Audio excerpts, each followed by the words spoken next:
Time is now 9:32 a.m. and a quorum of the board is present. The State Board of Education meeting of February 11th, 2025 is called to order. First item on the agenda is the approval of the agenda in order of priority. Are there any items that board members would like to add or delete from the agenda? Mr. Chairman, Ms. Snyder. I move to amend the agenda to add a resolution titled State Board of Education Resolution to encourage continued federal oversight in special education.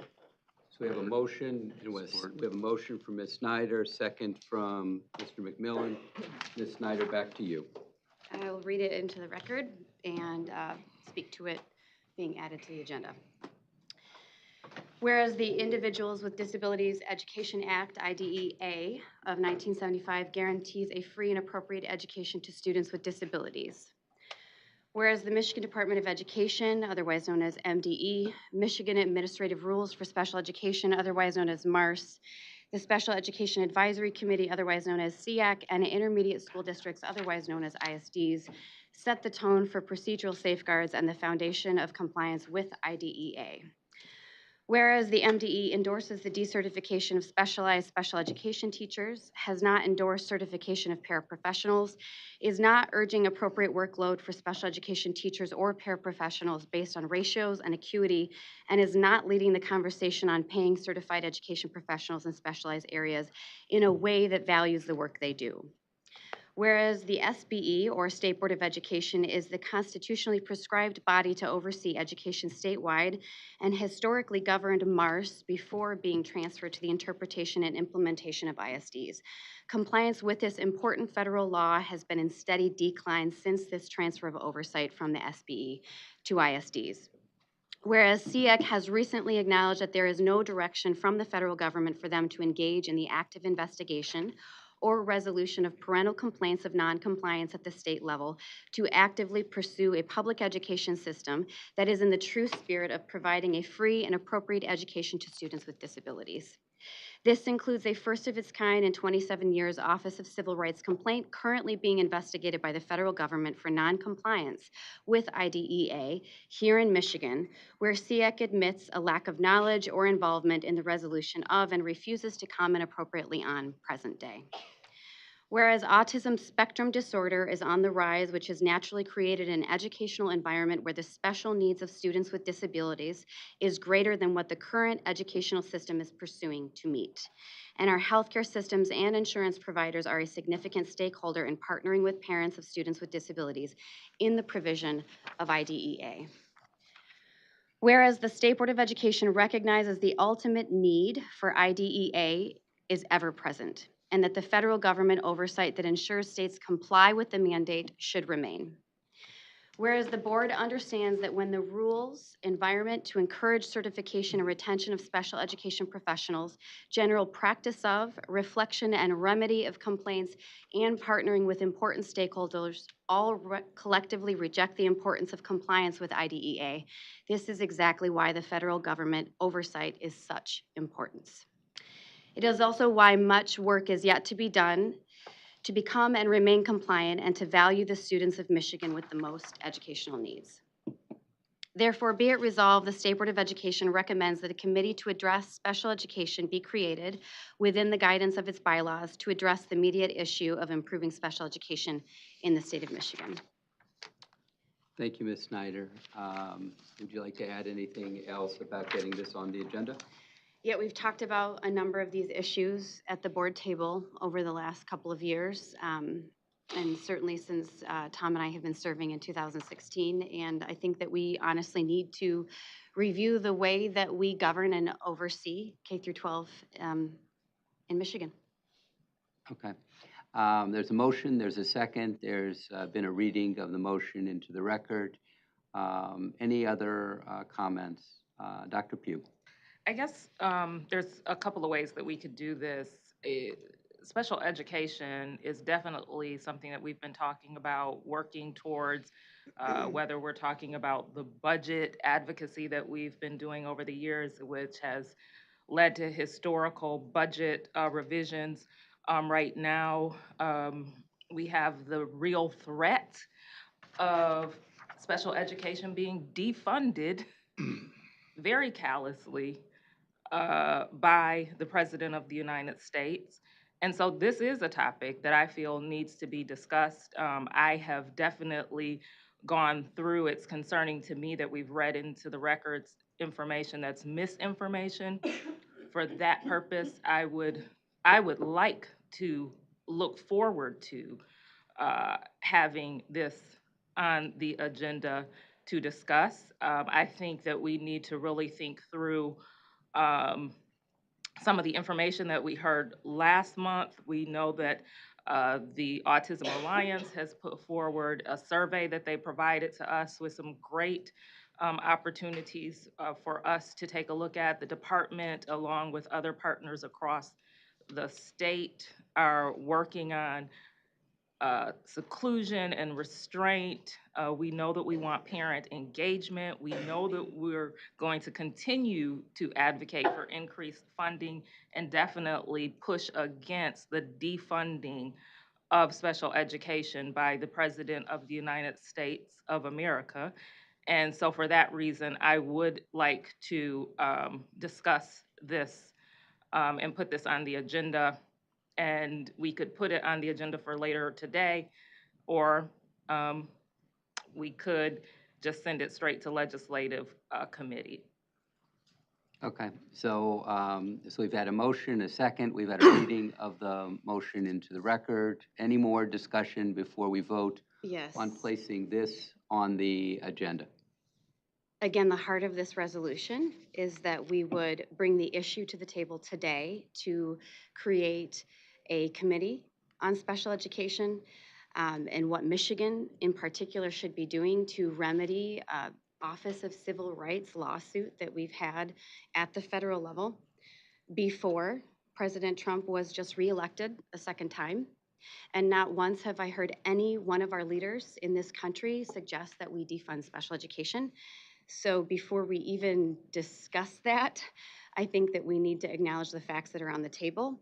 The issue is the services that we are not providing, Okay, which is exactly what a committee would be able to address. so we have a motion. It's been properly seconded. Mr. McMillan, speaking to putting the motion on the agenda. Exactly. Yeah, thank you, Mr. Chairman. I do appreciate President Pugh and her interest. We haven't heard interest in putting it before the board in the past, even through the lawsuit and the great problems that have been created by this department for special education and compensatory services, or the lack thereof. So I am encouraged.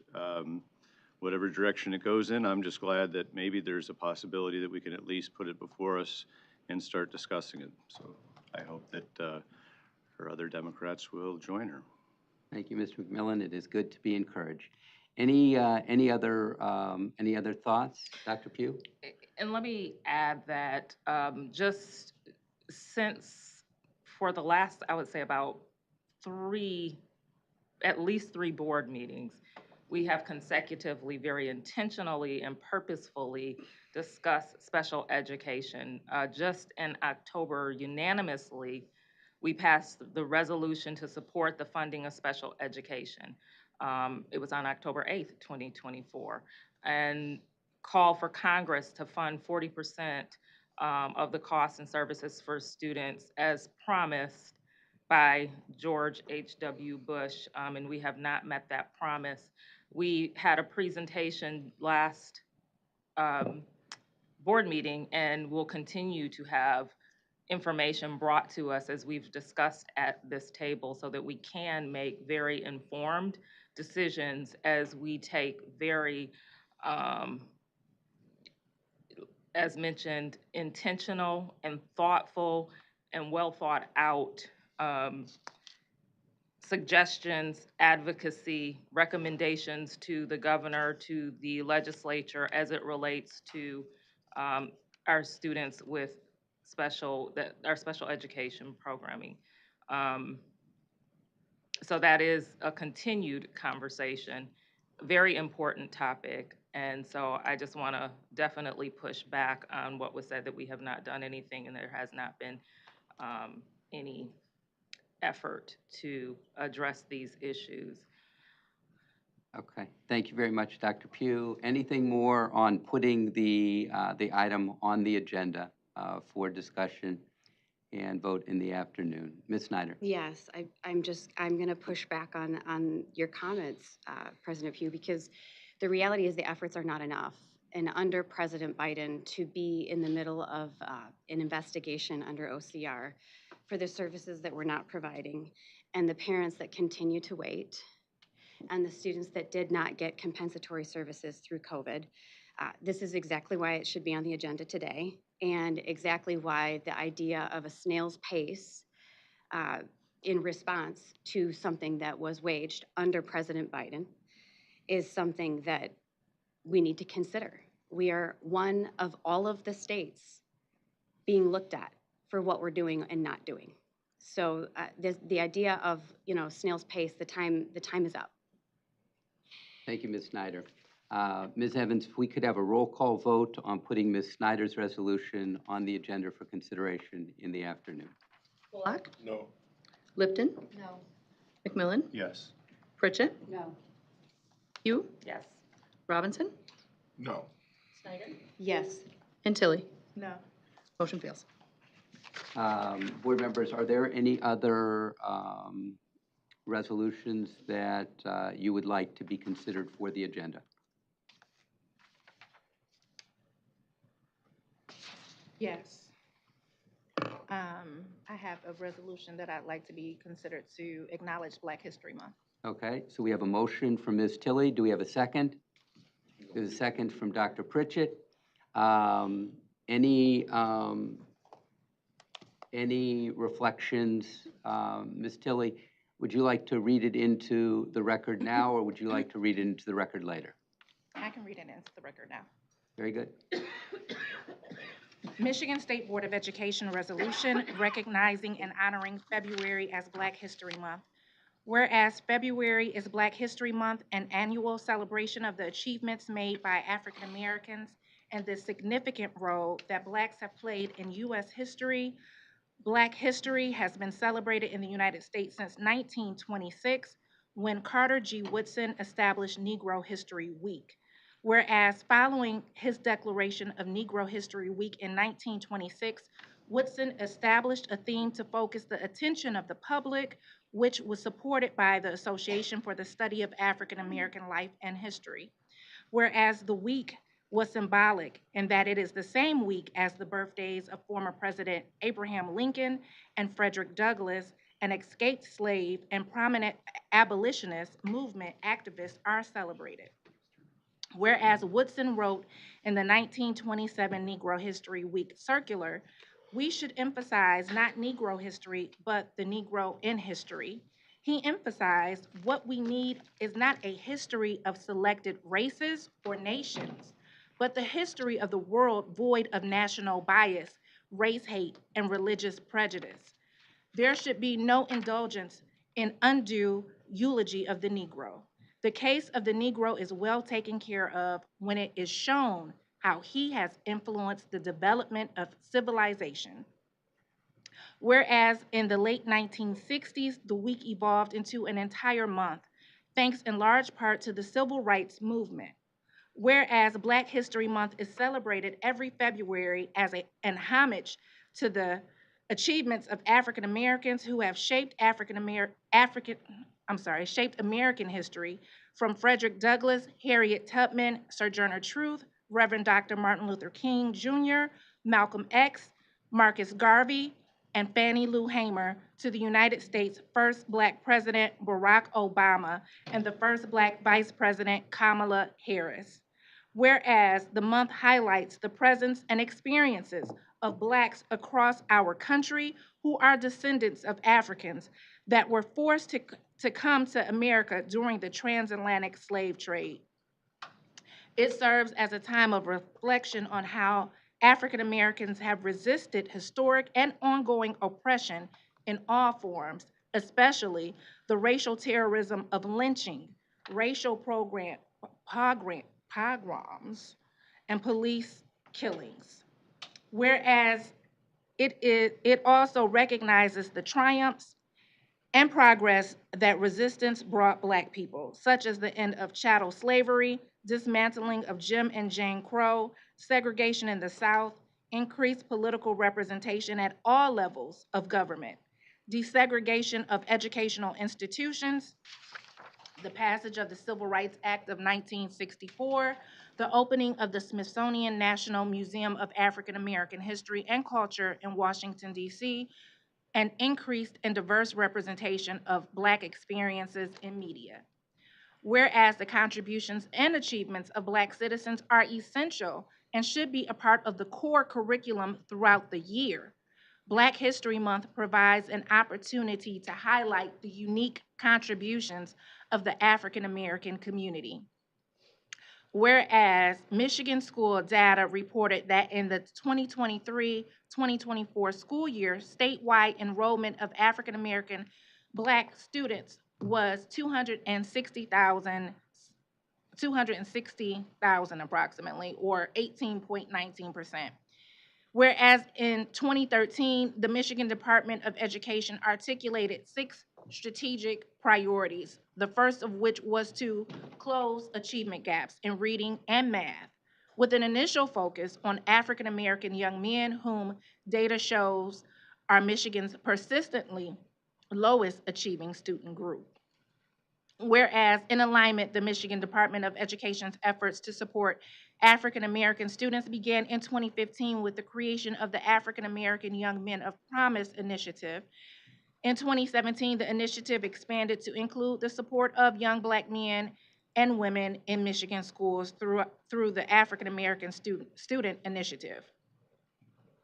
To date, the AASI has engaged with over 1,500 Michigan educators, whereas the White House Initiative on Advancing Educational Equity, Excellence, and Economic Opportunity for Black Americans initiative was created to strengthen the nation by improving educational outcomes for Black Americans of all ages, and to help ensure that this population would receive an education that prepares them for college and productive careers to contribute to the well-being of society.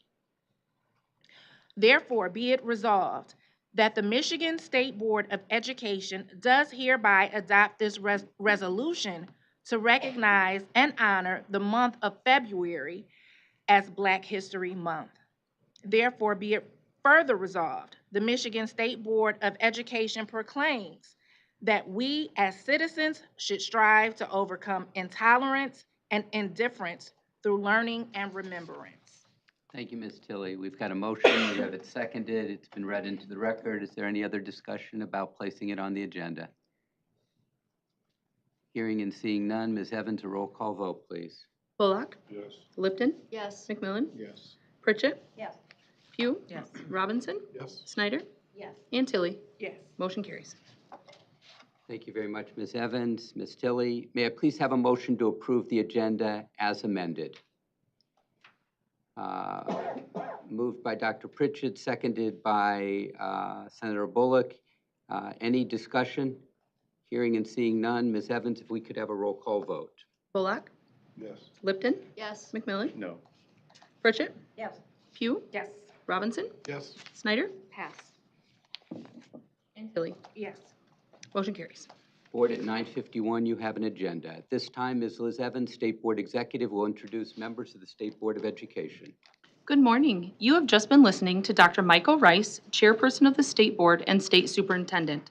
To his left around the table is Board President Dr. Pamela Pugh from Saginaw, Board Co-Vice President Ms. Ellen Cogan-Lipton from Huntington Woods, NASB Delegate Dr. Mitchell Robinson from Okemos, Ms. Nikki Snyder, and Ms. Kelly Kuzmano, the 24-25 Michigan Teacher of the Year. Now seated to my right is Mr. Tom McMillan from Oakland Township, Board Treasurer Mr. Marshall Bullock from Detroit, Board Co-Vice President Ms. Tiffany Tilley from West Bloomfield, and Board Secretary Dr. Judith Pritchett from Washington Township. Joining us virtually today is Ms. Emma Young, the staff member representing the Governor's Office. Thank you, Ms. Evans. The public may register to provide comment during the public participation portion of the meeting at approximately 1 p.m. Those wishing to make public comment must register before 1 p.m. To provide public comment by telephone, please complete the registration form on the MDE webpage at www.michigan.gov/MDE. To provide public comment in person, please complete a green public comment form when you arrive here at the meeting location.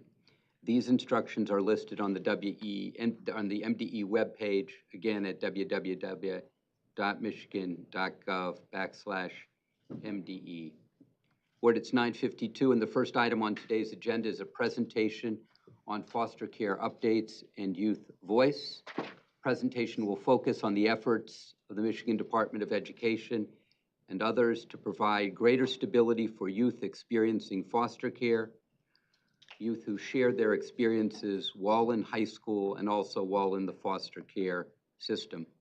We welcome our presenters, Dr. Delsa D. Chapman, Deputy Superintendent of the Division of Assessment, School Improvement, and Systems Support, Dr. Corinne Edwards, Director of the Office of Educational Supports, Ms. Kathleen Haney, Foster Care Consultant and Regional Consultant of Team 1, Office of Educational Supports, Mr. Michael Powell, the Assistant Director in the Office of Educational Supports, and joining us virtually are 3 foster youth voice participants, Ms. Mary Cooper, Ms. Pura Strong, and Ms. Brenna Williams. I think I've got those names correct. Brenna Williams, Pura Strong, and Mary Cooper. Brina? I'll just say Brina. Brina, thank you Yes. so much. I appreciate you sharing that. Of course. This is an informational presentation and no board action is required. Presenters, welcome. Thank you, Dr. Rice, and good morning, Board. We are excited to share foster care updates with a highlight today of youth voice relative to our recent MDE initiative specific to this topic. As an overview, today we will share updates on the following. We have had the opportunity to participate in numerous trainings that offered across the state and at various locations, including ISDs, local schools, and conferences, as well as participate on a national level with USAID, Health and Human Services, and the American Bar Association, along with many other opportunities. We will share details around the MDE and MDHHS Foster Care Youth Voice Initiative, where we engage with youth from across the state regarding their experiences, specifically while in high school and also while experiencing foster care. We will also share work towards the recommendations that we received during the December 2023 SBE meeting.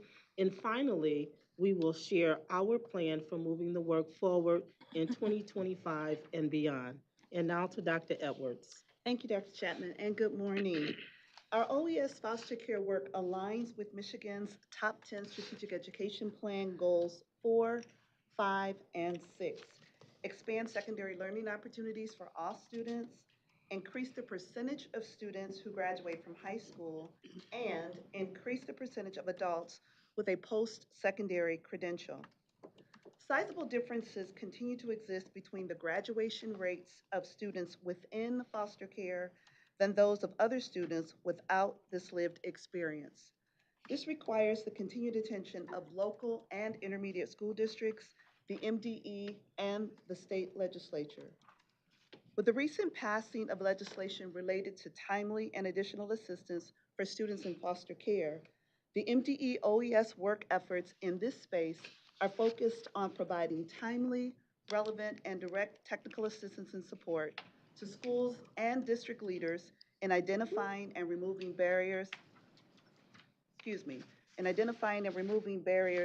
that students in foster care have historically faced, and supporting educators in increasing equitably accessible opportunities for these students to complete high school with minimal interruption and are given the tools and resources necessary for them to realize the fullest of their life goals.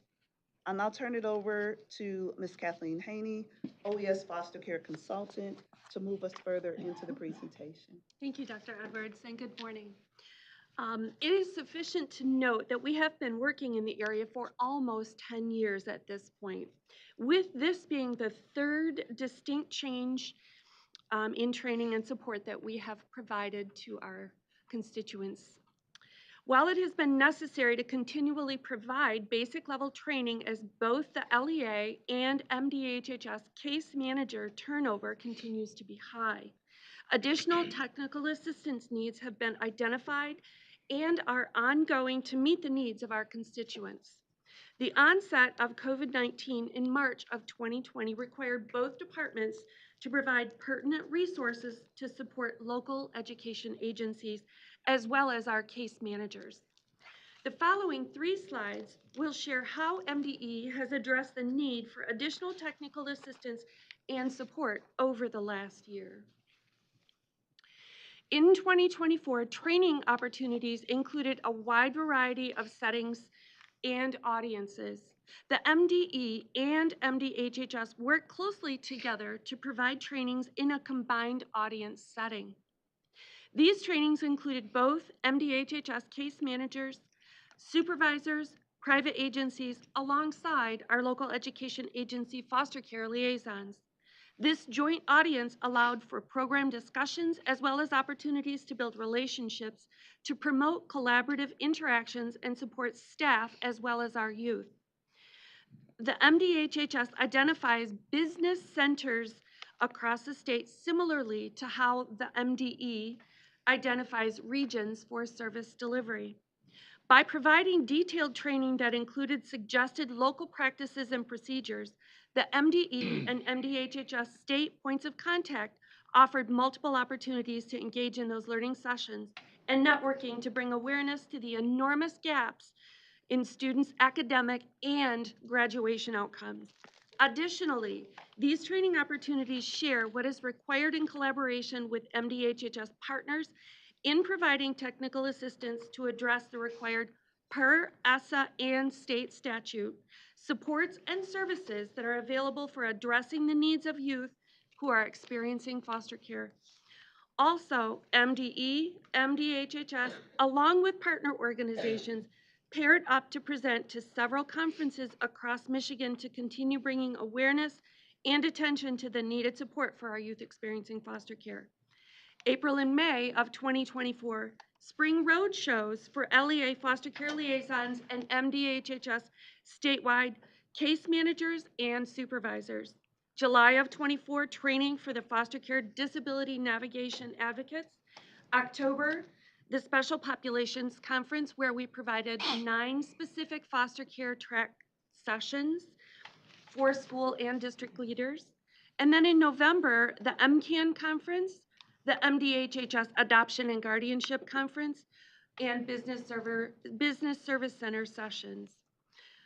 Also during 2024, MDE, in partnership with MDHHS Fostering Success Michigan, Park West Foundation, and the Student Advocacy Center, conducted a 4-part series involving youth with experience in foster care. Specific, detailed information about this initiative will be shared later in this presentation. These Youth Voice sessions were held in February, May, August, and September. In April of 2024, I was invited to participate in a convening with the United States Department of Education, Health and Human Services, and the American Bar Association Center for Children and the Law, and provide contributions to support the updating of the Ensuring Educational Stability and Success for Students Experiencing Foster Care non-regulatory guidance document that has since been released in November of 2024. The purpose of this document is to offer state education agencies and local education agencies with practical methods to support our youth. Additionally, MDE has been involved with revising several MDHHS forms and policies alongside our foster care work groups. Following each training session, our participants received a survey from MDHHS and MDE and any associated partner agency to help gauge their understanding of the materials that were presented and to areas that required additional training and/or other technical assistance needs, and to assist in planning for our future learning opportunities. It is necessary for us to continuously revisit and offer our basic 101 training, as the turnover for both LEA foster care liaisons excuse me, and MDHHS case managers is reported as high as 1/3 every year. This does require us to continue training around the basic elements of our ESSA requirements. With the passage of the 3 laws, there will be increased access to education data for our foster youth, which will assist both departments in addressing educational gaps for our youth, as well as continuously updating our training materials, policies, and our guidance. It is the hope of both MDE and MDHHS that collaboratively we will be able to continue to offer networking opportunities for LEA foster care liaisons and county points of contact to identify and address the barriers that our youth experiencing foster care face within our K-12 education system. Now, I will hand it off to Michael to share information regarding each of the new laws. Thank you, Kathleen, and good morning, everyone. One of the biggest additions from 2024 was the passing of 3 bills, House Bill 4676, 4677, and 4678 into law, now referred to as Public Acts 23, 10, and 11 of 2024. The MDE assisted Representative Stephanie Young and her legislative team in the development and refinement of these new laws. The next few slides will share more details about each of the new laws as well as department responsibility for their implementation. Starting with Public Act 23. This act ensures several things: comprehensive transition planning, school enrollment timelines, and ensured opportunities for participation with extracurricular activities. Probably the biggest change with this law is the requirement that all child caring institutions prioritize meeting the graduation requirements of the Michigan Merit Curriculum. So, all youth placed within a CCI will have access to earning high school credits for consideration when transferring to another school upon their release or reassignment. MDHHS has department responsibilities for this act. Public Act 10 requires an annual report specific to foster youth be presented annually to the Michigan Legislature. MDHHS has the department responsibility of presenting the required annual report. However, the report will be compiled as a collaborative effort between the MDHHS, MDE, and CEPI.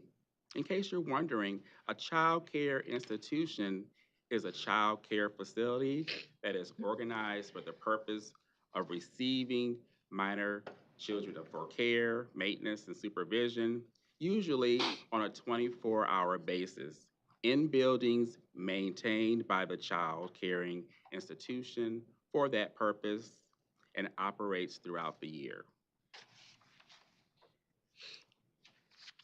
Now, the sharing of this detailed data and information will allow for further analysis of outcomes and potentially lead to additional strategies for supporting foster youth in schools. Currently, the only publicly available data specific to foster youth educational outcomes are graduation dropout rates and academic achievement as reported at the state level. Now, Public Act 11 will require MDE to regularly review the educational programs within each of the approximately 100 child caring institutions. Now, for the next segment of our presentation, we will focus on the Foster Youth Voice Initiative. Kathleen will lead us in this segment where we will hear from our youth. In the fall of 2023, meetings were held to discuss a Foster Youth Voice initiative to assist the MDE and MDH in updating guidance to districts to MDE in partnership with MDHHS, Fostering Success Michigan, Park West Foundation, and the Student Advocacy Center collaboratively identified areas of need, possible meeting dates, the format for the meetings with youth, and the methods for engaging directly with our youth. In an attempt to honor and focus on the youth voice, it was necessary for us to establish very clear boundaries and roles for each of the attendees during these meetings. Facilitators with experience in foster care were identified, youth were invited, and invitations were sent to all identified attendees. While it was a small group of youth that participated, the dynamics and the conversation, they were incredibly powerful and moving. Direct quotes from the youth have been included in the new guidance document. We are incredibly grateful and humbled by what the youth have shared during these sessions. This information has helped to inform the newly created guidance document, and we are also extremely grateful to Fostering Success Michigan for the additional assistance in facilitating payments to our youth for their participation. And now it is our honor to hear from the youth that participate, a few of our youth that participated with the learning sessions. Guests shared their participation experience by responding to the following 3 prompts. Please reflect on your participation experience with the Foster Youth Voice Initiative. Please share if you believe the Youth Voice Initiative was a worthwhile project. And please share what your hopes are for the information that was shared during each of the listening sessions. And now I would like to introduce our first guest, Kira Strong. Hello. Hi, how is everyone? Hold on one moment, Kira. We're gonna make sure your face is visible here to our room. There you go. Thank you. Thanks for your patience. Yeah. Take it away. So in terms of like my role, well, my name is Kira Strong, and in terms of the role that I had while the youth initiative project was going on is I served in the capacity of the facilitator.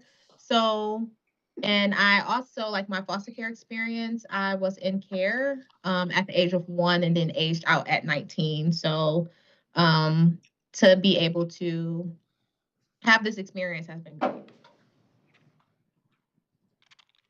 And then in regards to just like my overall reflection and my experience in the Foster Youth Voice Initiative, just as like I reflect on being the facilitator, I wanted to share like how humbling this experience was for me personally, and how I was kind of like really drawn back by some of the stories and experiences that my younger peers have experienced in care. I was able to be introduced to some very inspirational like youth who had similar experiences as well, and I grew appreciation for all of them as they all share like their unique stories and experiences as it related to their educational journey through K through 12. And I would say like I witnessed and observed during this initiative like moments of sadness, and then where we were kind of like all thrown back and like, whoa, I can't believe this really happened, or I can't believe that this didn't really happen. But we also kind of shared some moments of joy as well. And it was a level of understanding too. And it was also, I witnessed like a sense of community and a sense of belonging as well. And it was an amazing time for the youth to even be able to network and, have a seat at that table. So in regards to if I believe the Youth Voice Initiative was a worthwhile project, I definitely think it was. I think that this initiative was a great way to implement youth voice. I'm a big advocate about making sure that youth have a seat at these tables. And I wanted to highlight the importance in my advocacy work and how I feel like there needs to be youth who are heavily involved, who have lived experience. So I think that that was a good thing as well. And I strongly do believe that this project was successful in that regard. I believe that the initiative was also an opportunity for educators to be informed about those unique perspectives of youth who had spent time in care as well. So yes, overall I do. And then in regards to like my hopes, and what I hope this information that you all received throughout this experience of this initiative, I hope that the stories that were being told during the meeting is used as data to implement effective services in the future. I hope that schools and educators understand like the unique needs of foster care youth who are served in their districts. And I hope that the leaders of this project sees the beauty in these experiences shared, and that, we highlight dignity and worth of a person and make sure that that's at the front or the forend or the front end of all that we do, especially when implementing policies and services surrounding this initiative. And that's really it. Thank you. Thank you. Thank you, Pira. And now we'll hear from Brina, and they will share their experience as a facilitator also. Brina? Good morning, everybody. My name is Brina Williams. My pronouns are they, them. And like Kathleen just mentioned, I was a Foster Youth Voice Initiative facilitator. Reflecting on my experience in participating with this project. So I actually joined the project as a facilitator towards the end of the project. I was only a facilitator for the very last meeting that was hosted in September of last year, as another facilitator had to step away. Either way, though, I was really glad to be part of it and being able to share in witnessing and hearing stories shared by some of my peers who also have lived experience in care. I'd have to kind of echo some of the things that Pira mentioned about how powerful it really was to hear those testimonies and those experiences. Whether or not I believe the Youth Voice Initiative was a worthwhile project, absolutely, I believe that it was a worthwhile project. It is something that I hope to see replicated, not only continuously within MDE throughout ongoing years as, younger and newer individuals experience and are impacted by foster care and sharing in those unique experiences that they'll have. But I also hope to see it in other departments of Michigan's legislature and within the state of Michigan that impact the lives of young people. Ultimately, going back to the phrase that is often used by a lot of us who have lived experience with in child welfare, nothing about us without us. Now, my hopes for the information that was shared during each of the sessions. So again, I was only facilitator for the very last session, but ultimately I hope that the information that was shared by youth gets put into practice and integrated into the work. Again, echoing what Pira just shared, she named a lot of really important takeaways from this project, but I hope that the young people who were involved with the project and who did share during the sessions continued to be part of the process. For instance, they get to find out how what they shared was integrated and helped improve the work. So making sure that Youth Voice is continuously involved throughout the implementation process as well, now that the information has been shared. And those were all of my takeaways, so thank you so much. Thank you, Brina. And lastly, certainly not least, we are welcoming Mary Cooper. Mary? Hi, can you guys hear me well? Yes. Okay.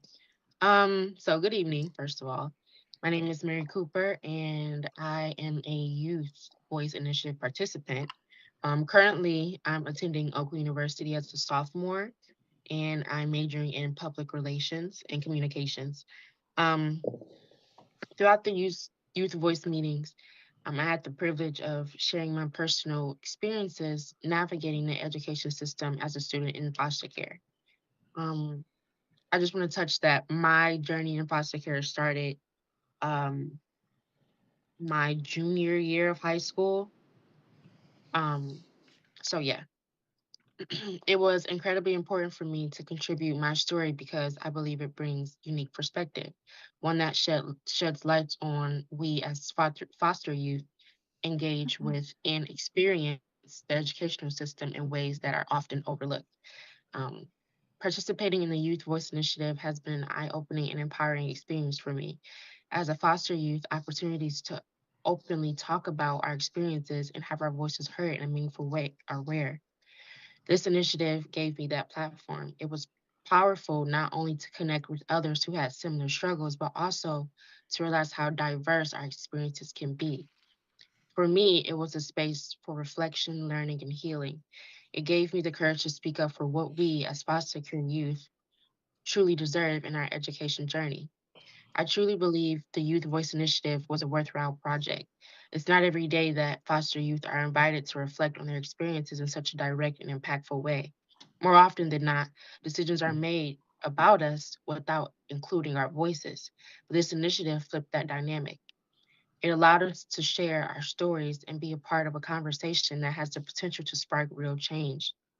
This initiative not only helped those of us involved, but it also serves as a guide for improving the educational system for all students in foster care. My hope for the information we share in these sessions is that it sparks a broader, more meaningful conversation, one that goes beyond just identifying problems. I want people to challenge the very structure of the system that often leaves foster youth struggling to thrive in education.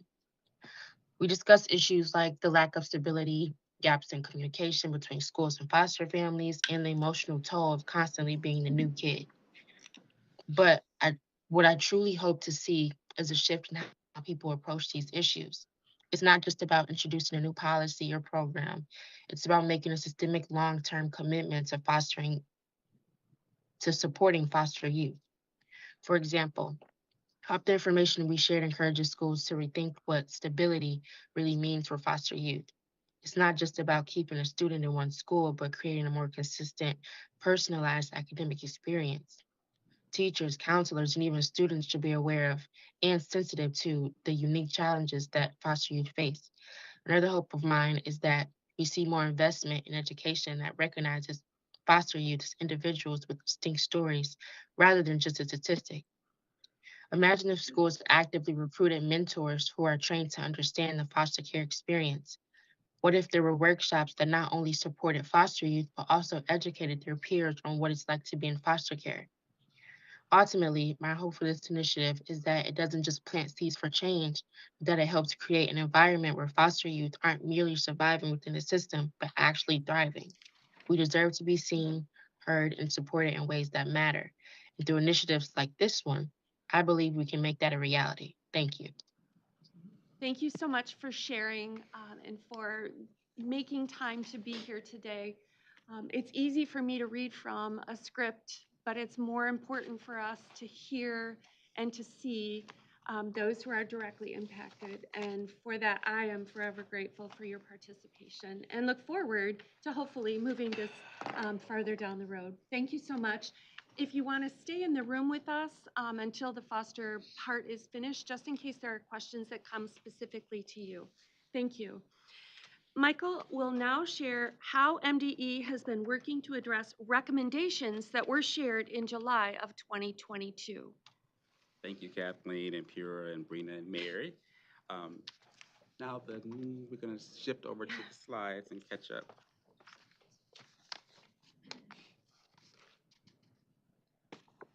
We love tech, don't we?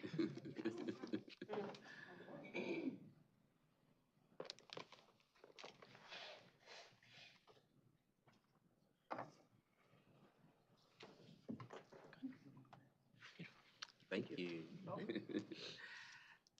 Now, the next two slides here work toward the recommendations since the last Foster Care State Board of Education update back in December of 2023. During 2024, MDE had the opportunity to collaboratively work alongside Representative Stephanie Young and her legislative team to support and promote the three bills which later became laws. The MDE included information about personal curriculums, PCs, and training sessions to continue to share with districts additional supports to help youth experiencing foster care and overcoming barriers that otherwise would delay graduation. Also, the MDE foster care consultant, Kathleen Haney, serves as an appointed member of the Court Improvement Process Committee with the State Court Administrative Office. In 2024, One of the key initiatives addressed by this committee was updating judicial bench cards. Now, what are judicial bench cards? Judicial bench cards serve as a hearing-specific guide for judges or referees that provides quick access to questions and instructions for decision-making. This effort could be helpful in identifying key roles of adults for each foster care case if the jurist utilizes these resources. Furthermore, the MDE had the opportunity to collaborate with the MDHHS as they work to build a new data warehouse, referred to as Comprehensive Child Welfare Information System, or CCWIS. This new data warehouse will include more education information, which positively impacts youth as they move through both the child welfare system and the education system. In addition, with the passage of Public Act 23, child caring institutions, or CCIs, must now provide access to the Michigan Merit Curriculum for youth placed within their care. These youth will be able to earn high school credits that could be transferred to a new school upon their release. Hopefully, this access will help to show an increased graduation rate for this population of youth. With the Youth Voice initiative that occurred in 2024, there was intentional inclusion of youth as participants to honor their experiences and include them within the new guidance document that's soon to come.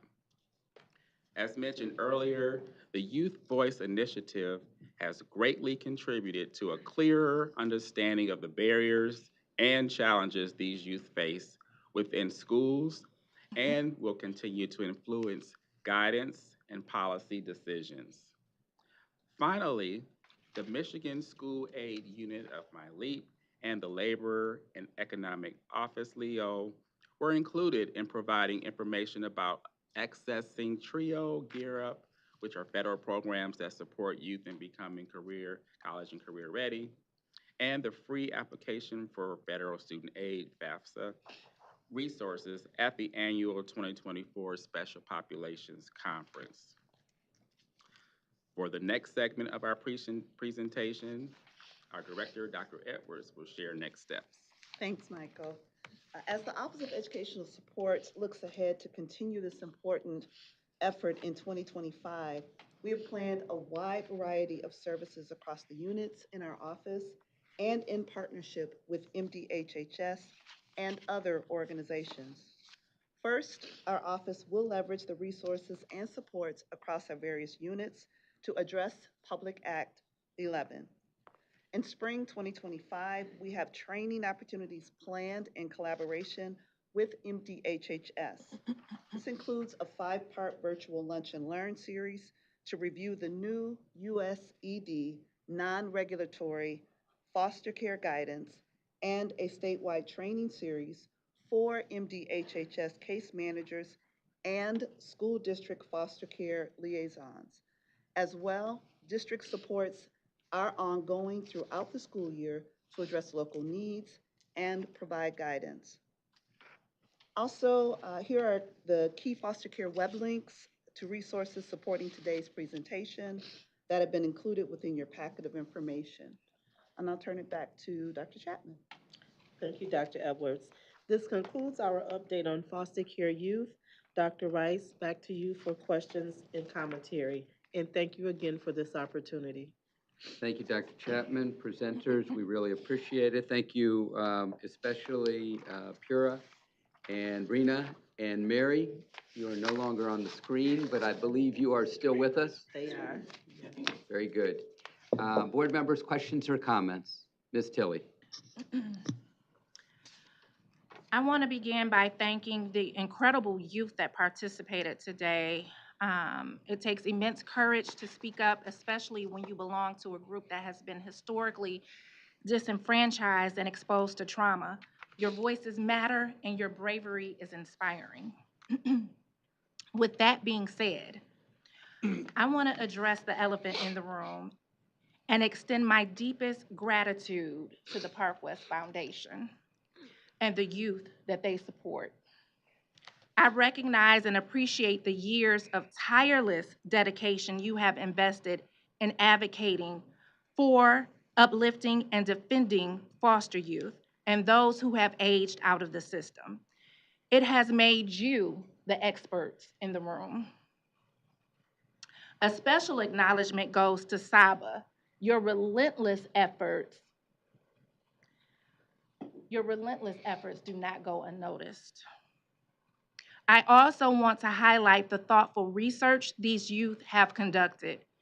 Their lived experiences and hard work have led to a robust set of recommendations that the department was not working on for the last 10 years. Those recommendations aimed at removing barriers, increasing graduation rates, and reducing the likelihood of post-graduation struggles, such as homelessness and incarceration. The initiatives we worked on, the policies we championed, and the laws we helped pass have created systemic changes that increase foster youth's chances of leading successful adult lives. We brought together major government departments, MDE and MDHHS. We organized at the MDP convention, informing thousands of educators, union leaders, activists, and elected officials across our state about the failures of the system and the urgent need for change. As a result, youth voices were met with compassion. Not only did we successfully advocate for legislative changes with State Representative Stephanie Young leading the charge on her end, but we also educated people statewide. I firmly believe that in part because of this work, foster youth graduation rates increased from 39% to 44% the following year. Former Deputy Superintendent Kyle Garant played a pivotal role in bringing this work into fruition. However, following his departure from MDE, the treatment of these youth changed. Instead of being recognized as leaders, they were sidelined. The same youth who had been creating policy recommendations and advocating for legal reforms were suddenly reduced to sitting through elementary lessons on how bills are made. Their rightful place at the table was stripped away, and their ability to drive the conversation was taken from them. They were truly heartbroken as well as infuriated by the disrespect, which is why we did not attempt an annual update in December. They no longer wanted to be at a table they were made to feel so uncomfortable at. All of the hard work that I contributed to this movement was met with a distasteful remark by Dr. Rice, suggesting that I was only doing this to stay relevant. The reality is the work we did, our work was hijacked by the Department of Education, and that is truly disheartening. A couple of years ago, I sat in on a SEAC presentation where MDE spoke about its work with foster youth. Shockingly, they left out those who made this work possible. Their own board member, State Representative Stephanie Young, the Park West Foundation, and most importantly, the foster youth and aged out youth who poured their hearts and souls into this movement. You are not alone in this. You are not on an island by yourselves. This is a government agency, not a private entity. The voices of both internal and external stakeholders are pivotal in driving meaningful work and lasting change. I want to take this moment to honor and thank these young leaders, not just for their work here in Michigan, but for their advocacy on a national level as they continue educating others about the great need for reform. The issue was never that MDE didn't understand or care about this work. The issue was that they blocked these youth from leading because they wanted to micromanage the work, control the narrative, and take credit for their efforts.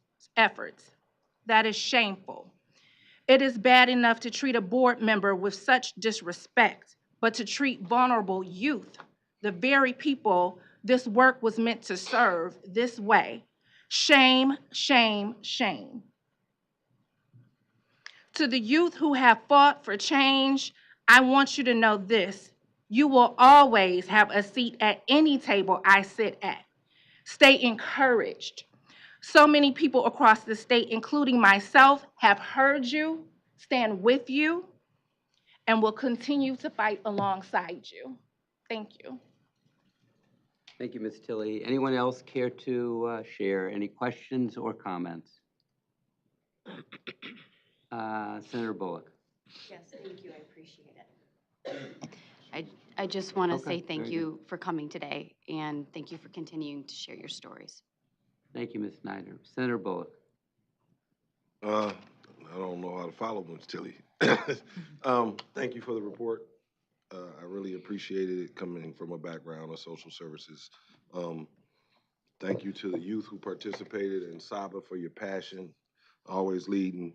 I want to move towards like the update. We come a long way since I was in there and working on the Child Welfare Task Force, and I've seen a lot of improvement, and we got a long way to go, like anything else. What are we doing to advocate for the, as we try to maintain the family, for whatever reason that folks enter foster care? How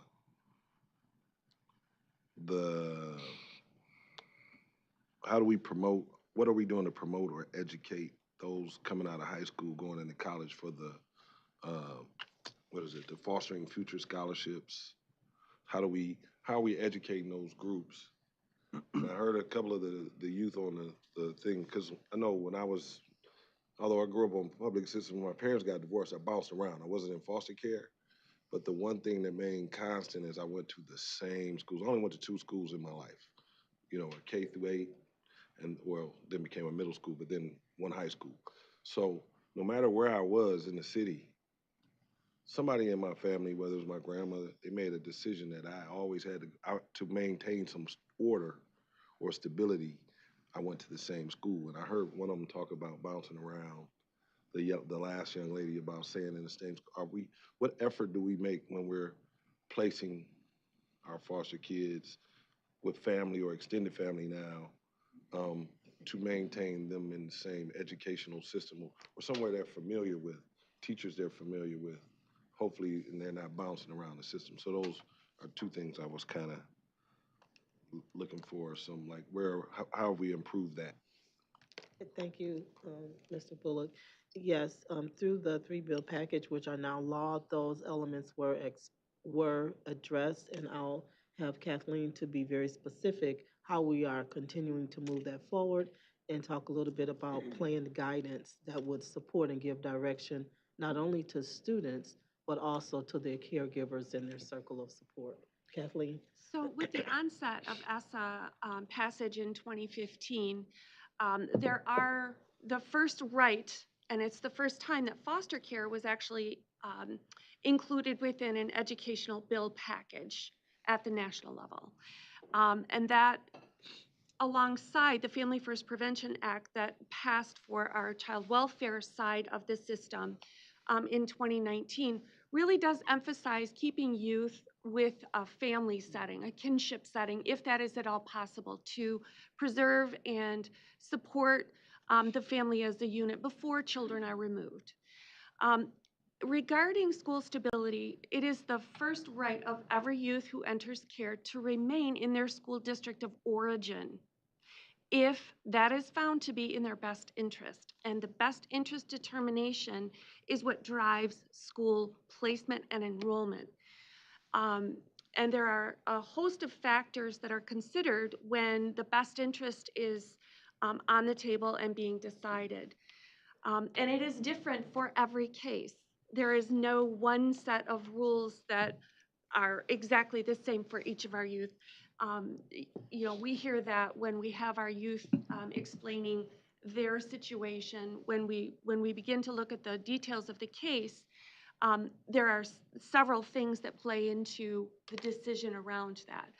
Our job at the state is to ensure that our districts understand that They must have a plan to transport youth across district lines, county lines, and state lines if necessary to preserve that school district of origin if that is what is found to be in the best interest of that youth. I hope that helps. I'm just asking these questions out of curiosity and Sure. hopefully, and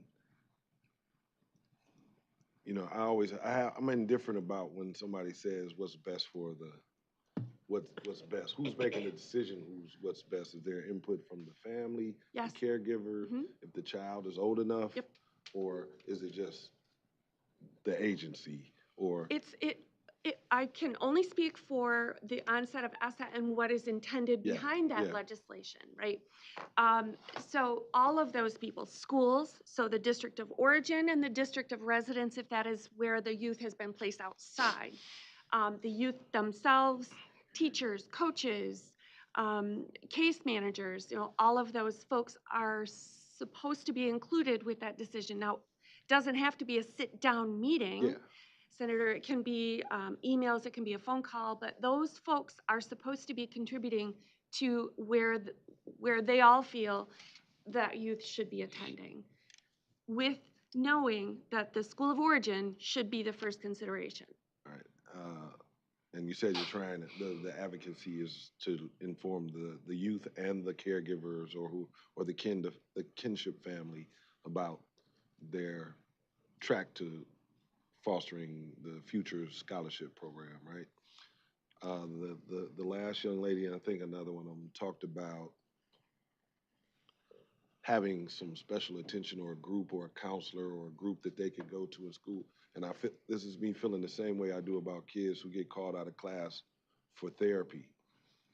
Are we thinking about, if that does happen or where it is happening, about the stigma that gets attached to them going, the foster kids are meeting over there, to how we address these groups or how they're being called out of class where there's time for those things? I think if we're thoughtful about it and intentional, it avoids some stigma by getting them labeled. Absolutely, yes. That is in training and guidance. All right. Thank you again for the update. Certainly. Thank you, Senator. Ms. Kuzmano.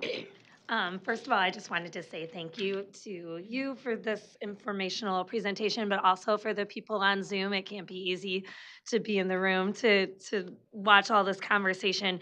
I know when I was a first-year teacher, so that was a while ago, I had a student in my class, and I didn't know at the time that she was in the foster care system. She later went on to be an advocate for foster youth in Michigan with her husband. Her name is Alexis and Justin Black. And so they have been huge advocates. And one of the things she taught me that I just think is so crucial is hearing from foster youth to regular classroom teachers. A lot of the times this guidance goes to counselors and it goes to social workers and it goes to people that are skilled in the system. But I feel like those regular classroom teachers are in the front lines, and sometimes the guidance doesn't translate down as far. So I just want to encourage and empower any voices you can get from students that are comfortable sharing their stories. We're ready to listen, and even if we're not ready, we should be listening. So I just wanted to kind of lift up that statement, and I will give a shout out to Alexis because she, with her own young daughter, is a student at Ross, getting her MBA at U of M, and she is just such an inspiration to me as a teacher. But I just wanted to lift that up and support your work. Thank you, Ms. Kuzmano. Other board members? Questions, comments, reflections? Mr. McMillan. Well, I was wondering, first of all, is there any kind of surveying, third-party anonymous surveying of students, the people in a part of the system, whether it's the foster parent or the foster home parents or the birth parents or the guardians? I mean, whether they're reunited or not, is there any kind of a third-party anonymous so that we can kind of have real transparency instead of, opinions being filtered by people with agendas? I'm not sure of your question. Is there any kind of third-party surveying? No? Not to our knowledge, Okay, like an no. anonymous, so we can kind of really get to the heart of what people feel about the system without any kind of filter. So there's none. I think those are valuable. I think in all areas of education, and just in general, that would be, I don't know why we don't. It just seems like maybe there is an effort to control the narrative. I just wanted to, I would appreciate if Dr. Rice would respond to some of Board Member Tilley's concerns.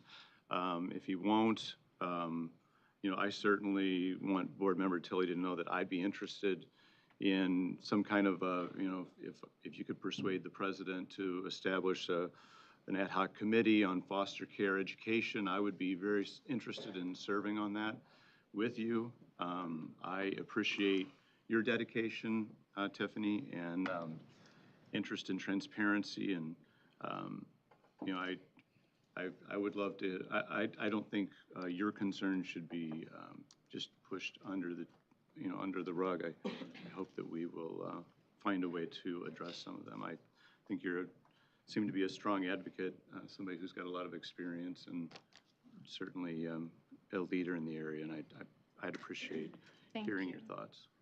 Thank you, I appreciate that. Thank you, Mr. McMillan. Any other board members for comments or questions? Go once, twice, thrice. Okay, presenters, thank you so much. Did you want to reply to any of her concerns? No, I want to move the agenda along. We're behind, and I want to move the agenda along. There's plenty of time for additional conversation. Right.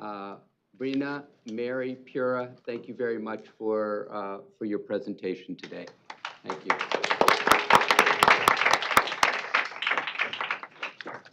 Board, it is 10:44. The next item on the agenda is a presentation on literacy updates.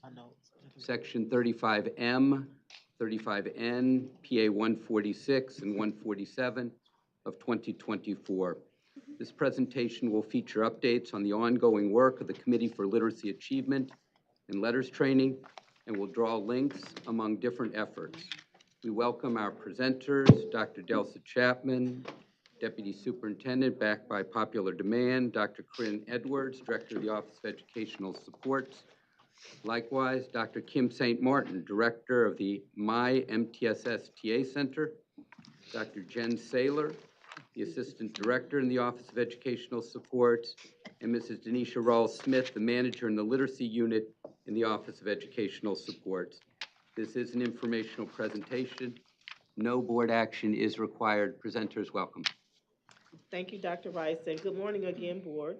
Joining me today are leaders within the Office of Educational Supports Literacy Team in partnership with the My MTSS Center for TA Center, to share updates on the new literacy laws, PA 146 and PA 147, along with Section 35M and Section 35N, specific to funding focused on improving literacy outcomes for Michigan students.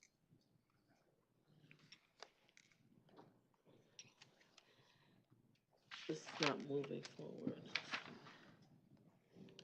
Okay, we have a little bit of a technical issue, but we will, let me see if I try it a different way. Yay, there we go. Technology can be friend or foe. All right, aligned to Michigan's top 10 strategic education plan, Goal 2, as we have here on the screen, today's presentation focuses on efforts to improve early literacy.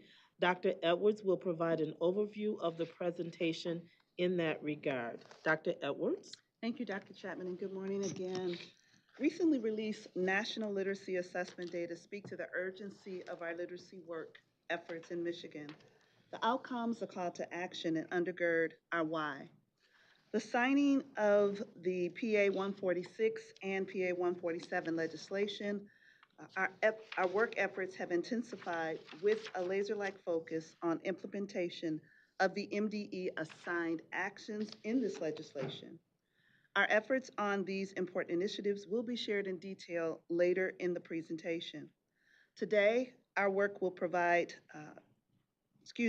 today we will provide updates on our current literacy work efforts, emphasizing progress on Section 35M and 35N, and the Committee for Literacy Achievement. We'll discuss preparation for LEA implementation of Public Acts 146 and 147, clearly distinguishing between the components of Section 35M and Public Act 146, and furthering our advocacy of letters training as the cornerstone for effective implementation of early literacy instruction to improve literacy outcomes for Michigan's students. The National Assessment of Educational Progress, or NAEP, is a common measure of student achievement across the country in mathematics, reading, science, and other subjects. The National Center for Educational Statistics notes that NAEP results should not be compared without considering statistical significance. Nationally, the two declines in reading, grades 4th and 8th, were statistically different. Michigan was one of 29 states whose improvements or declines in scores from 2022 to 2024 were not statistically significant in any grade or subject.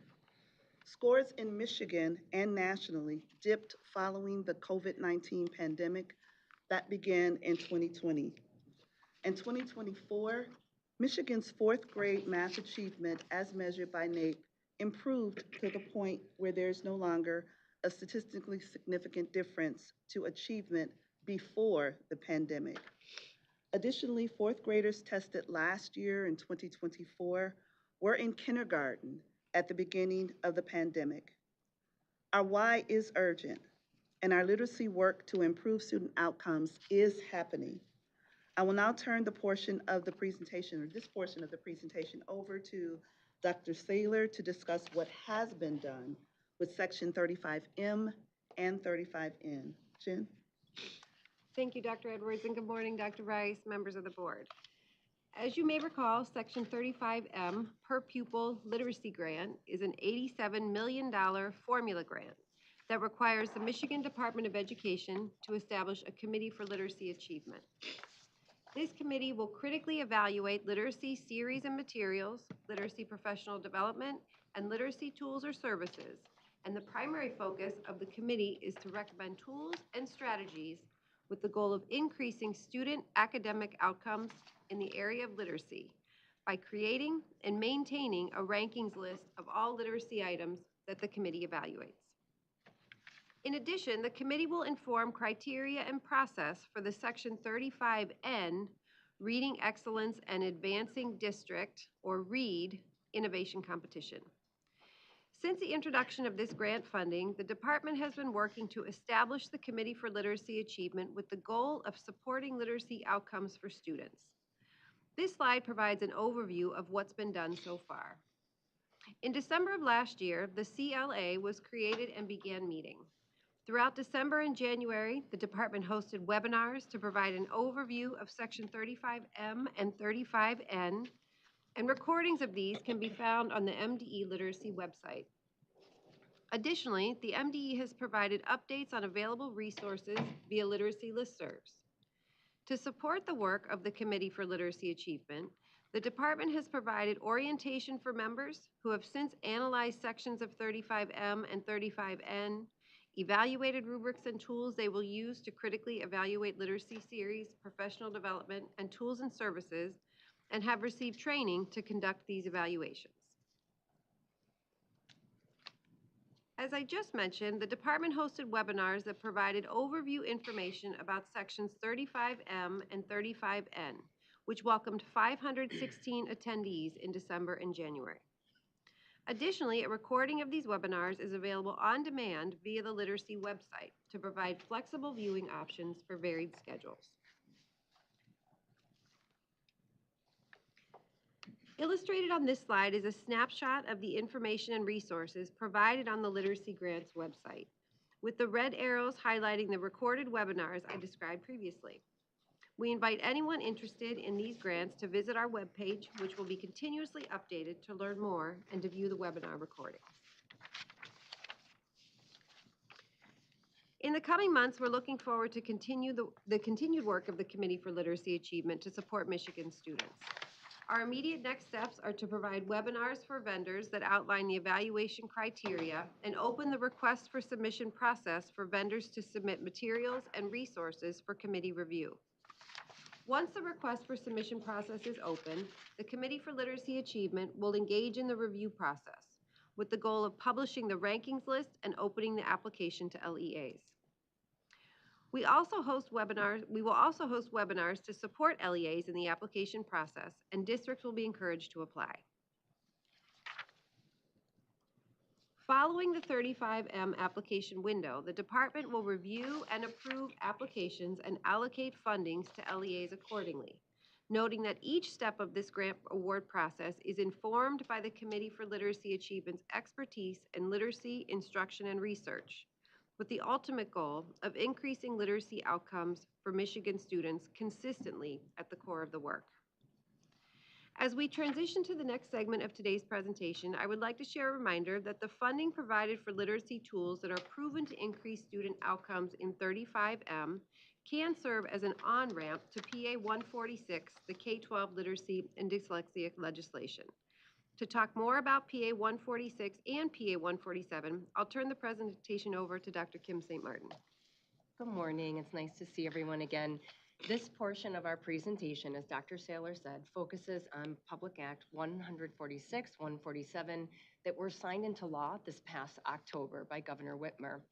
We want to talk about what has been done to develop awareness of the laws, and we're going to provide you a listing of the things that we accomplished spanning October through the end of January, and then we're going to end with some foreshadowing of things to come.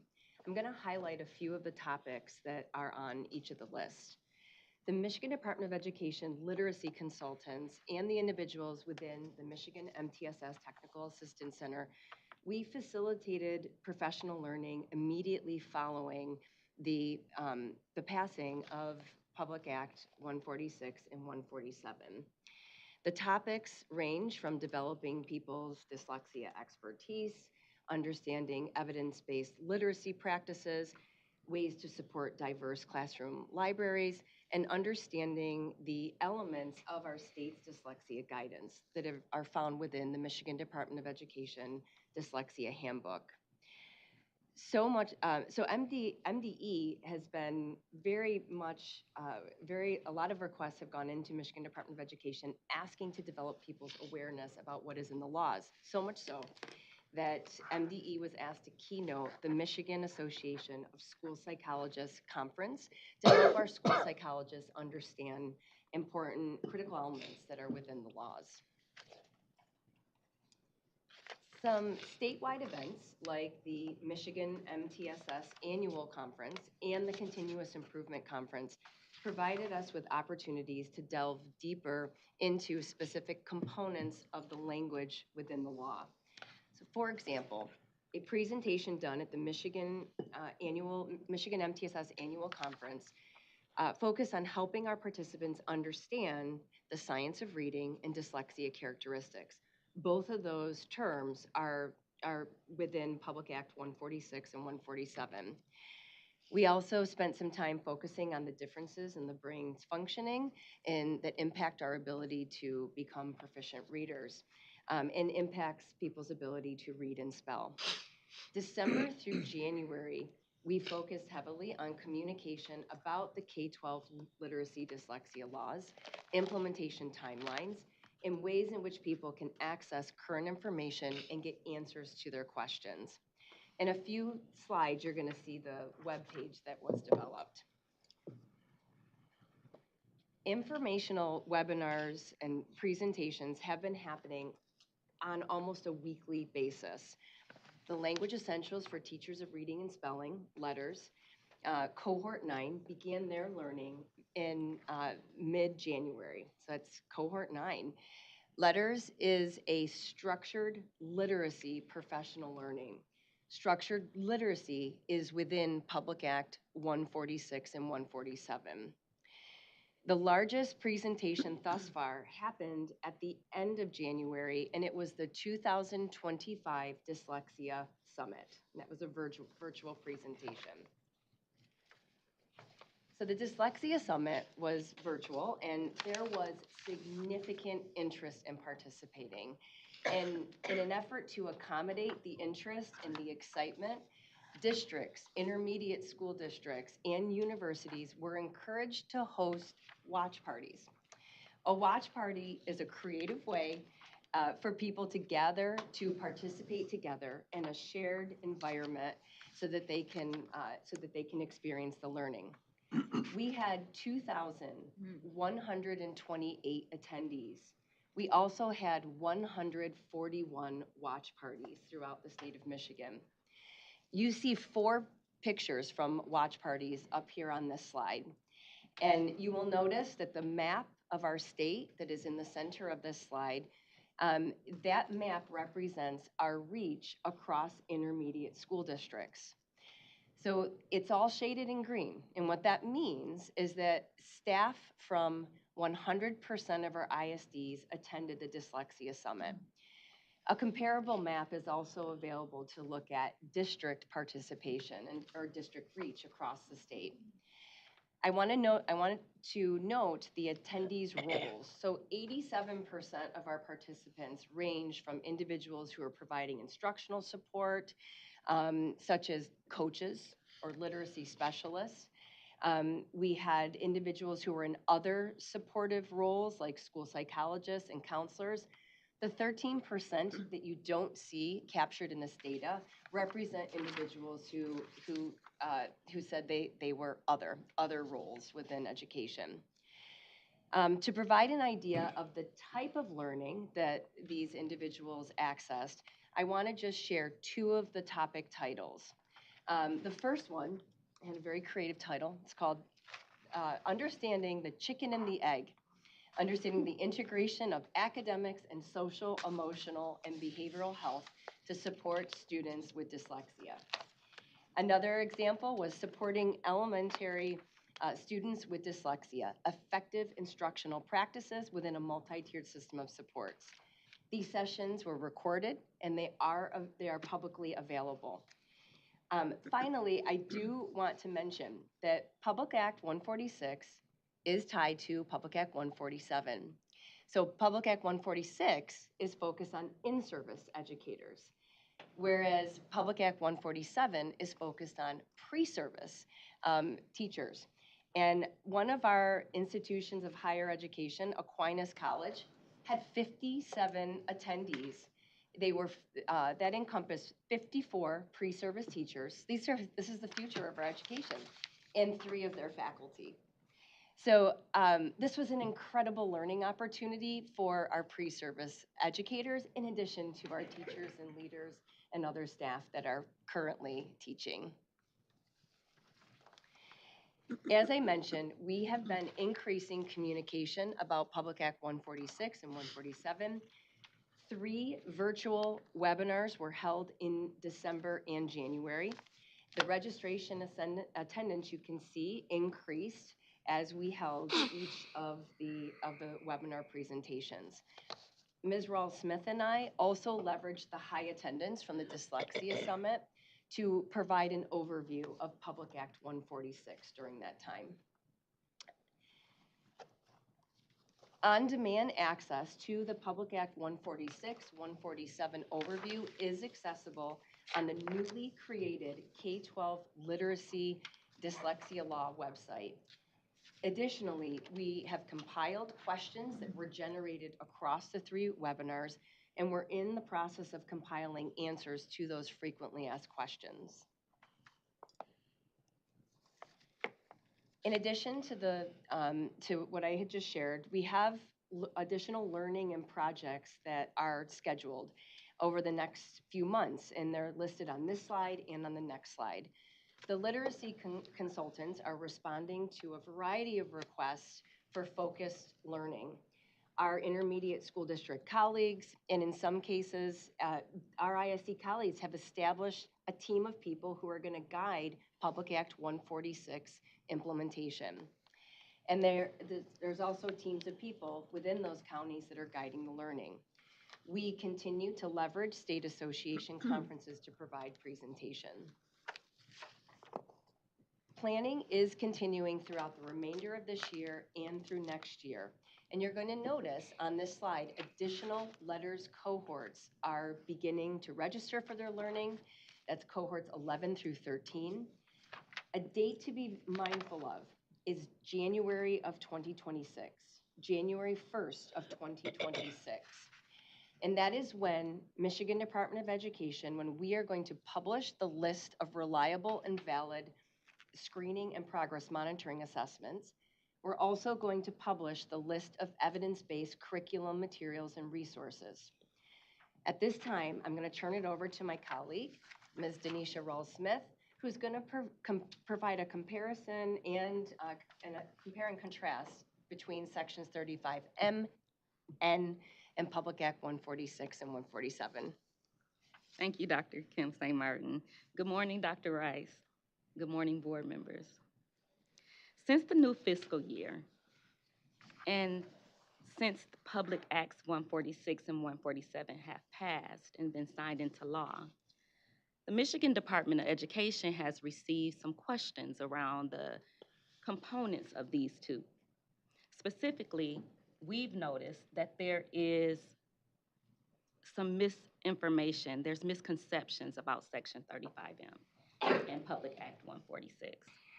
And I'll walk you through some of that today. A common misconception is funding. Section 35M is a literacy grant. It has $87 million aligned with it. Public Act 146 does not have any funding associated with it. Another misconception is regarding the requirement to create a committee for literacy achievement. Section 35M requires the Michigan Department to create a committee for literacy achievement. Public Act 146 does not. One of the greatest misconceptions that we see is in regard to creating an assessment list. And this is important. Section 35M does not specify a grade tier list for assessments. That is not the work that the Committee for Literacy Achievement is doing. However, Public Act 146 requires the Michigan Department to provide an assessment list that has approved, valid, and reliable screening and progress monitoring reading assessments. Finally, there are some misconceptions.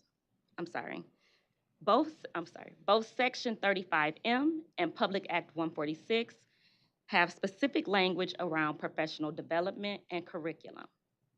Section 35M requires the Committee for Literacy Achievement, in collaboration with MDE, to create and maintain a rankings list of professional development. Public Act 146 of 2024 requires MDE to develop a literacy coaching model that includes grades 4 through 12. Section 35M requires the Committee for Literacy Achievement, in collaboration with MDE, to create and maintain a rankings list of early literacy series. However, Public Act 146 of 2024 requires MDE to publish a list of evidence-based, Tier 1, class-wide reading curricula and materials that are aligned with the science of reading. Finally, there are some misconceptions regarding the publication of literacy lists and what is required by law. And this is also important. Section 35M is a per pupil literacy grant for which LEAs may apply for funding. It is not required that every LEA in the state of Michigan apply for funding through Section 35M. Public Act 146 does require that LEAs it does have requirements for LEAs. So you'll see lists that LEAs must choose from in regards to assessments or components of curriculum and professional development that must be included. Another misconception is the publication dates. And if you look at the screen, you'll notice Section 35M has a publication date of June 2025. So after that Committee for Literacy Achievement critically evaluates literacy series, professional development, and literacy tools and services, they will publish a list by June of 2025. Public Act 146, the approved list that the Michigan Department of Education is required to publish, will not be published until January of 2026.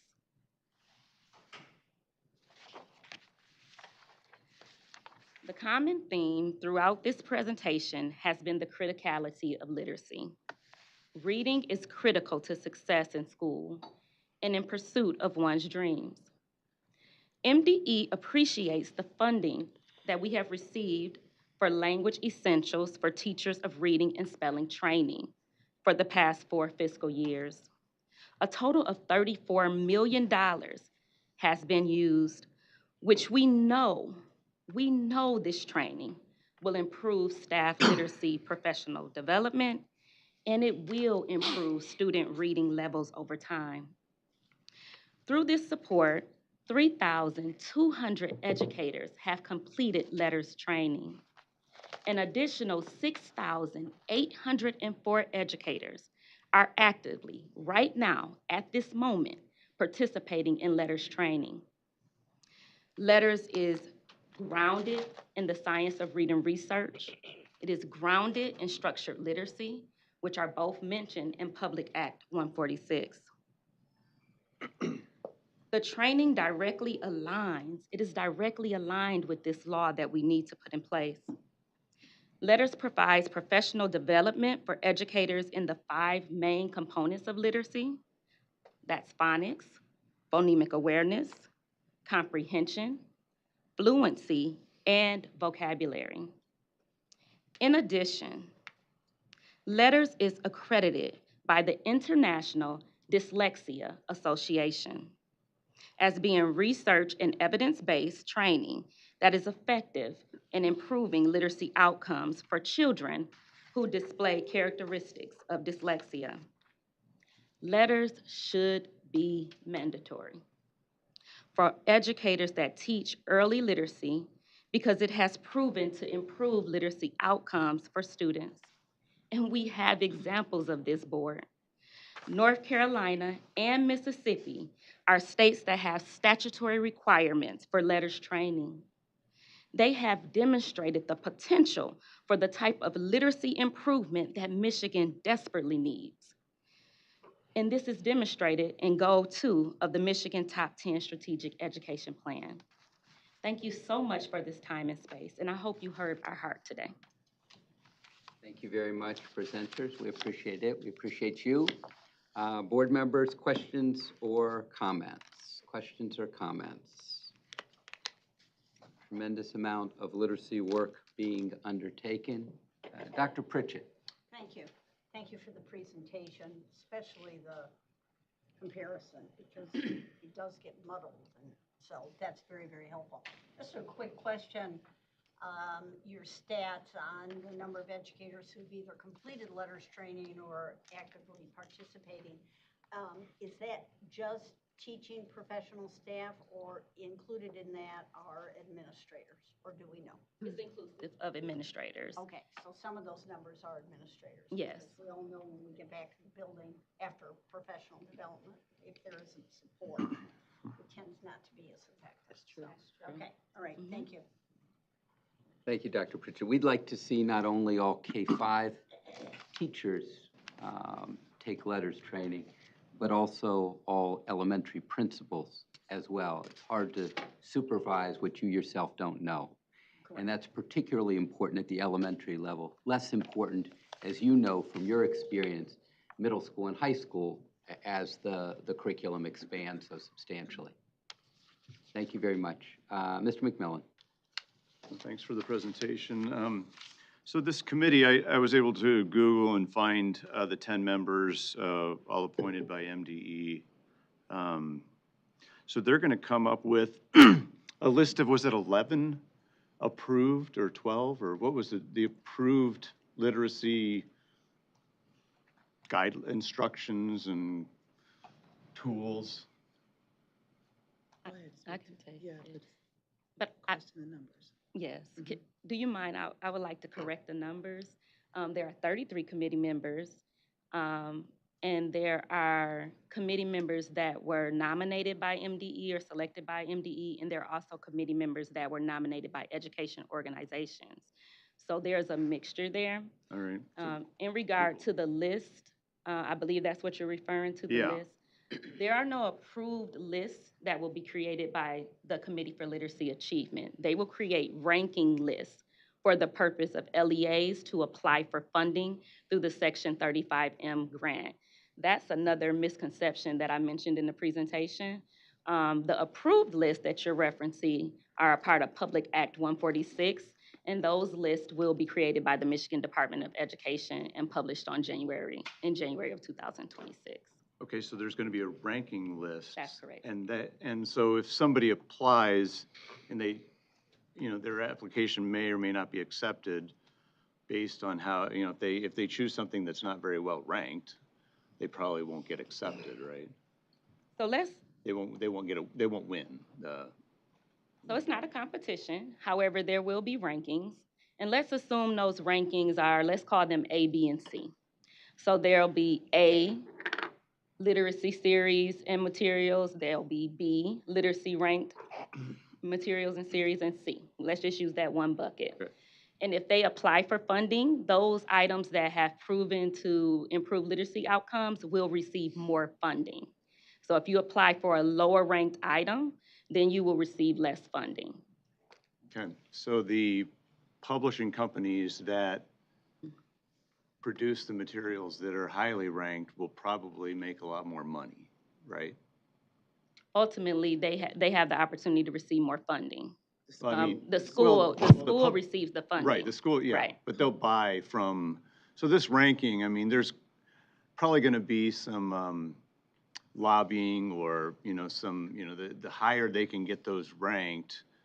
And I don't know, is there going to, then the more money they're going to make. So has been one of my concerns is, we're talking about 87 million and then another 10. I don't know if it's 97 million. So, I mean, it's a pretty good amount of money. So I just, will those that are ranked high, is there going to be a big difference? I mean, aren't they all kind of centered around letters? These tools or whatever that can be purchased with the funding, aren't they kind of all centered around the same theories and the same, I mean, are they going to be all that different? Well, they can be quite different depending on vendor A and vendor B, depending on what the components of their materials and resources are. There could be a difference. That's why you'll have rankings lists. But there are some non-negotiables, and all the tools that will be used to rank these materials will be published on the website that you just searched, that Committee for Literacy Achievement website. You'll see these tools. But there are some non-negotiables.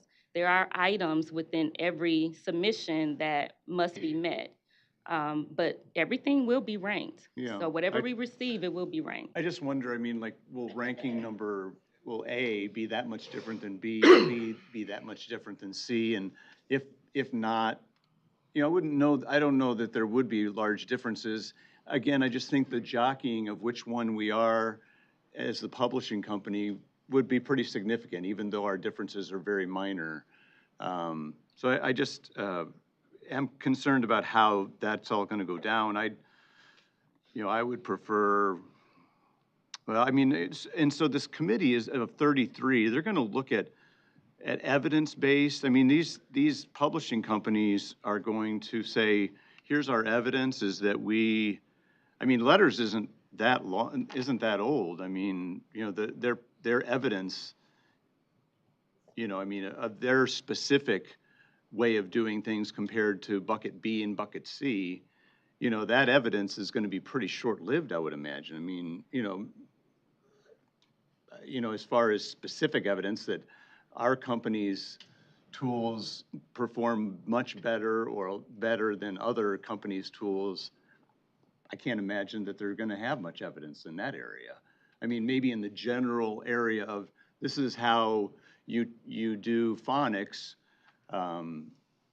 maybe there's going to be some evidence that's a little bit better or worse. Again, it's very subjective.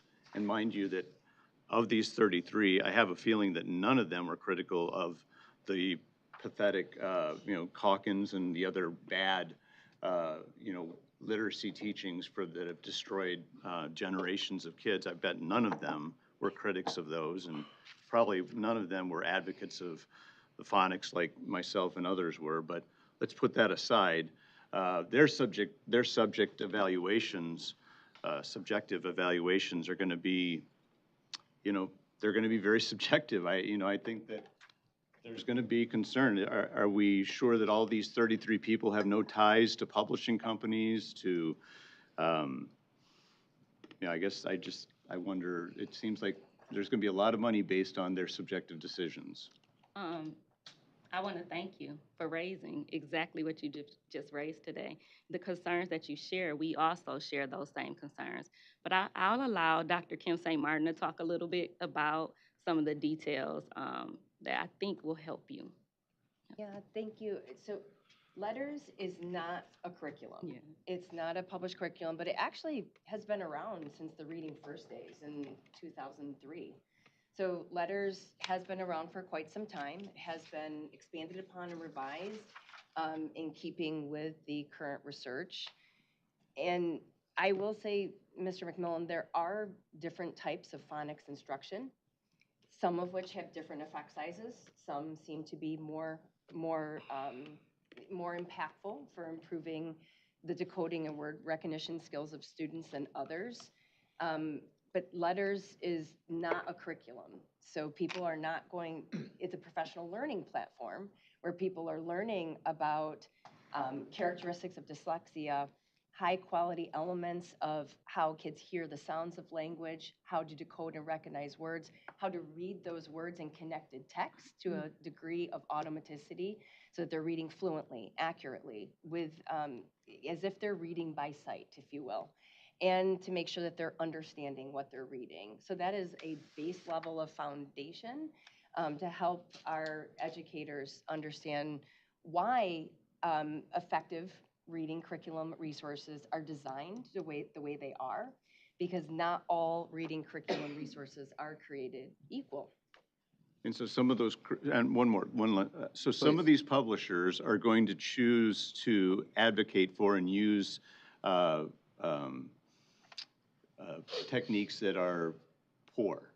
We're not gonna select the ones that are doing well and have research-based, or it just seems to me that, again, there's going to be, most of them are all going to congregate around the same stuff, and somehow A, B, and C are going to get all the money because they're like a slightly different than D, E, and F. And so because nobody's going to say we're championing the one that doesn't work. They're all going to champion the ones that I would say are probably research-based, and so I'm a little leery about how this list is going to be developed. But anyway, I beat a dead horse, I guess, probably. If I may, Mr. McMillan, I heard you mention too the concerns about the folks on the committee, and we have addressed that through the criteria that is being established. So it's all based on research. So when the submissions are created, there will be 3 evaluators that evaluate each of the materials that come through. So we have inter-rater reliability, and we come to consensus. As they go through the criteria that Ms. Ross-Smith mentioned will be published on the website, that will be consistent for every submission that we receive.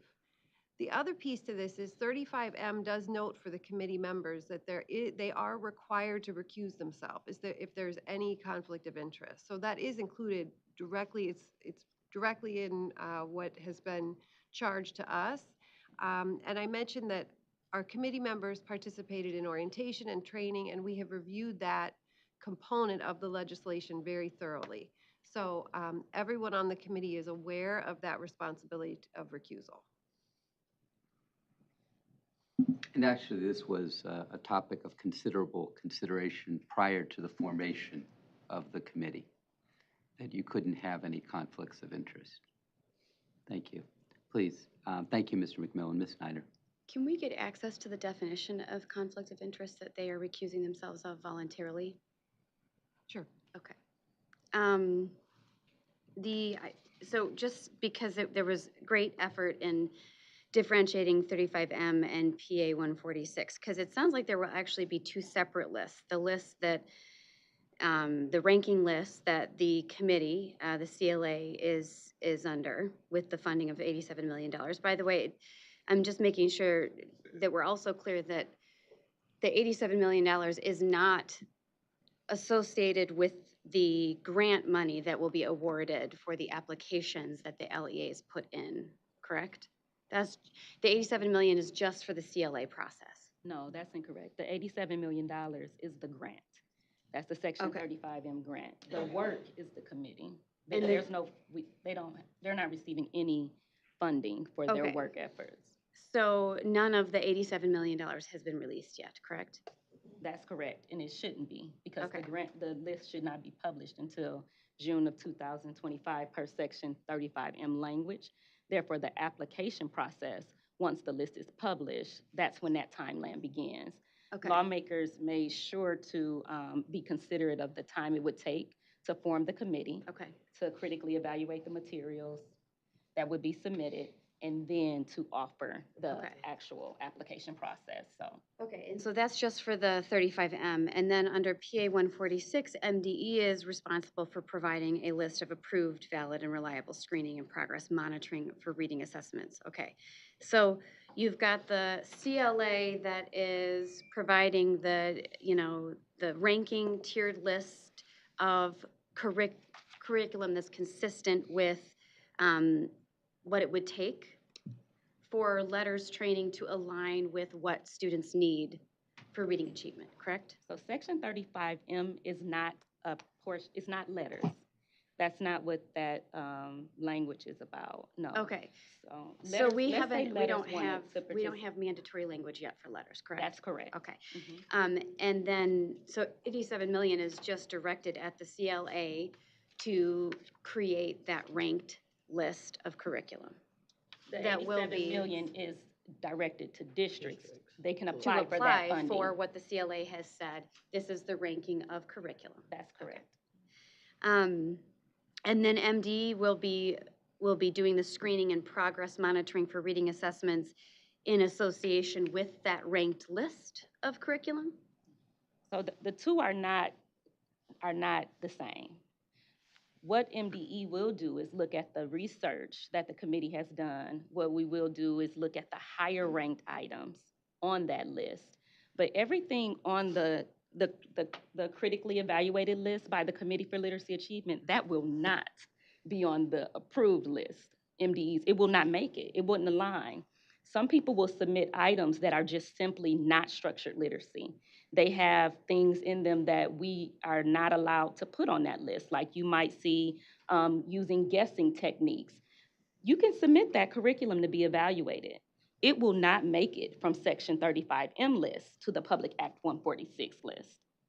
So. Okay, so in the Public Act 146 list is not just a list of curriculum, it's a list of screening and progress monitoring for reading assessments. That's correct. And that assessment list is not a part of Section 35M. That's another misconception.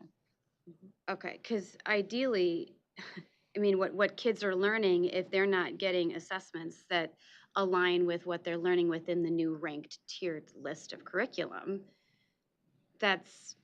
and you're saying that that portion is unfunded at this point in time.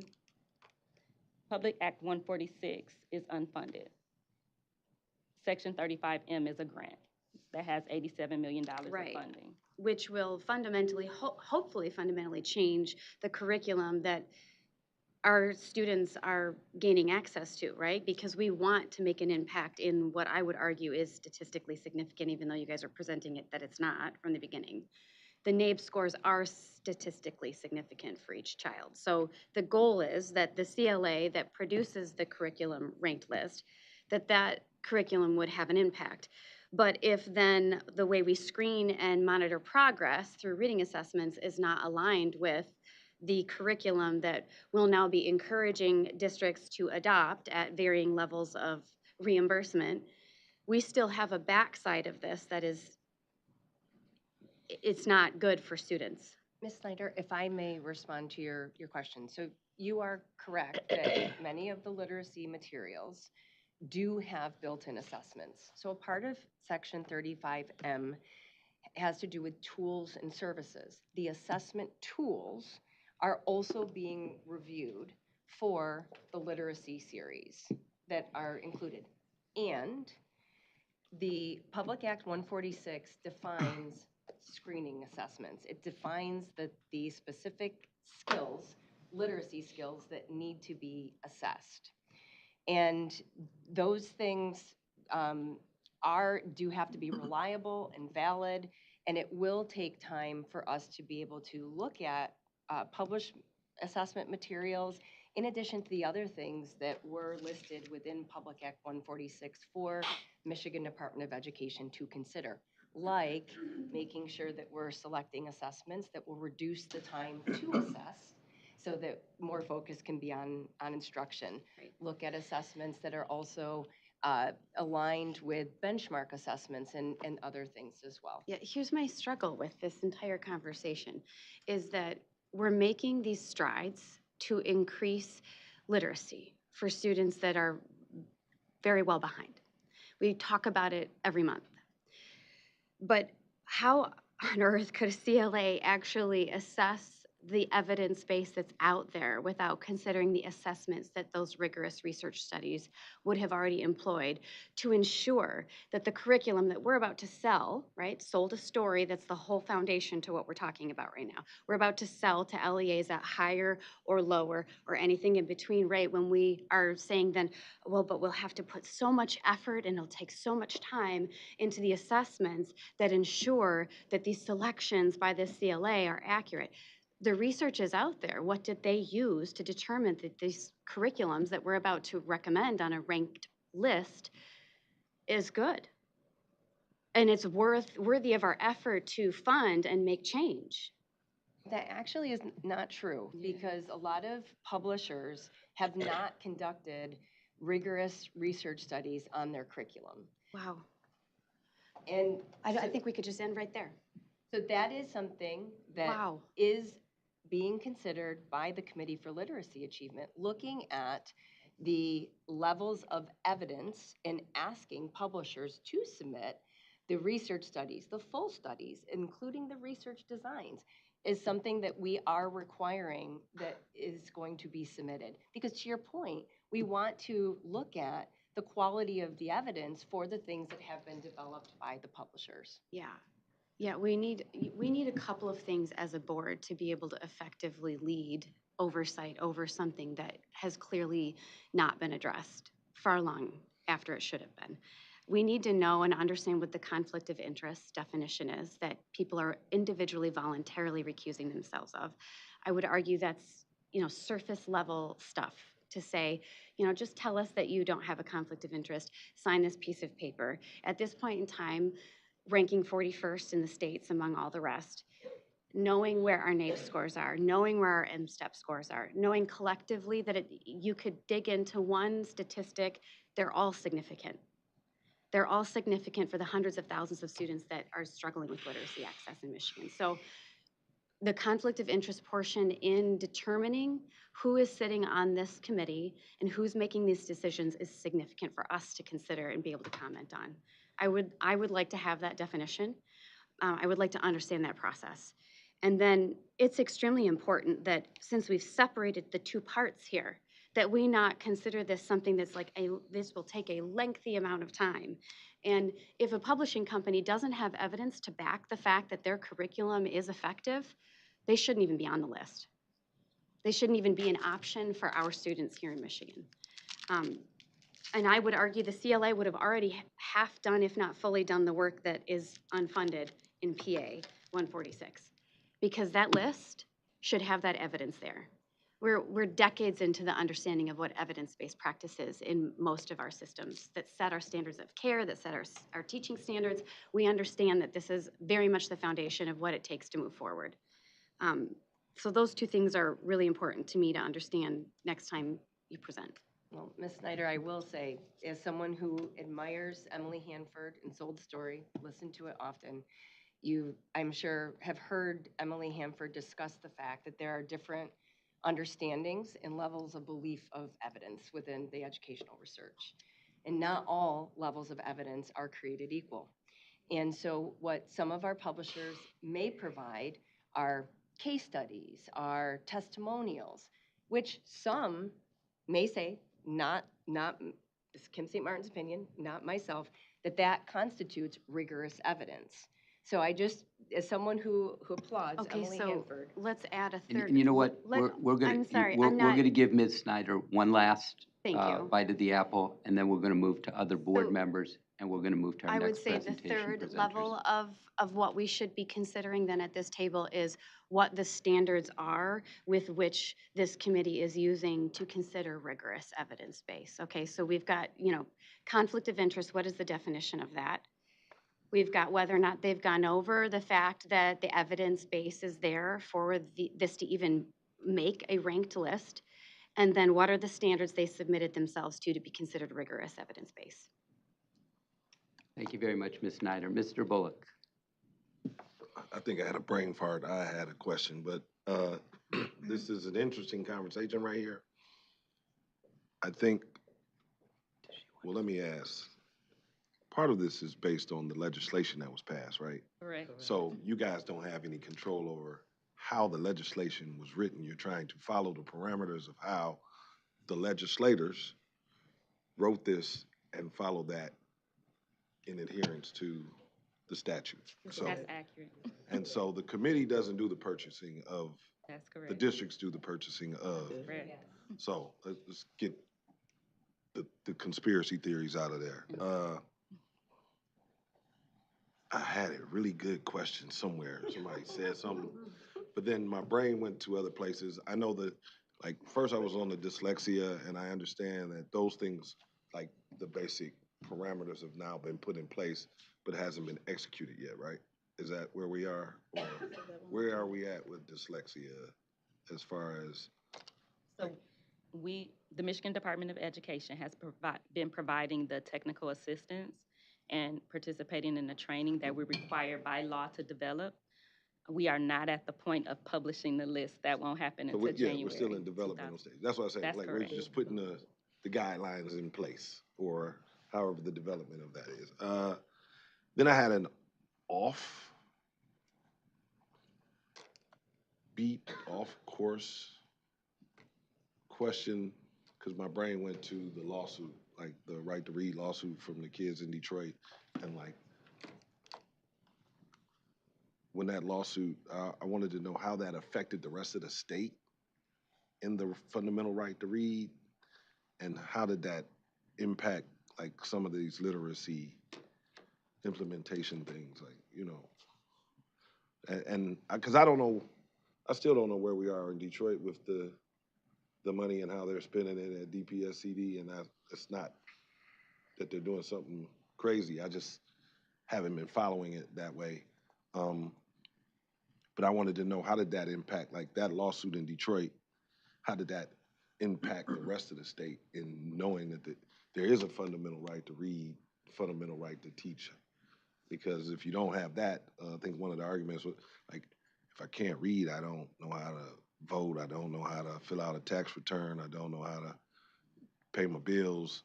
And so that crazy argument that the state only had to provide schools and not, or a position, not the state, just somebody's position. So I had a whole lot in there. My brain was scrambling back to my original question, and I couldn't find it. So the settlement around the Detroit Right to Literacy lawsuit included a few elements. $93 million to DPSCD, number one, with a committee associated with the distribution of those dollars, as you know. So that's number one, because I believe you were in the legislature when that was approved. Yeah, I'm just making sure And that, then, I'm sorry. and the second one was a piece of guidance that MDE was responsible for. But the right to literacy lawsuit, the settlement thereof, didn't change the fundamental structure within which children experience literacy in the state. It was still a local control state, run amok, for arguably the most important element of public education, early literacy. That early foundation is critical. It affects everything else developmentally downstream. And when you literally have 835 local school districts doing precisely what they want with literacy, irrespective of literacy outcomes, you're going to get what we've gotten, which is not sufficient. And when other states have worked on this issue, specifically the two states to which Ms. Rawls-Smith refers, Mississippi and North Carolina. I spoke with both of those state attorneys. What did they do? They narrowed and deepened their professional development. They narrowed and deepened their literacy materials. Well, you can't do it in a local control state unless you have a state statute, PA 146, that permits you to narrow and deepen the literacy materials, to narrow and deepen the professional development, which is what we're doing here.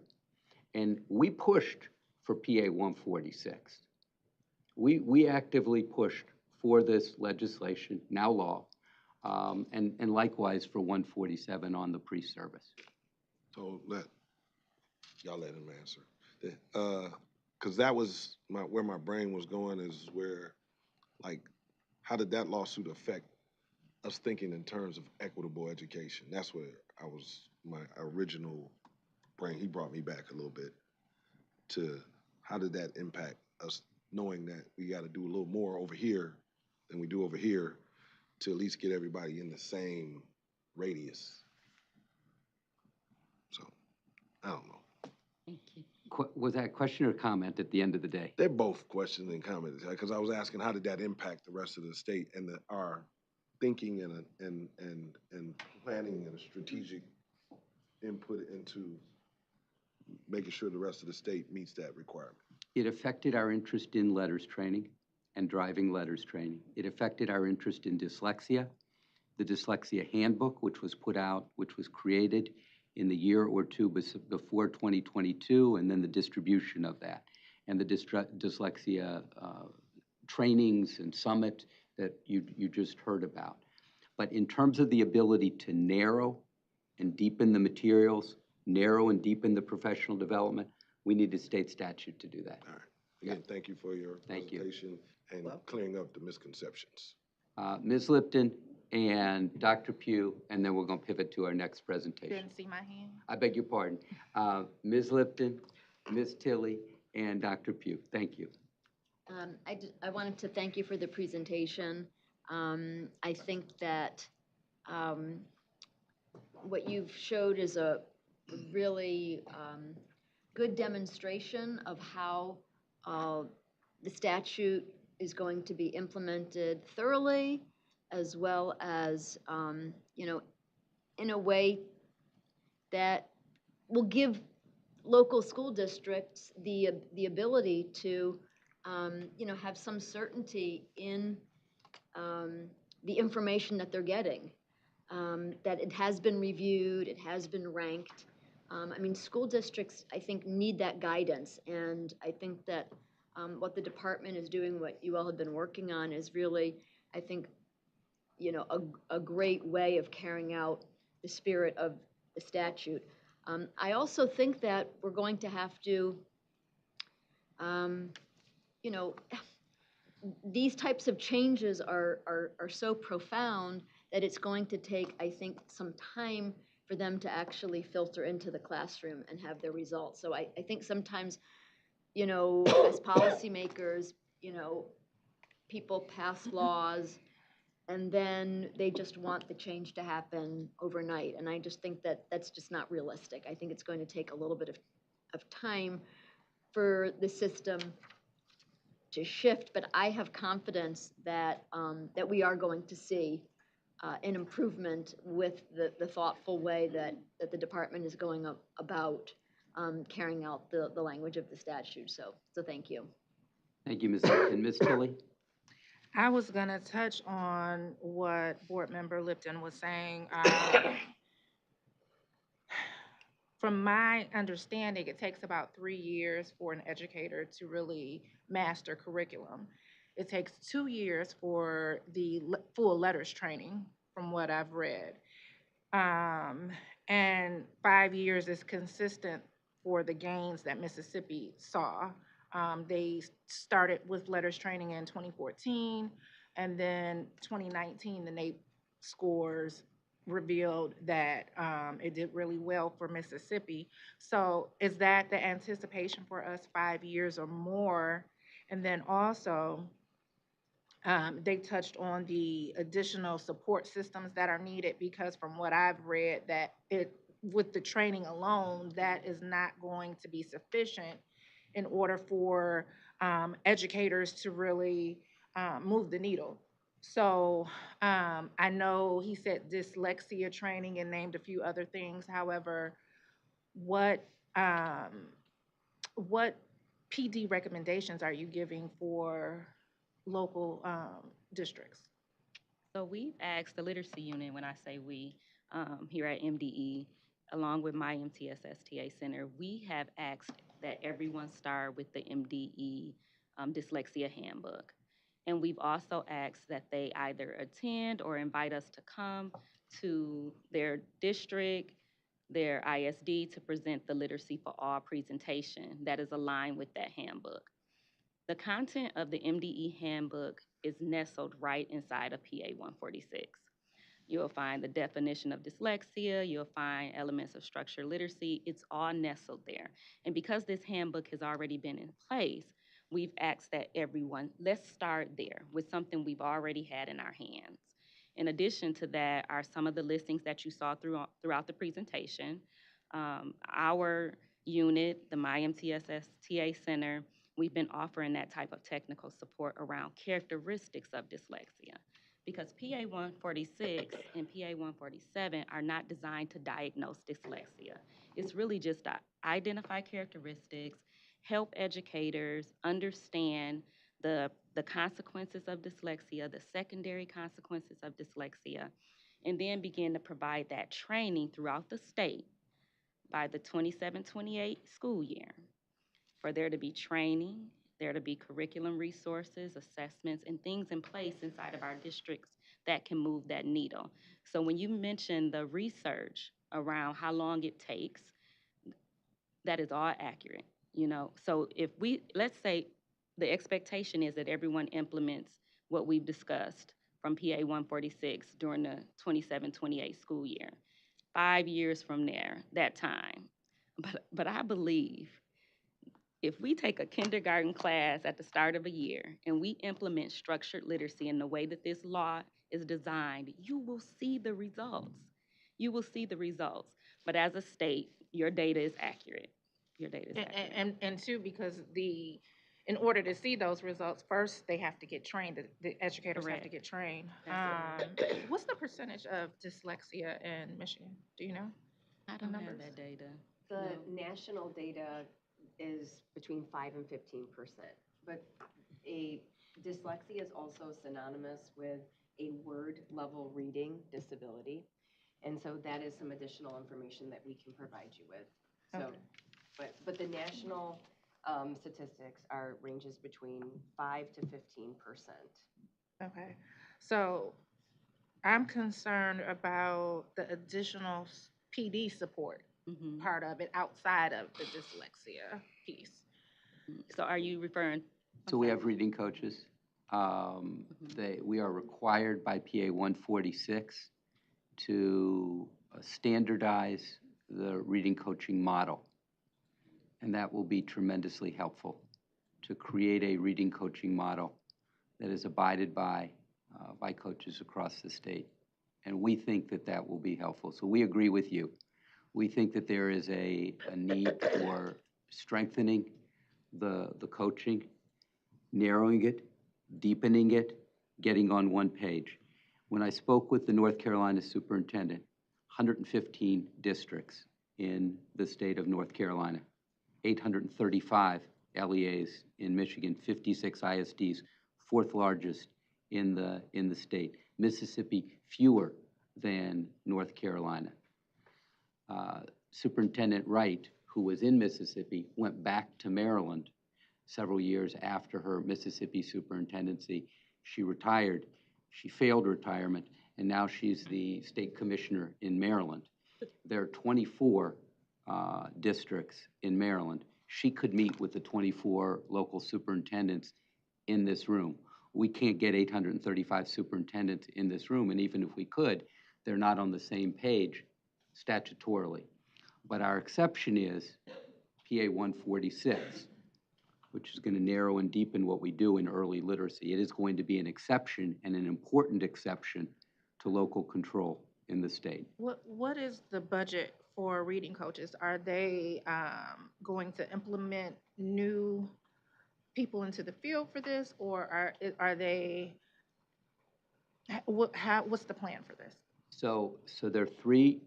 We can get you more information on it. Yep. There is a line in the budget for reading coaches at the ISD level. That's number one. Two, as you will hear this afternoon, the governor has recommended an expansion of that line in her fiscal year 26 executive budget recommendation. And three, there are reading coaches that aren't at the ISD level, they're at the LEA level, and they are being funded by local school districts. And we do not have the specifics on those because it is so diffuse. But we have hundreds of reading coaches across the state. Thank you. Okay, thank you. We're going to go to Dr. Pugh for a benediction, and then we're going to hear our third and final presentation prior to lunch, because this presentation, though very, very rich and very, very important, is not our last before lunch. Go ahead.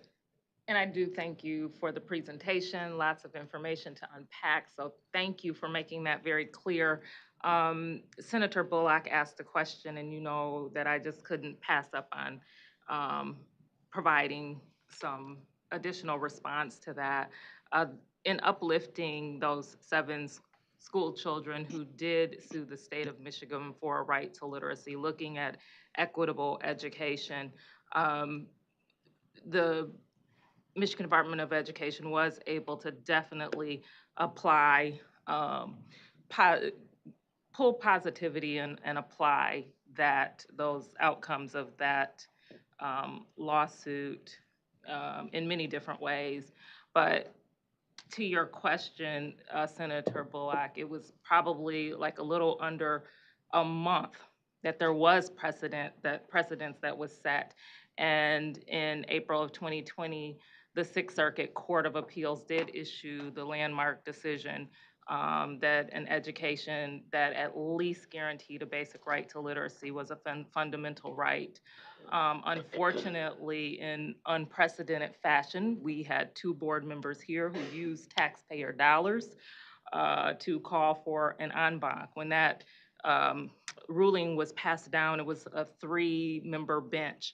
And so what they called for was the remaining members of the bench. They joined with groups across the country to call for the full 16 members of the Sixth Circuit Court to rehear the case and vacate the previous opinion, not reversing it for the children of Detroit, but because it was no longer precedent, it didn't apply to the states that are under the Sixth Circuit Court.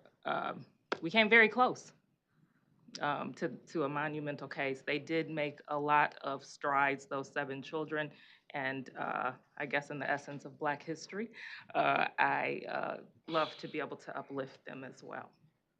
Thank you, Dr. Pugh. Presenters, thank you very much. We appreciate you. We appreciate your hard work. It is very, very complicated.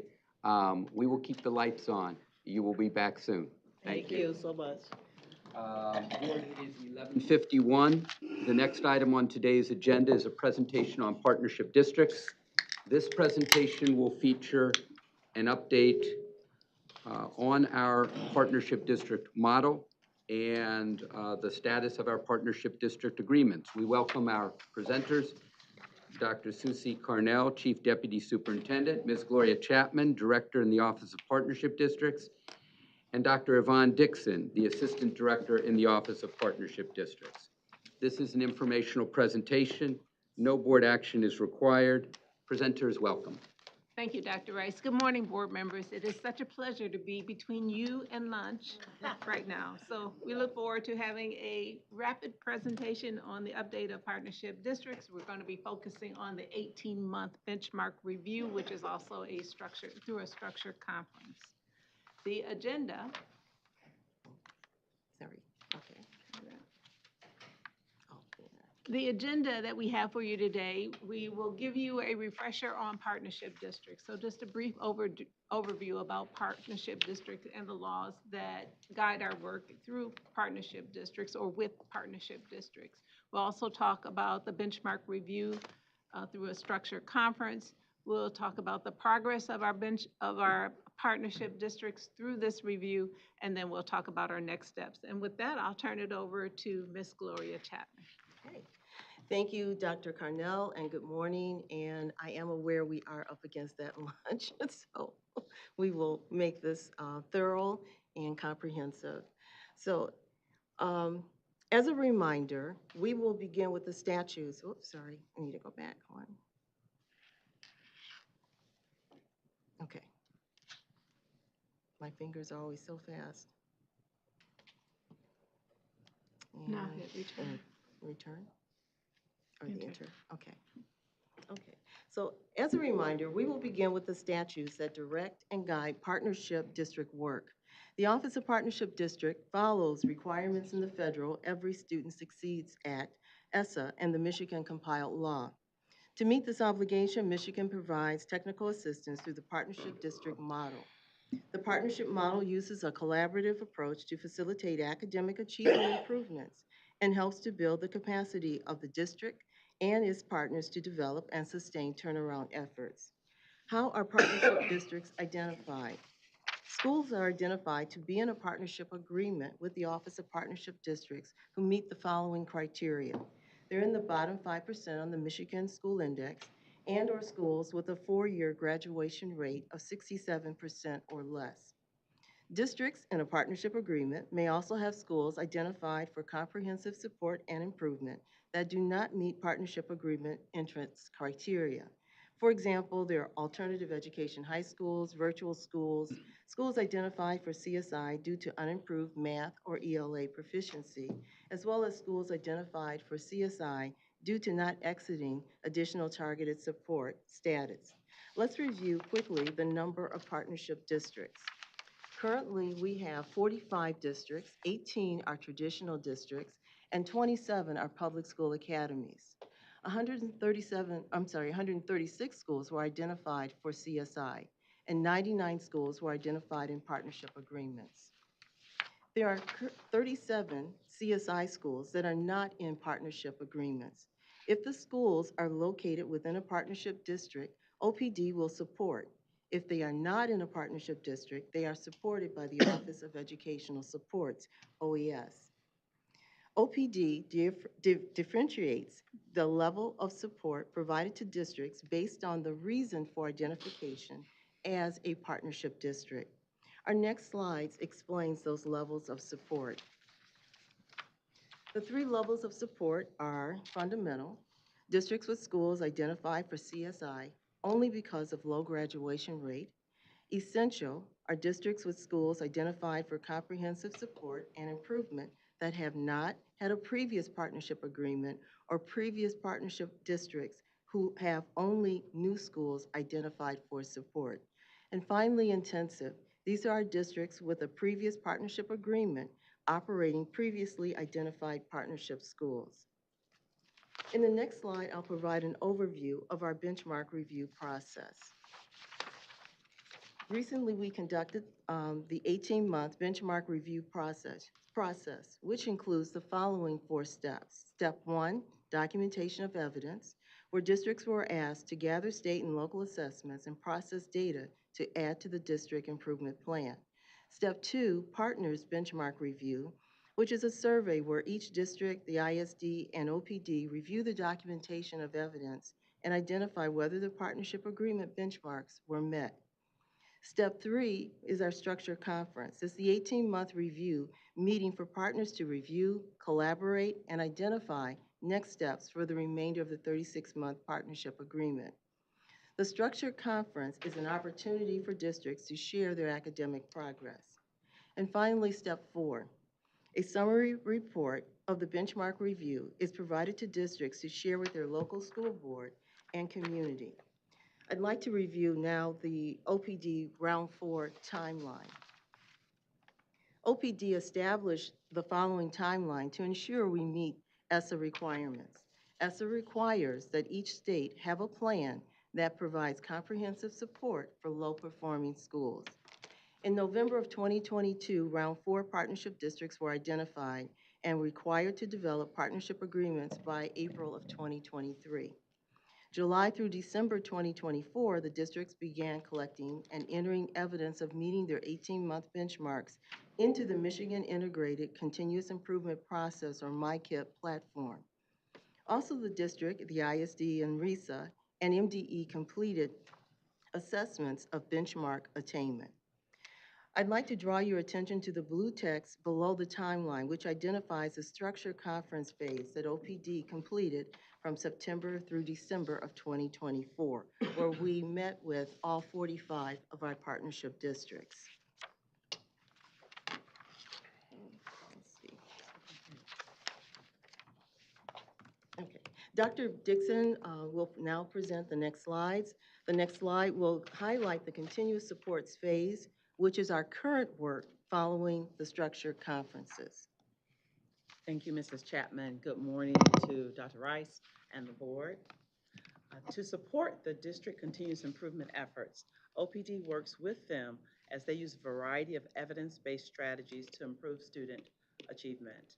For example, the Language Essentials for Teachers of Reading and Spelling, or LETTERS, is a research-based practice which is a K-3 instructional strategy used in 28 of our 45 partnership districts. Other examples are high-dosage tutoring and implementation of the Early Warning Intervention Monitoring System, or EWIMS, for reducing chronic absenteeism. Mrs. Chapman will talk about how implementation of some of these strategies is made possible by 21H funding used to support student achievement. MCL 388, Section 1621H, provides funding to partnership districts. Subsection 2 describes who is eligible to receive state funds. A district must have at least one school identified as low performing under the accountability system. The following slide describes what districts must do in order to receive funds. Districts must do all of the following in order to be eligible for funding. 1, districts have 90 days to complete a needs assessment. 2, develop an intervention plan. 3, craft their academic goals that put students on track to meet or exceed grade level proficiency.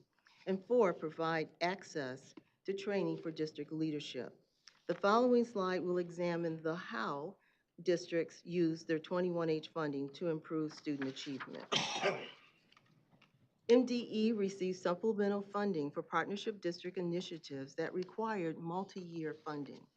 Of the $12 million for fiscal year 25, which was the second year of a 2-year request, 13% was used for increased instructional time, 73% for other expenditures that directly impact student achievement and cannot be paid from existing district financial sources. 11% was used for professional development for teachers, district, and/or school leadership, and 3% was used for teacher mentors.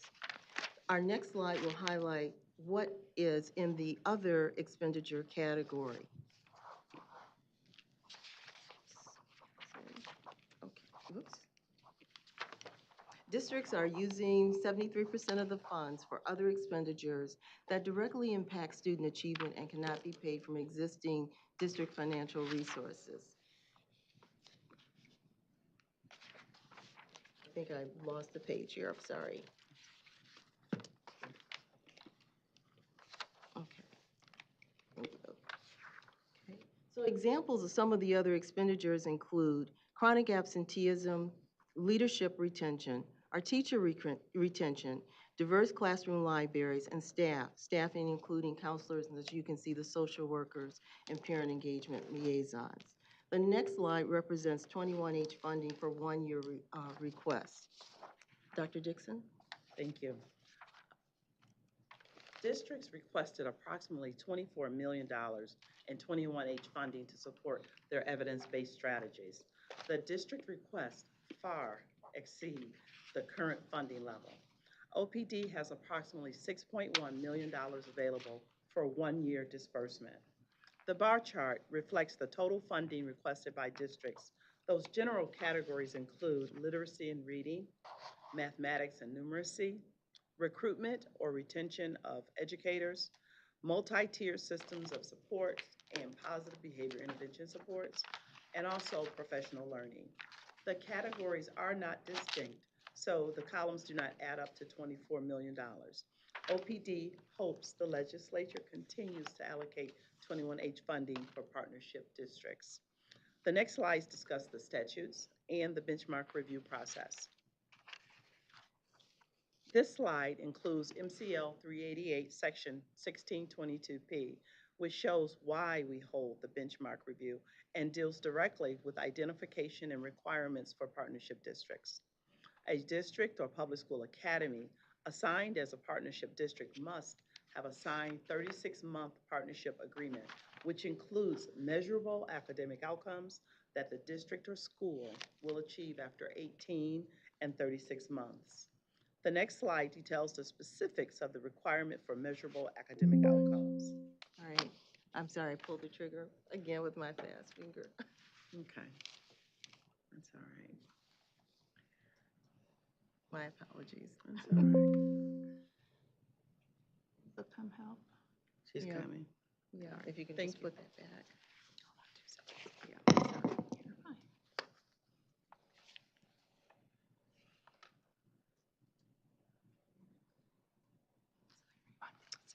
16. Right there. Next. Next one, yeah. Yeah, thank you so Okay, very much. Thank you.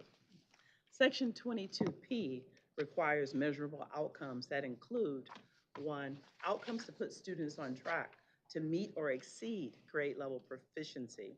2, either at least one proficiency or growth outcome based on state assessment, or at least one proficiency or growth outcome based on benchmark assessment.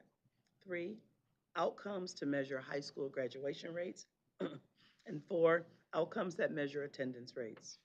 The measurable outcomes are reviewed as part of the required 18-month benchmark review. The following slide provides an overview of the process. The purpose of our 18-month benchmark review is to engage in a collaborative conversation on district process and to identify any recommendations for continuous improvement for the district. The process includes an analysis of data associated with the benchmarks, a partner benchmark review that's completed by the local district, the ISD or RESA, and OPD, as well as the structured conference, which is conducted to hear the district's progress toward meeting the benchmarks at the 18-month time frame of the partnership agreement, and also to engage in collaborative conversation on progress and to make those recommendations for continued growth. The fourth element is the summary report, which is provided to the district to share with the local Board of Education and their community. The summary report includes the status of each 18-month benchmark and recommendations for the next steps needed to progress toward the 36-month outcomes. During the structured conferences, there are several expectations or look-fors. Primarily, we look for evidence of reduced K-3 class size, increased graduation rate, and increased student proficiency in math and ELA. These expectations are contingent upon student attendance, leadership, and teacher recruitment and retention, and teacher professional learning. We are going to highlight the structured conference participants and agenda on the next slide. The blue boxes on the slide list the partners who participated. and the slide shows agenda items for the structured conference. The goals of the structured conference are to evaluate progress toward the 18-month benchmarks established in the partnership agreement, assess the impact on student achievement, and identify areas for targeted support and improvement. At the conclusion of the structured conferences, districts know their status toward meeting the benchmarks at both the school and the district level. The recommendations from the structured conference provide an opportunity for the district to make mid-course corrections. The following slide provides a summary of the results from the 45 structured conferences. This slide includes the status for districts under partnership agreement. The table shows the results of the 2024 structured conferences. 27 of the 47 districts are on track. 9 are making progress, and 9 of the districts are off track. We will conclude our presentation today with next steps and the 3 opportunities for improvement that were identified during the structured conference. Ms. Chapman? Thank you. The 3, oops. The slide. Okay, thanks. No, you didn't, okay. Oops. Okay. All right. The 3 opportunities for improvement are chronic absenteeism, leadership recruitment and retention, and teacher recruitment and retention. These are the top 3 areas where districts need support and are barriers to districts meeting our expectations of reduced K-3 class size, increased graduation rate, and increased student proficiency in math and ELA. We recognize these are challenges across our nation, and listed are some of the ways OPD and the partnership districts are working to mitigate these challenges. For example, chronic absenteeism. District systems help to identify students' absenteeism beginning day 1 of the absence. The school and family liaisons identify barriers to school attendance, and some districts offer late buses for students who miss their scheduled pickup. Our leadership recruitment and retention. Mentors and professional learning are provided to build capacity. Teacher recruitment and retention. OPD ensures districts are assessing the Grow Your Own grants. 2, that they are identifying candidates to become certified teachers. And as a follow-up to that, they are assisting candidates in preparing for the Michigan test for teacher certification. Coaching and professional learning are provided to focus on instructional strategies to increase student achievements in mathematics and ELA. As a reminder, the 21H funding plays a crucial role in each of these areas. And let's take a look at next steps for OPD and the districts. Is it gonna, oh, okay. Why, I'm not sure why we missed that. So our next steps. We will use the benchmark review summary reports to revise the district's continuous improvement process. And the districts will share the partnership agreement status at a local Board of Education meeting. In conclusion, our districts use the summary report to refine their strategies and activities. OPD will continue to provide ongoing support of districts to ensure their success in increasing student proficiency in ELA and mathematics. Thank you. I will now turn this back over to Dr. Rice. Thank you, Ms. Chapman. Presenters, we appreciate you. Board members, what questions or comments do you have? Ms. Lipton. I just have 2 questions. The first question is when you talked about, when you showed the bar graph regarding 21H and the various requests that districts are making, I understand that some of them are, they go into several categories. Yes. So that part makes sense. Do you have a sense of how that line item should be funded if it were to be fully funded? I know you said $24 million, you said? Did I get that number right? $24 million. $24 million, okay, which doesn't seem like it would be enough, but do we have a sense of if everyone got what they needed, what that number might be? Would it be double that? I'm just I'm just curious to know what fully funding that particular line item to give districts the supports they need. It would How be much are we closer- It would be underfunding that? closer to SFRC recommendations. Okay, which was that? It would far eclipse what they Okay. asked for in 21H funding. Okay, so not even just double, but, you know, okay. Thank you, I appreciate that. Then, going back to the slide where you talked about the number of districts that are, that have partnership agreements, districts. I'm focusing just on districts, not on individual schools.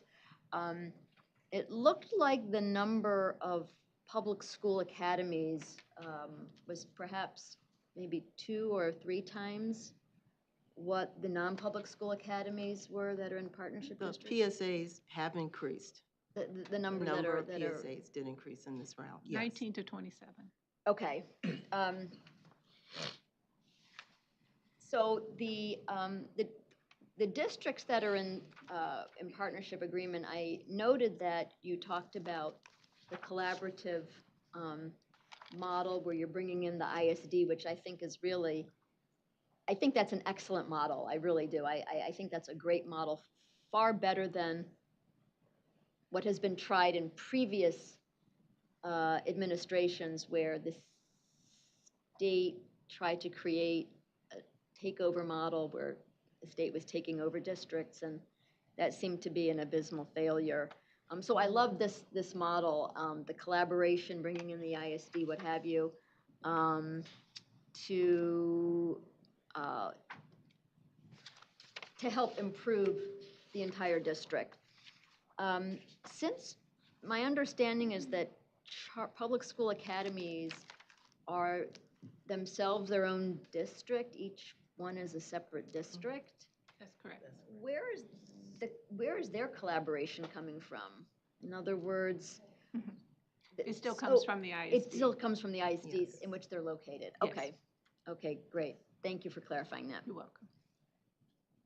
Thank you, Ms. Lipton. Mr. McMillan, Senator Bullock.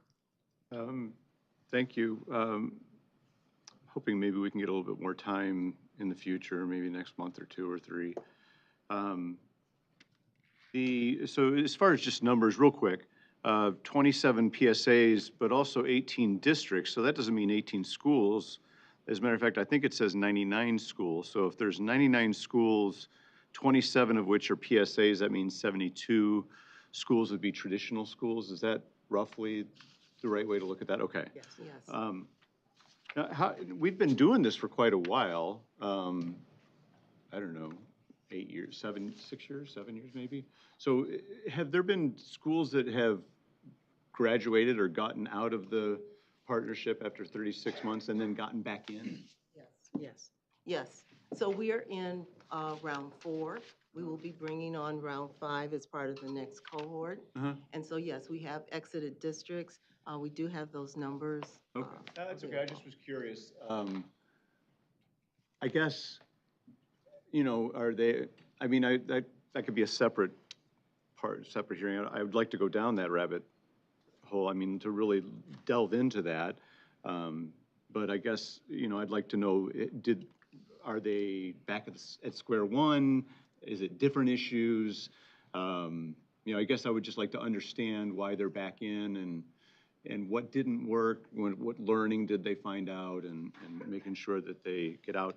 You know, what is the incentive, and I know I've asked this in the past, the incentive to get out of a partnership district? Because I'm glad that we took away we're gonna shut you down and all the punitive things, but I think they are getting money and resources while they're in the district.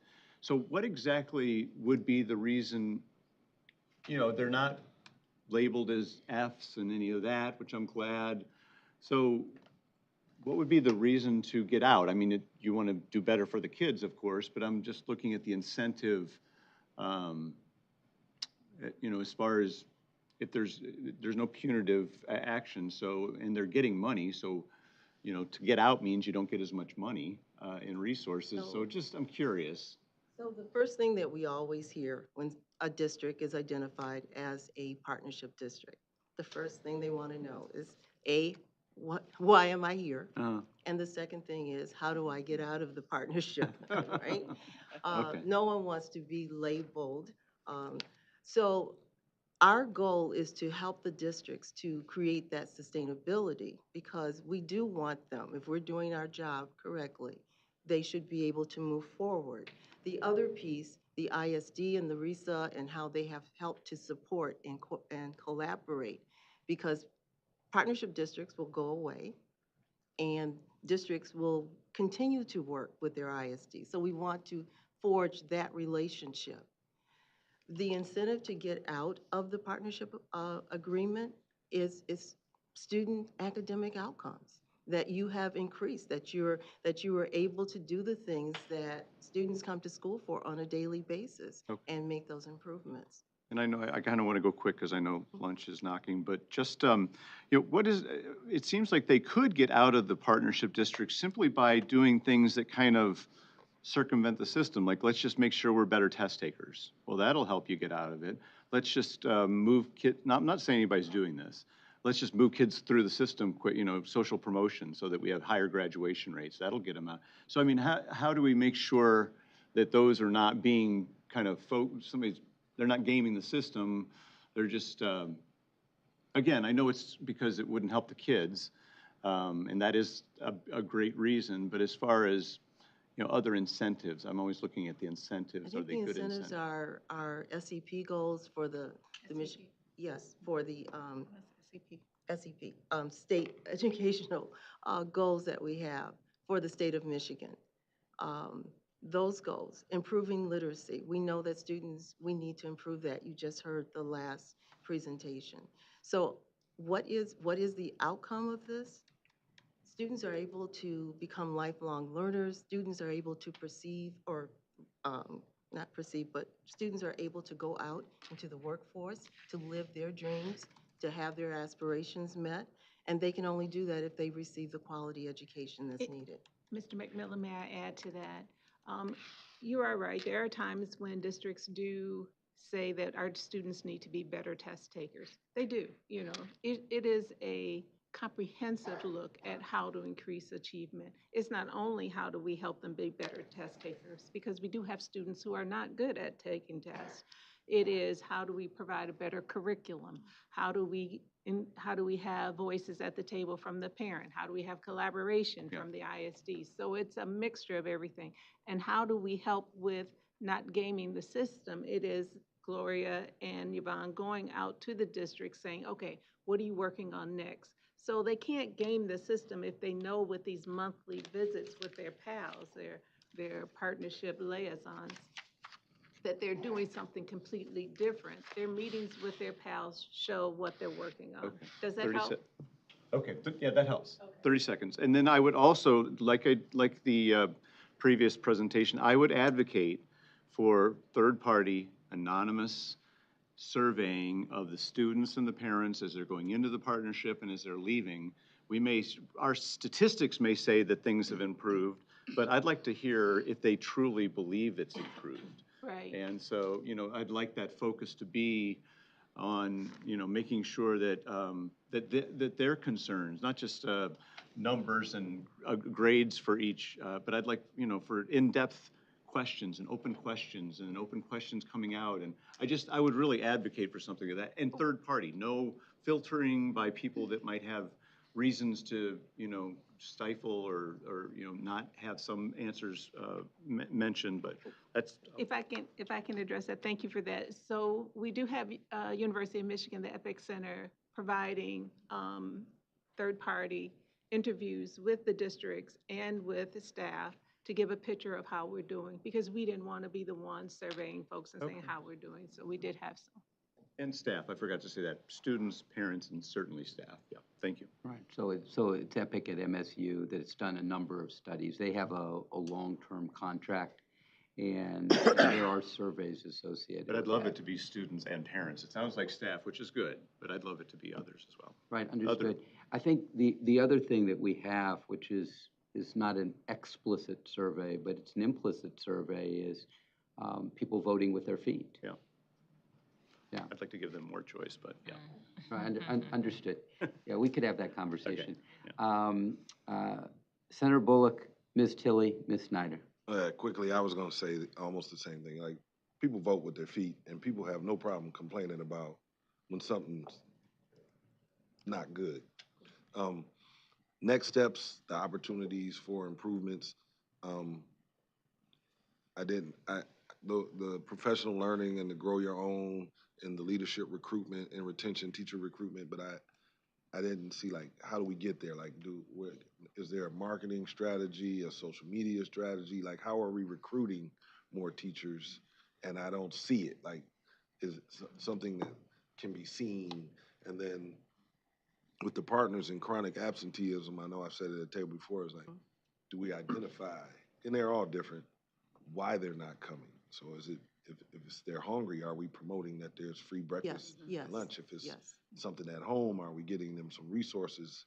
If it's, so like, Washing machines, dryers. washing machines for the clothes. Yes. Yeah, so all of those things, I don't see those things. And I know my kids just transitioned out of like K to 12, but I still do a lot of mentoring and interacting. I don't see those things in schools where we're mentoring young people and doing other things. So I'm looking at, now that I'm in this, I'm looking for where are the reason, what's the paper, what says what on the wall, and I don't see it.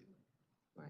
So, you mentioned washer and dryers, making sure, so it's not just the washer and dryer and the installation of the Yeah. washer and dryers, right? And so, all of those barriers in terms of students being able to, come to school, understanding what prevents them. So the day one is very crucial to our partnership districts. When a student is absent, they need to have that personal contact. And so it can't be a punitive thing, but it really is more of a personal thing, talking to the parent, finding out, oh, you're calling because, yeah, missed the bus, or it might be a case where, just wasn't feeling well, or we overslept, whatever it is. And so having that level of parent engagement, some of our parents just being made aware or reminded about what the impact is when their students or when their children do not show up at school. And so those kind of things, building those relationships are very crucial, because we all know that in order for our students to be successful, they have to, first level, they have to be in school on a regular basis. And then we can't penalize them. So we can't say we're going to do uniforms and then have a policy in the school that says if your uniform isn't clean, then you have to go home.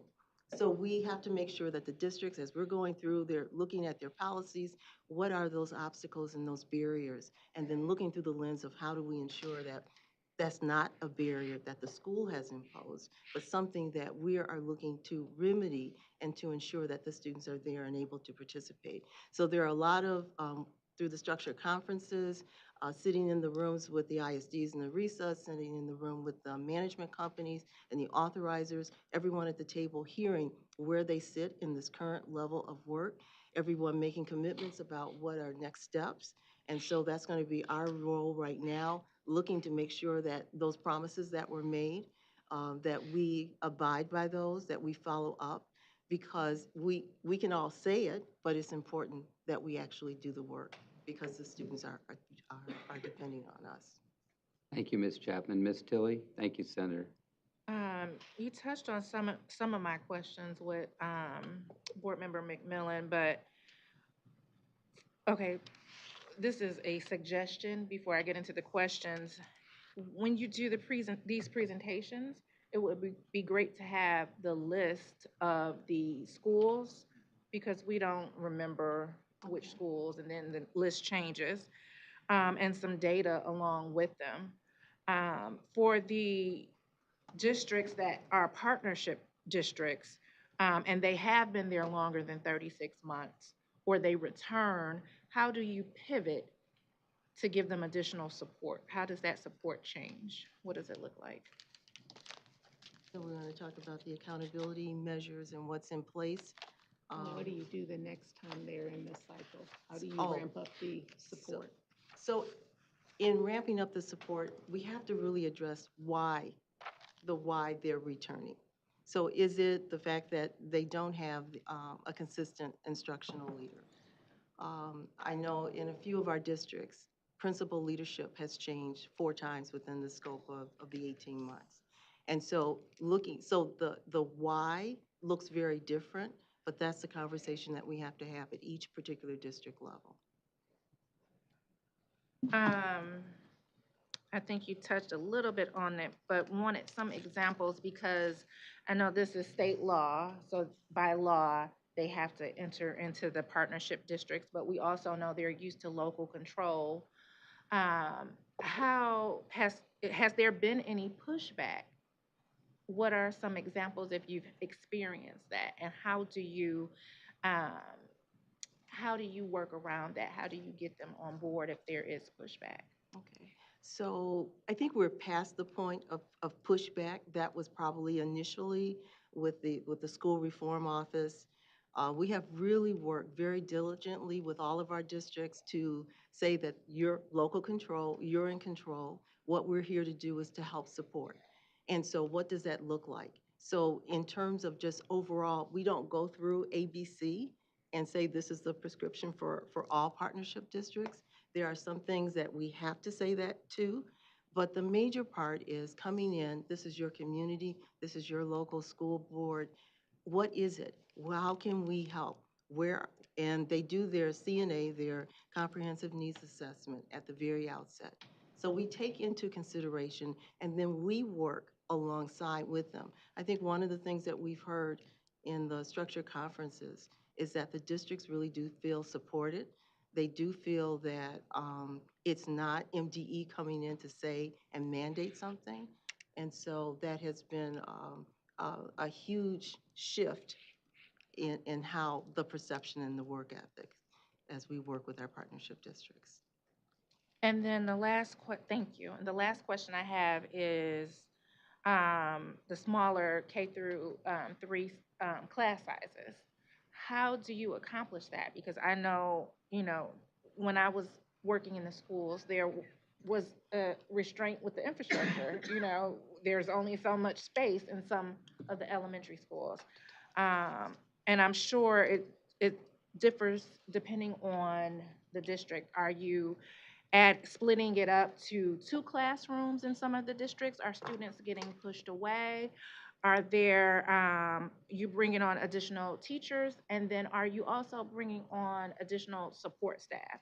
Because I know in kindergarten classrooms, there was normally additional support staff the whole day, but in those first grade through third grade classrooms, they often did not have the support staff they needed, especially when they needed parapros. So how are you assisting in these areas? So again, working with the superintendents, working with the principals in those schools, what is it in terms of staffing, current staffing that you have available? What are the parapros doing? What does that look like? What additional training do they need in order to support their roles? How can they push in more in terms of the K through 3 band? Because we know how important it is for students to get a really good start in their overall literacy development. So it's a variety of different things. There isn't one set thing. We're not going in and say you must reduce class sizes. What we're asking is, as you look at the overall staffing that you do have available, how can we?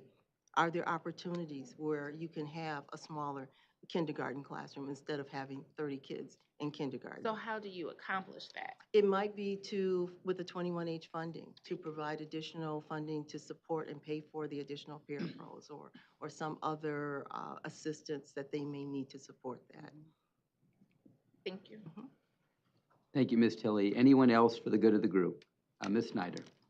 I am just curious about slide 17, and you said there are 31 schools in the partnership agreement status that are on track.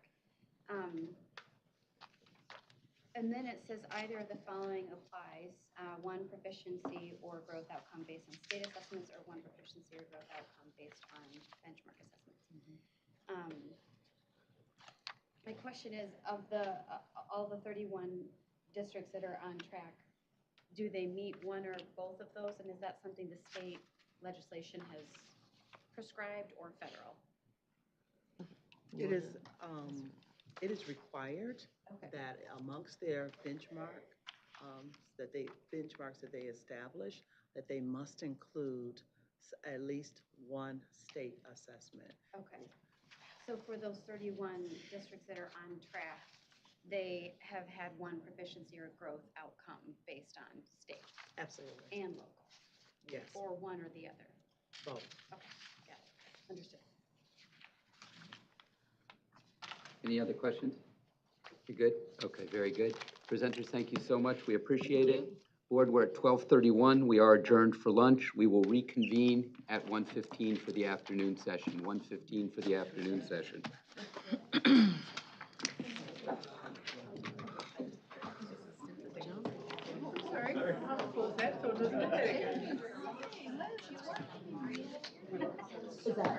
Yeah, perfect. Sorry that that was not offered. Glad that they're here now, and we've already ordered. Yeah. It's good.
one for the state of Michigan who needs another copy.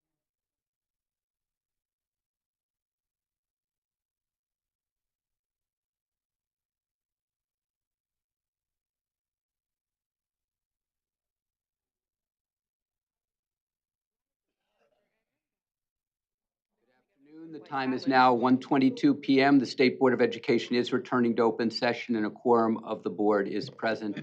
The regular meeting of the State Board of Education is reconvened. Ms. Evans, are there individuals who wish to address the board during today's meeting? Yes, there are people who have registered to provide public comment today, and I will review the rules. Each speaker will be limited to 3 minutes to address the board, and I will keep track of time. We will be strictly following the time limit so that everyone has an opportunity to speak. Please finish your sentence and end your comment when the timer goes off. Thank you for your cooperation. It is the practice of the board not to respond to comments during the public participation portion of the meeting. We will maintain an atmosphere of respect for all people. Any person disrespecting anyone by name or otherwise will be asked to cease. Public participation will occur in person and virtually. We will begin with those persons that are physically in the room with us today and then move to the queue online. First person in the room today is Heather Eckner.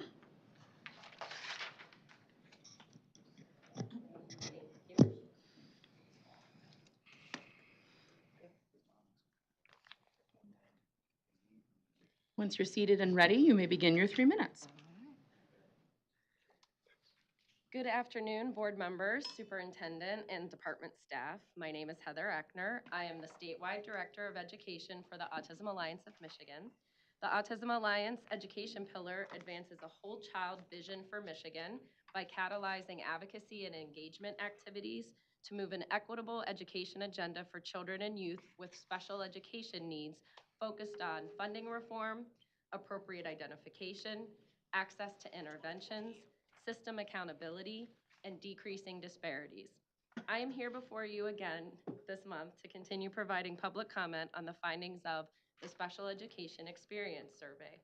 In January, I shared with you a copy of our report to the community and tried to highlight significant concerns for students with disabilities and their families.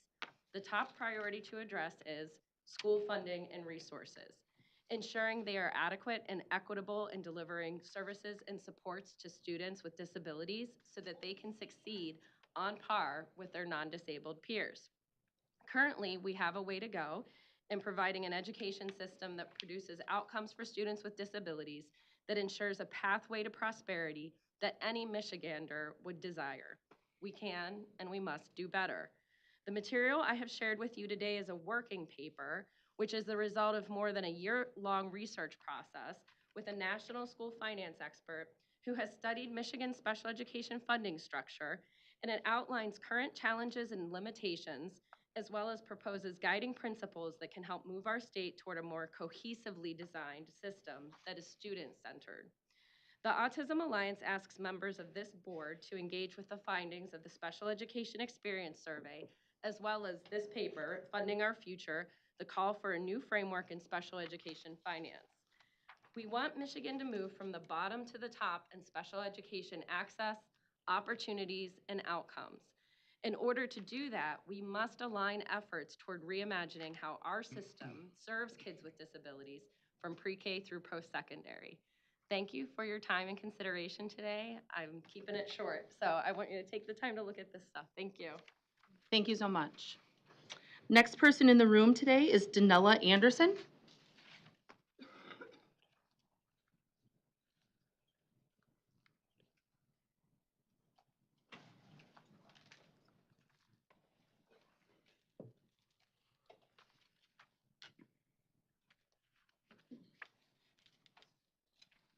Hello. Go ahead and have a seat, and whenever you're ready to begin, you may start your 3 minutes. Ready. Good afternoon, everyone. My name is Donella Anderson, and I'm a foster youth advocate for Flight Tech. I'm here today not just to speak, but to challenge each of you to truly listen. For too long, foster youth, like me, us, have had to fight for basic educational rights, things that should be guaranteed, but instead feel impossible to access. Imagine expressing constant educational roadblocks, lost records, delayed enrollment, and no clear advocate. That reality is happening right now, and it's unacceptable. Too often, when we seek help, we are ignored, dismissed, or sent in circles with no real solutions. The same neglect that would never be tolerated if it were your own children is something we are forced to endure. This isn't just a broken system, it's a betrayal of the very youth it was meant to protect. And every day that passes without action is another day that we are left behind. Another day I am left behind. So I leave you with this. When the next foster youth comes forward looking for answers, looking for hope, what will they find? Another failure, another excuse, or something different? Because our future depends on what you choose to do next. Thank you. Thank you so much. Next person in the room is Cassandra McLaurin.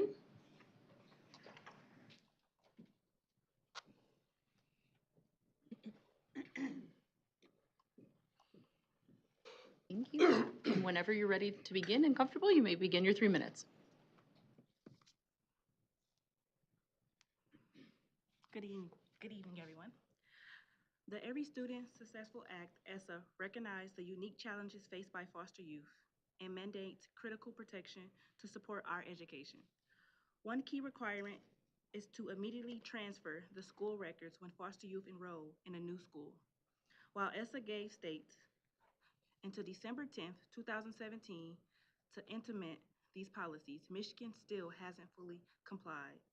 The lack of action continues to harm foster youth like me. The problem: education disruption. Foster youth often change schools due to placement, which disrupts our education. Without immediate school records, we can't be placed in the right classes. Accommodations can't be provided. Lack of coordination. Delays in transferring records, IEPs, medical records can take weeks, even months. This leads to a foster youth falling behind, missing critical services, or being placed in the wrong grade or course. This matters because school is often the only constant in a foster child's life. Smooth transactions ensure we maintain a sense of normalcy and focus on our learning. The solution is simple. Michigan must fully comply with ESSA by maintaining clear policies, require schools to transfer records immediately when students enroll in a new school, creating accountability, track and enforce compliances with the records, collaborate with Michigan Department of Health and Human Services, maintaining ongoing training for schools, child welfare agencies, courts, and stakeholders to ensure proper coordination. Leveraging technology, developing a statewide electronic system for immediate transfer records.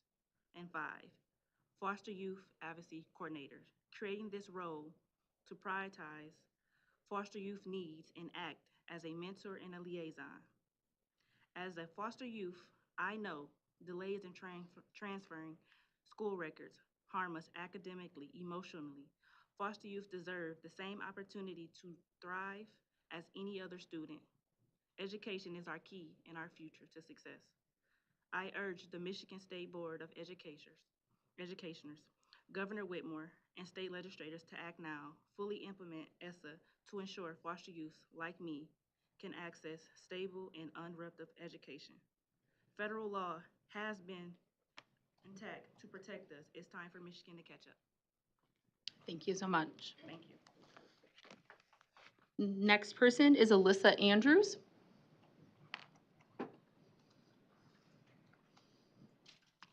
Hello, and whenever you're ready, you may begin your 3 minutes. Good afternoon, everyone. My name is Alyssa Andrews, and I'm the Communications Director for Park West Foundation.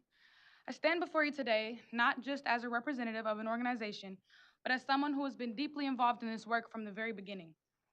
I was a part of the first group that brought MDE and MDHHS together in this very room because we knew that collaboration was the only way to create real change. As a result of that initial meeting, MDHHS was mandated to work alongside MDE in this initiative, yet they were not in this room today, and that speaks volumes. Meanwhile, the young people we saw on the Zoom meeting this morning have no idea about the 400+ hours that went into shaping these policy reforms and into bringing these groups together. It would have been helpful to invite them to continue the work on these initiatives so that they can have a better understanding of what's at play.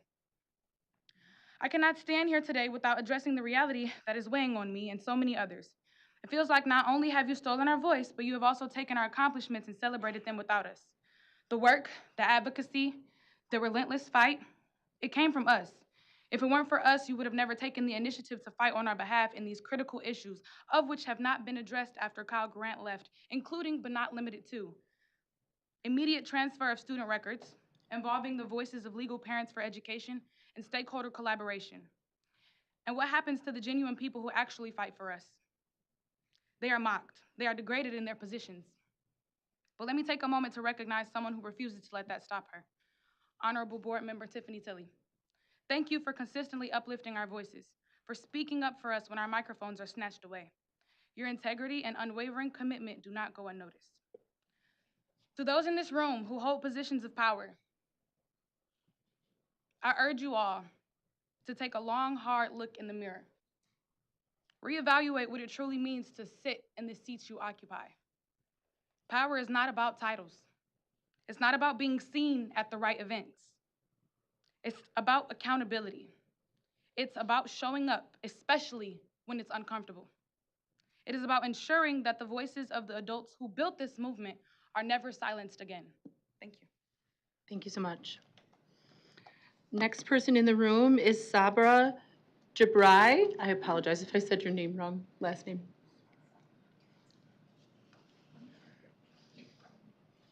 Thank you, and whenever you're ready to begin, you may begin. Thank you. Thank you, board members. And yes, we did work with Alexis and Justin. We carry their books. I don't know, one of you had mentioned it earlier.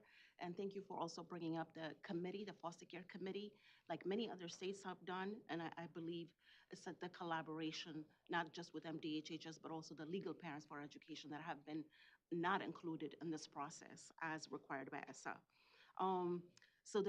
And in addition, the responsibility of ensuring the school stability of students in foster care is a joint responsibility to begin with MDE and MDHHS, which is why we really sought the help of everyone, including the board, and the youth themselves facilitated this conversation, but the work is so tremendous that we had just begun, so we did not expect it to dwindle just in MDE by itself, navigating and controlling conversation that we didn't understand anymore, that we couldn't follow. Legal parents for education have never been engaged by MDE as required by ESSA in any of this process. Statistics show that students in foster care face tremendous odds as they prepare to age out of foster care. That's something that's been repeatedly shared already. Despite these challenges, many remain resilient, hoping their hard work will lead to success. And sadly, no matter how hard they work, there are certain systemic barriers that they can't remove without intervention by government, which is why we are here and continue to come and talk to legislators and work with Rep. Young and anyone else interested. For the last 3 years, our foster youth advocates, FY Tech, supported by Parkwest Foundation, they've worked hard to address systemic barriers to high school graduation through research, focus groups, and by organizing a series of foster youth-centered work groups and conversations with stakeholders and decision makers, including, of course, MD, DHHS, and everyone else like I've just shared. And that's also the resolution that you guys passed. We worked on that together with everyone involved. So it wasn't something that just all these young people taking time to work on this.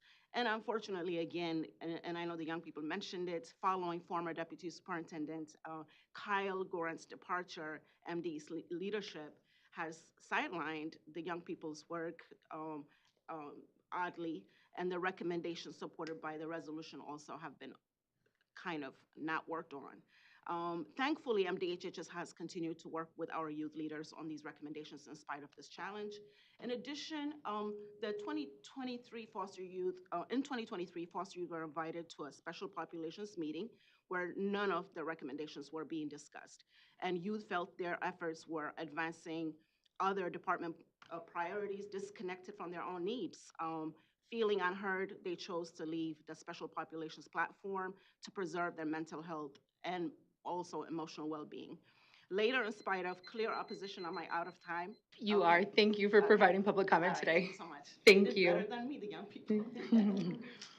Next person is Jimmy Jones.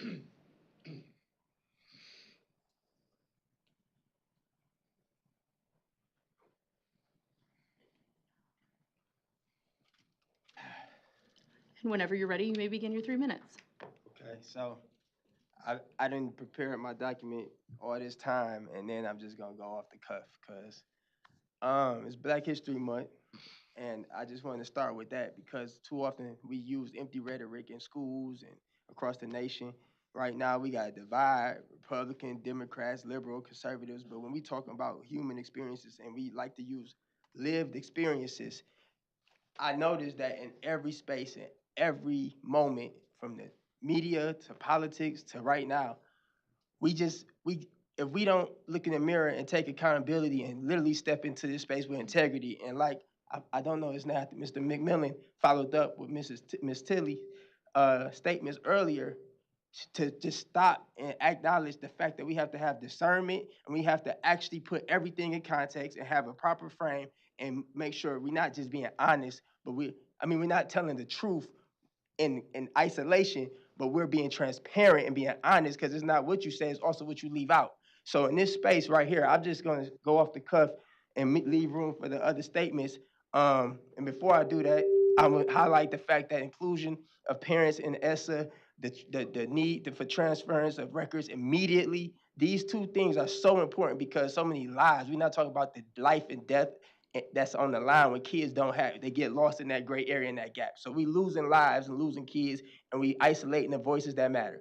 So to wrap up, I want y'all to leave here to really hold each other accountable. So when asked if we're gonna address these issues that's clearly disrespectful or lacking ethics or lacking integrity, and we keep dismissing it in broad daylight in front of everybody, why don't we just stop with all the initiatives and just have a powwow and literally address things as it need to be addressed? Because when I learned, I was young, I learned that when I had to go pick them weeds and I tried to shortchange it in the yard, and my mama just sit there and laugh at me because she know next week I'm gonna be right back out there picking the weeds again because I didn't get it at the root.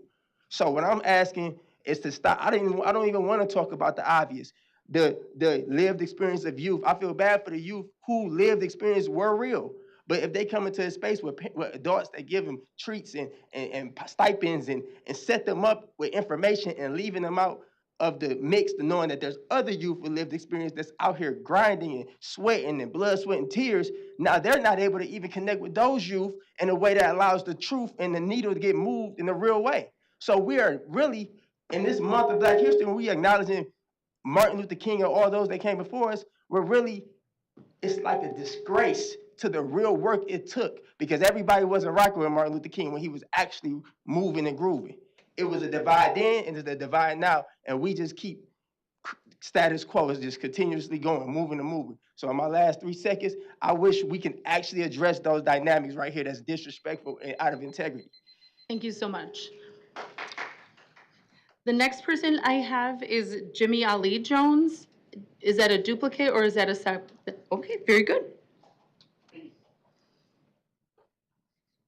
Thank you. And whenever you're ready, you may begin your 3 minutes. I am here today because in 2017, the leaders promised to help foster kids, but now it is 2025 and they still have not done what they said they would. Foster kids are struggling because their school records don't transfer fast enough and they are not getting the help they need. That's not fair, so today I'm speaking up for them.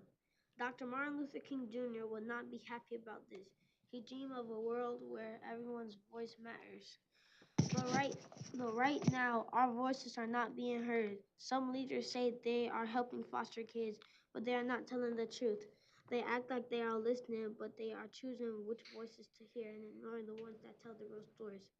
Like a teacher who only let the students that think they are fun talk, and the ones who will talk the bad things that happens in the class are not allowed to talk. I'm in school all the way in Detroit to come here because you need to know the truth.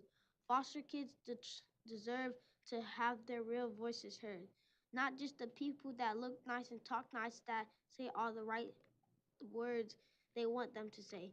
Like if I worked really hard on a school project with my best friend and then another cook took all the credit and said they did the work, that would be wrong. And that is why it is happening to foster kids right now.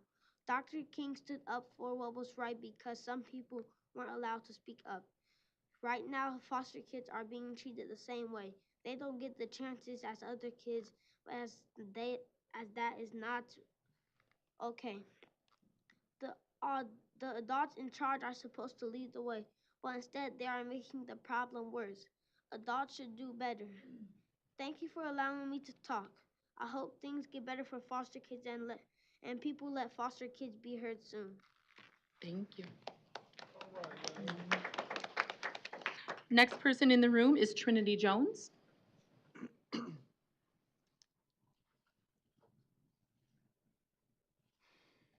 Thank you. And whenever you're ready, you begin your 3 minutes.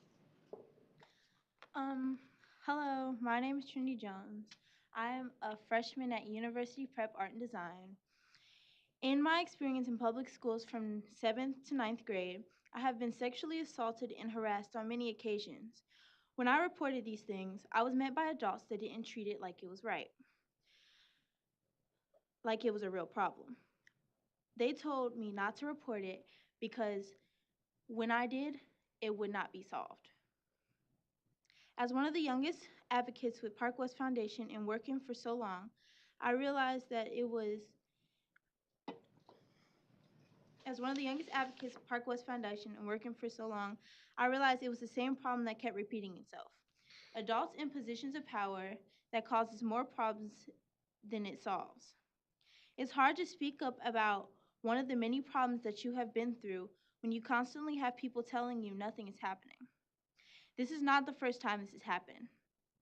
MDE has vaguely talked about some of the problems that foster youth go through. We could do far more if we work together. If we really listen and value everyone, we could collaborate with everyone responsible. Thank you. Thank you so much. Next in the room is Panita Thurman.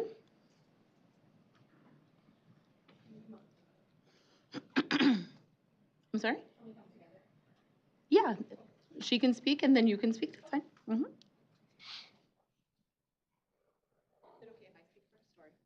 If that's what you would like, that's fine. So we'll be Vanessa Kiesler first. That's just what we practice. Very good.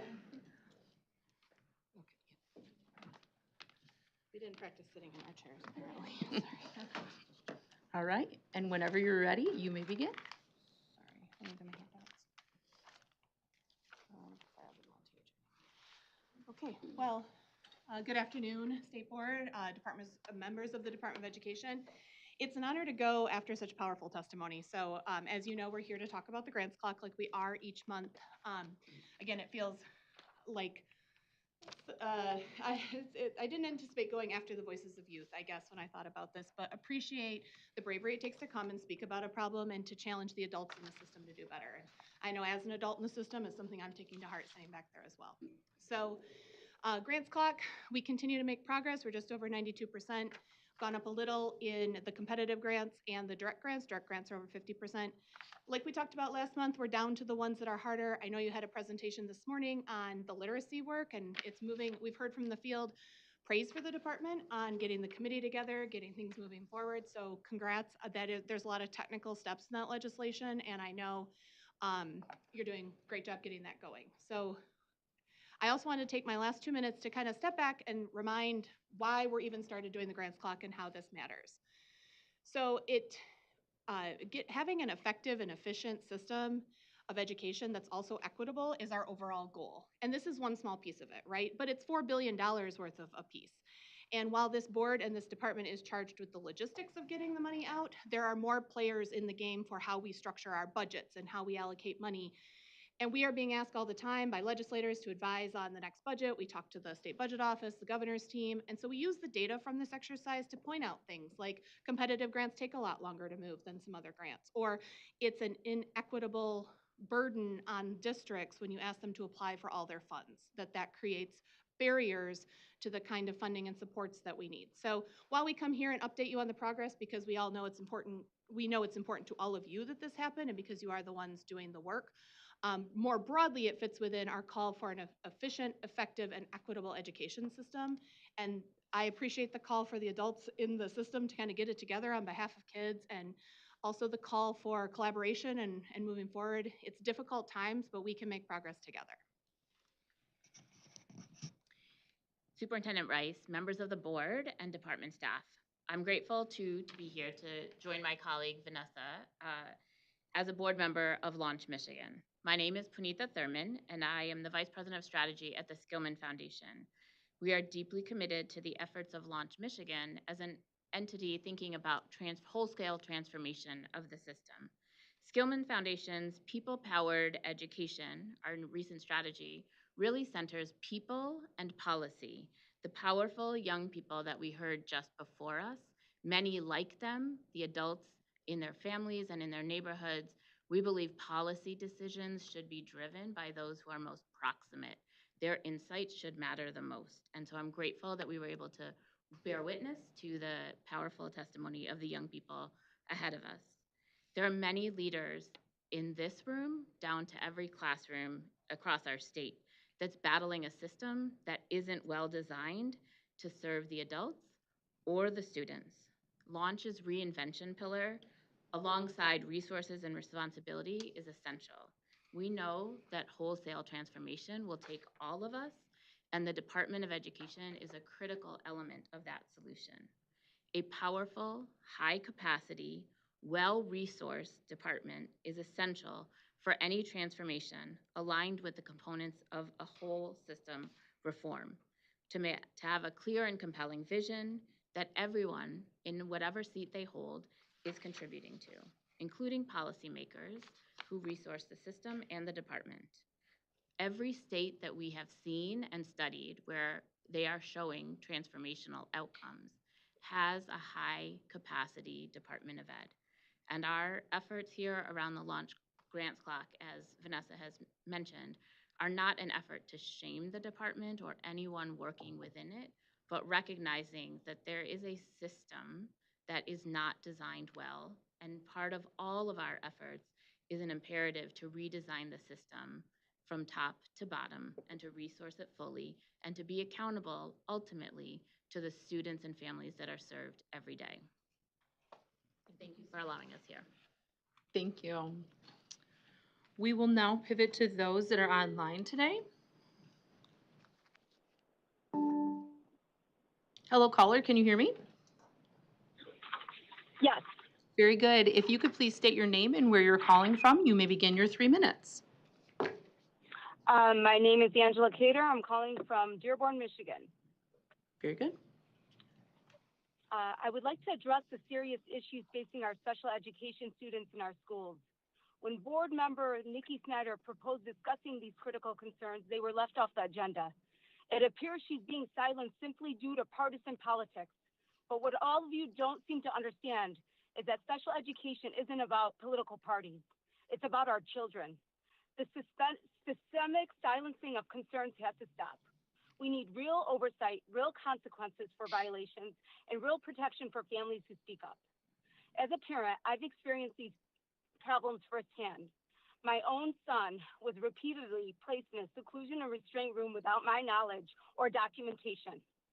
This is just one example of many of what families across our state are experiencing. Even when families gather the courage to file state complaints, nothing changes. Our families are struggling. When families try to advocate for their children, many face what feels like retaliation. Parents are afraid to speak up. The atmosphere of intimidation makes it feel like dealing with a criminal organization, like dealing with a mafia, not an educational system meant to protect our kids.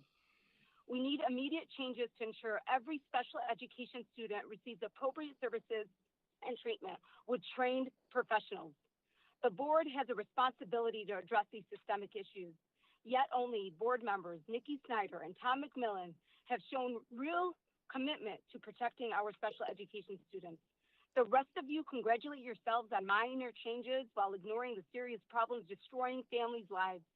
Perhaps if your own child was thrown into a seclusion room and faced with trauma without your knowledge, you'd feel more urgency to act.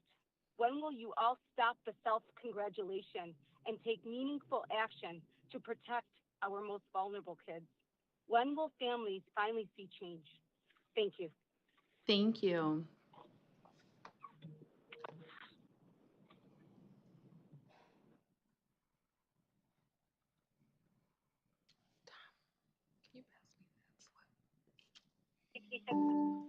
Hello, caller, can you hear me? Yeah. Hi, can I ask that you please mute YouTube in the back? Thank you. If you could please state your name and where you're calling from, you may begin your 3 minutes. Yes, my name is Tiffany Holbrook. I'm calling from Luna Pier, Michigan, and all the board members were sent this notice last night in the email. Notice of private liberty interest maladministration, notice to agent as notice to principal, and notice to principal as notice to agent.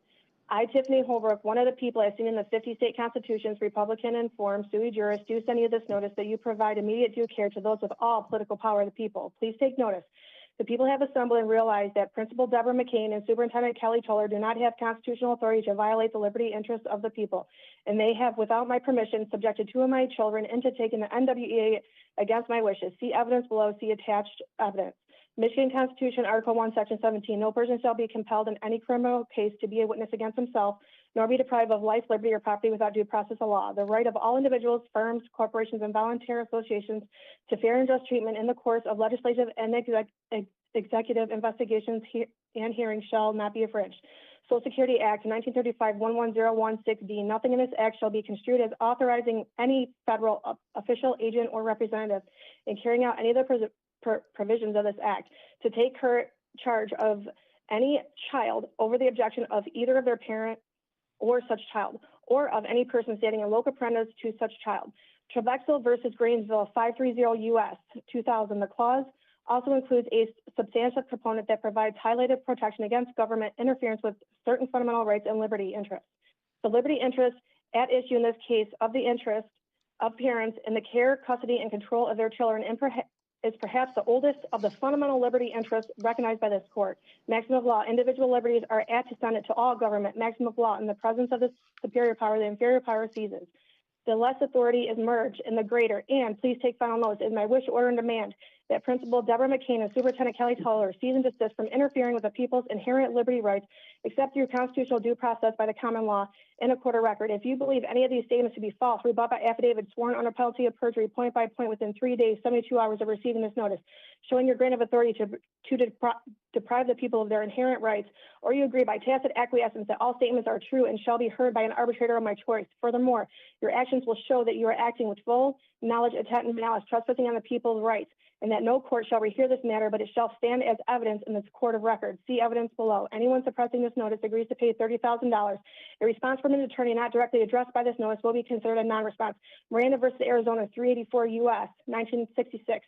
Where rights secured by constitutions are involved, there can be no rulemaking or legislation that would abrogate them. Parents have fundamental rights. See the YouTube link I sent. Maximum of law. The main object of government is the protection, preservation of personal rights, private property, and public liberties, and upholding the law of God. Maximum of law. No free man shall be deprived of life, liberty, or property, but by the lawful judgment of his peers, or by the law of the land, that is, by the common law. This notice is sent in the peace and love of Jesus Christ, that you provide immediate due care to those with all political power, the people. And your statute, MCL 380.10. Thank you so much, caller, for providing your public comment today. Thank you. Thank you.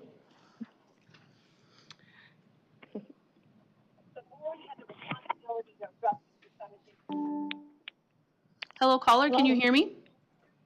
Yes, can you hear me? Sure can. Whenever you're ready, if you would please state your name and where you're calling from, you may begin your 3 minutes. Sure, my name is Michelle Melzick, and I'm calling from Troy, Michigan. Good afternoon, members of the Michigan State Board of Education and Michigan Department of Education. My name is Michelle Melzick, and I'm the parent of a child with dyslexia in the Troy School District. I also have the privilege of being a former elementary educator. I come before you today with a deeply personal plea, but also with the passion and expertise that comes from both being a parent and a professional that was previously in education. I stand here today to emphasize the critical importance of Michigan teachers receiving letters training. While I acknowledge and appreciate the $10 million allocated to support this initiative, I must express my concern that districts like Troy are not taking full advantage of the opportunities available. In early fall, I submitted a FOIA request seeking transparency on this matter to the Troy School District.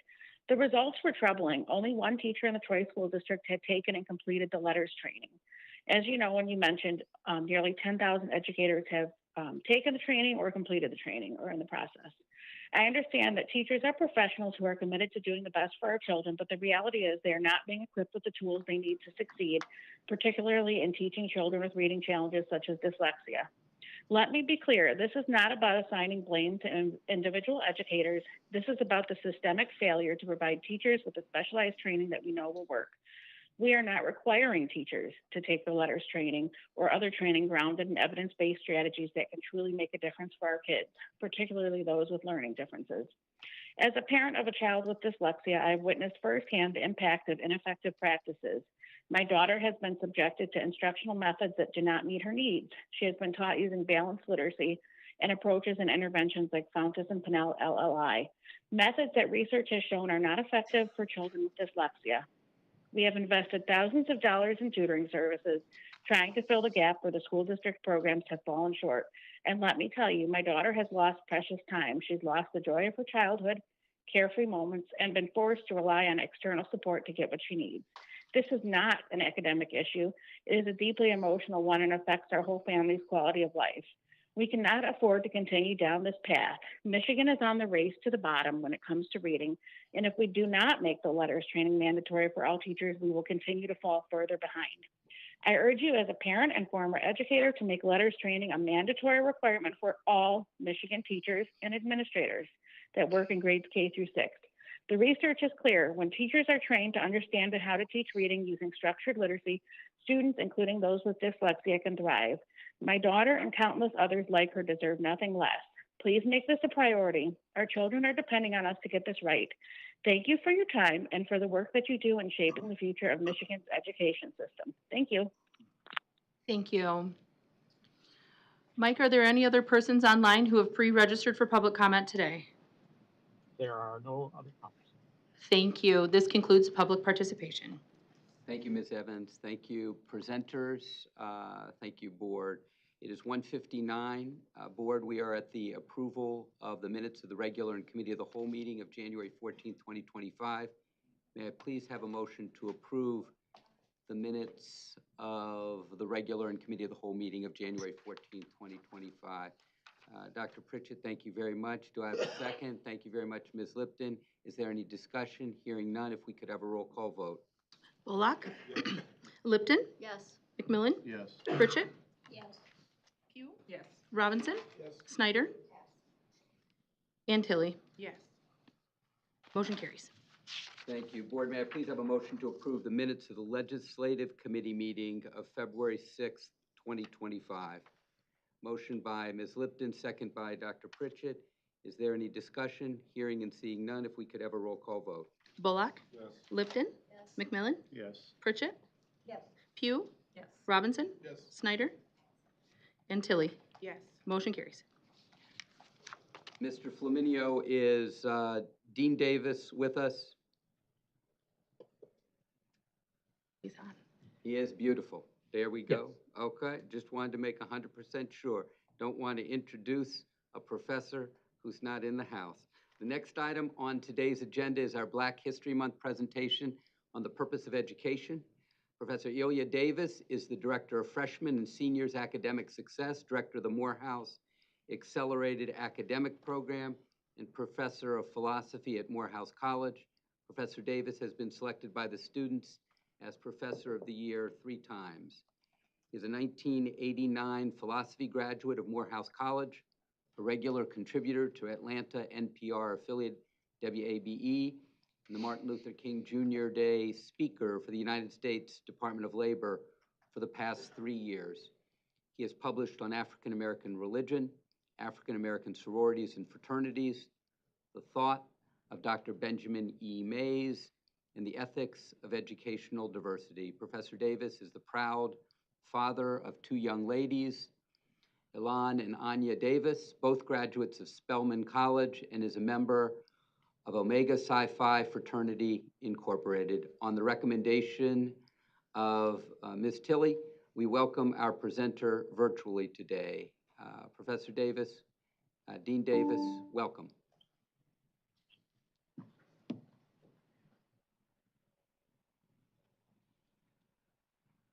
Professor Davis, are you able to hear us? I think he got, did you get sound now, Mr. Davis? There you go.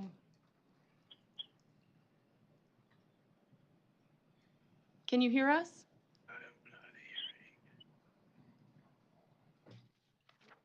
We can hear you, Mr. Davis.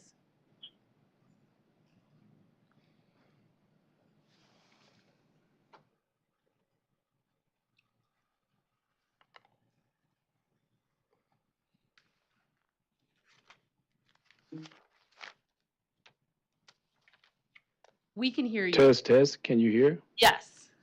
Yes. Okay. Wonderful. And you can see me. Yes.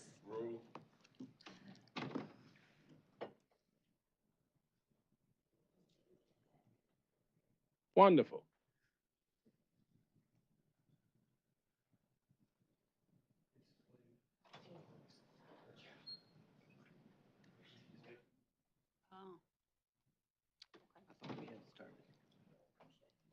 I don't think he can hear us.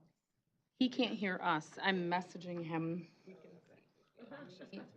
We can hear you and see you. Intro is done. It's on his part.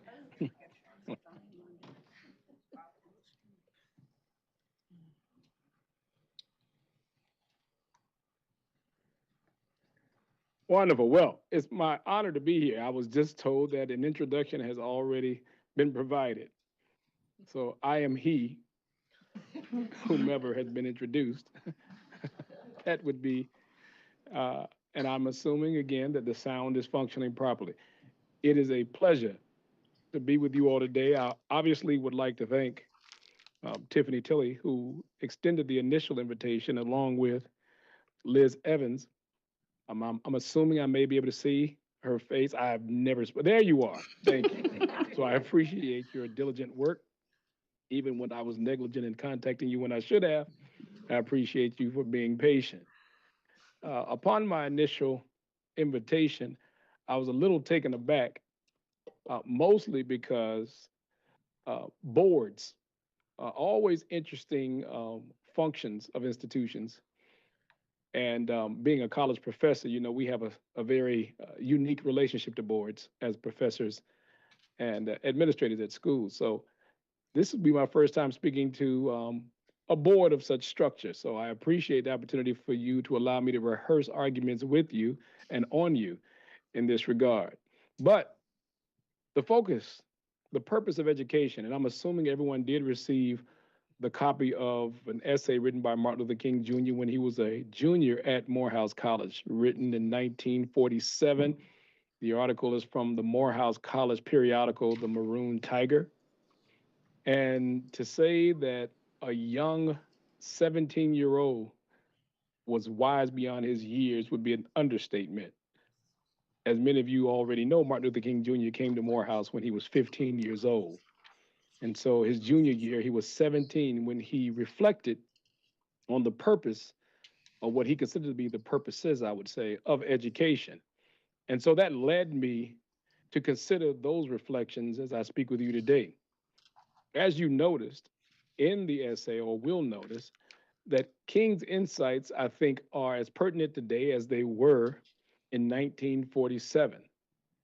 King was reflecting on the state of education, particularly at Morehouse, but again, I believe could be fundamentally ascribed to education throughout the country, and that is, what is the motivation for learning, and whether or not that motivation should be predicated upon utility. Now, in philosophy, we would like to try to be as clear as we can. So I would say utility here has to do with whether or not someone would reduce their education to mere functionality. That is, I merely go to school to do something later. I merely attend classes in order that there may be some end in store that would benefit me.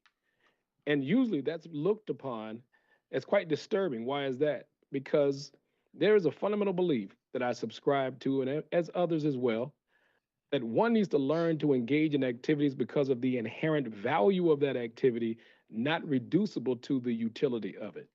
So my short version of the purpose of education is the cultivation of what it means to be a human being. Now, all of you are far more experts than I am on primary, secondary education, and I've been teaching college for about 25 years. And one thing I have noticed is the outcome translated as entering students into college seems to be quite interesting, and that's a euphemism. And what I mean by that is many of our students have come to college merely seeking employment, trying to look for careers, trying to seek a profession. And what I offer today is a reflection not so much on seeking a profession, but a vocation. Now, my Catholic brothers and sisters are quite familiar with the term vocation because they have done an excellent job over the centuries of trying to get people to focus in on their vocation, whether or not it be religious or otherwise. And I think it's pertinent to our conversation, and that is whether or not one could engage in the development of who one is as a human being through educational structures to achieve something like a vocation, that is, a commitment, a calling in life.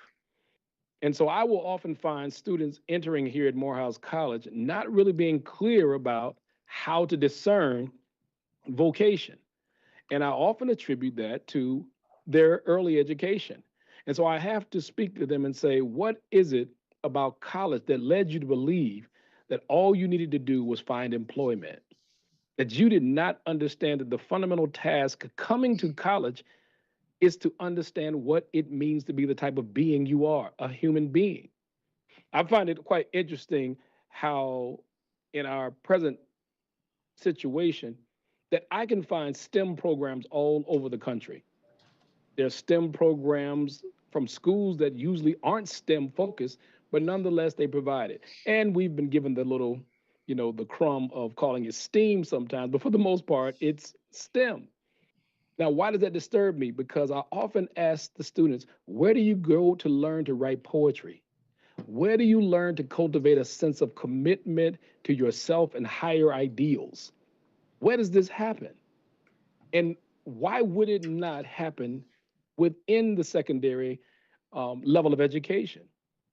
Now, I'm old enough to remember this was part and parcel of what it meant to go to elementary school for me. I'm old enough to have gone through an elementary school period where they used to focus on whether or not we got along well, whether or not we knew how to engage other students. And I'm assuming there may be a modicum of that left now. I hope there is. There was this beautiful little box on our report cards that says, plays well with others. And my mother, I think, used to look at that one first. Her issue was we could work on the grades, but if you cannot cultivate a sense of integrity and respect for others, that's a reflection on her. And again, I'm old enough for her to say, when you leave this house, it's not about you. I'm the one with the reputation. So I expect that to be maintained in your decorum. And I like that. I appreciated the fact that it was very important to understand that my education was part and parcel of how I understood my place in the world and how I comported myself with others, my classmates.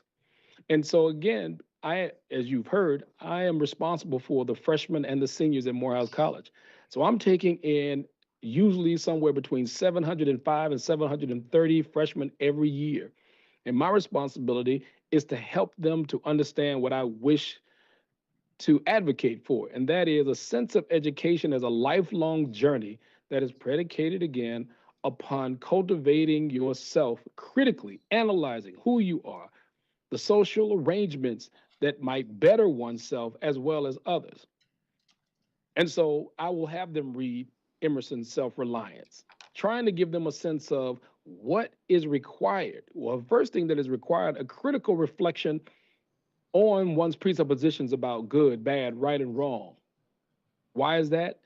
We never seek agreement, but we always seek an exchange that respects difference, and the difference should make a difference to the way we think about the world. So I often, again, try to encourage students, we must first and foremost, as a community of scholars, think about how to disagree without being disagreeable. This is a formidable part of education because within an educational structure, agreement is never the aim. Honesty, respect, dignity, integrity for others' beliefs as well as your own. These are the fundamental or core virtues we seek.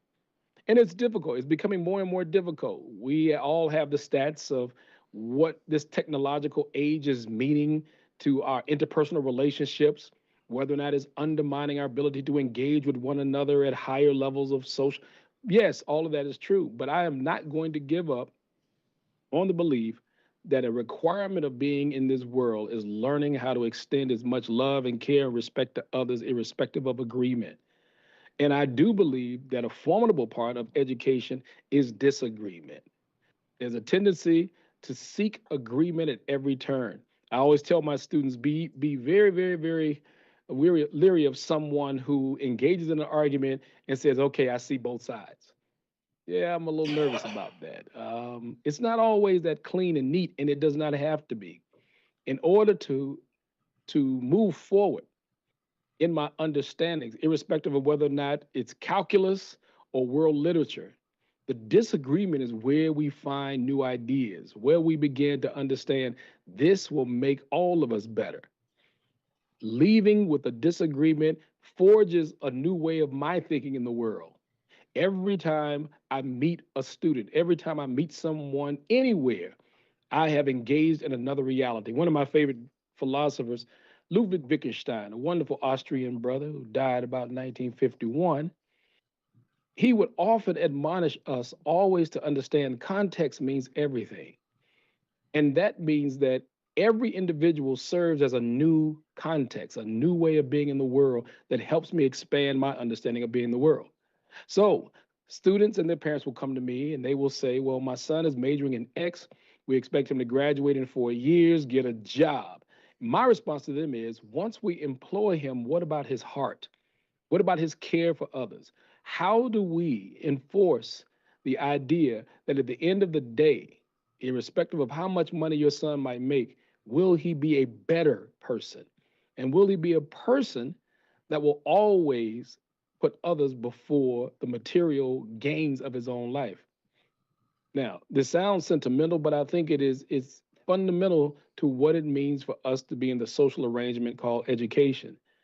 I look to education not as a sine qua non, not as a panacea to all of our social ills, but it has to be the entry point for us to be able to start the conversation about how to create better organizations, better social arrangements that we could, again, not merely provide for self, but provide for others. So one thing I guess I argue against is just basic schooling, the regimented idea of learning information. I prefer that people understand the structures and the nature of the things they engage versus merely rote, merely learning information. We have great students here at Morehouse College. They've done exceedingly well. Something that was not a part of my educational background, the exceeding of the 4.0, that was something I had to get used to. So we have students who have 4.5s and 6s. Um, they have wonderful standardized tests. But as those of you who read the Martin Luther King article, intelligence isn't enough. It says intelligence plus character is what he was arguing for. And I agree. I think that is a sincere sentiment that needs to be practiced. How do we develop and cultivate character in our students? Now, immediately, I can hear again the critique is, what lessons do we teach? It's not about the specificity of learning the lessons of moral reflection and social arrangements.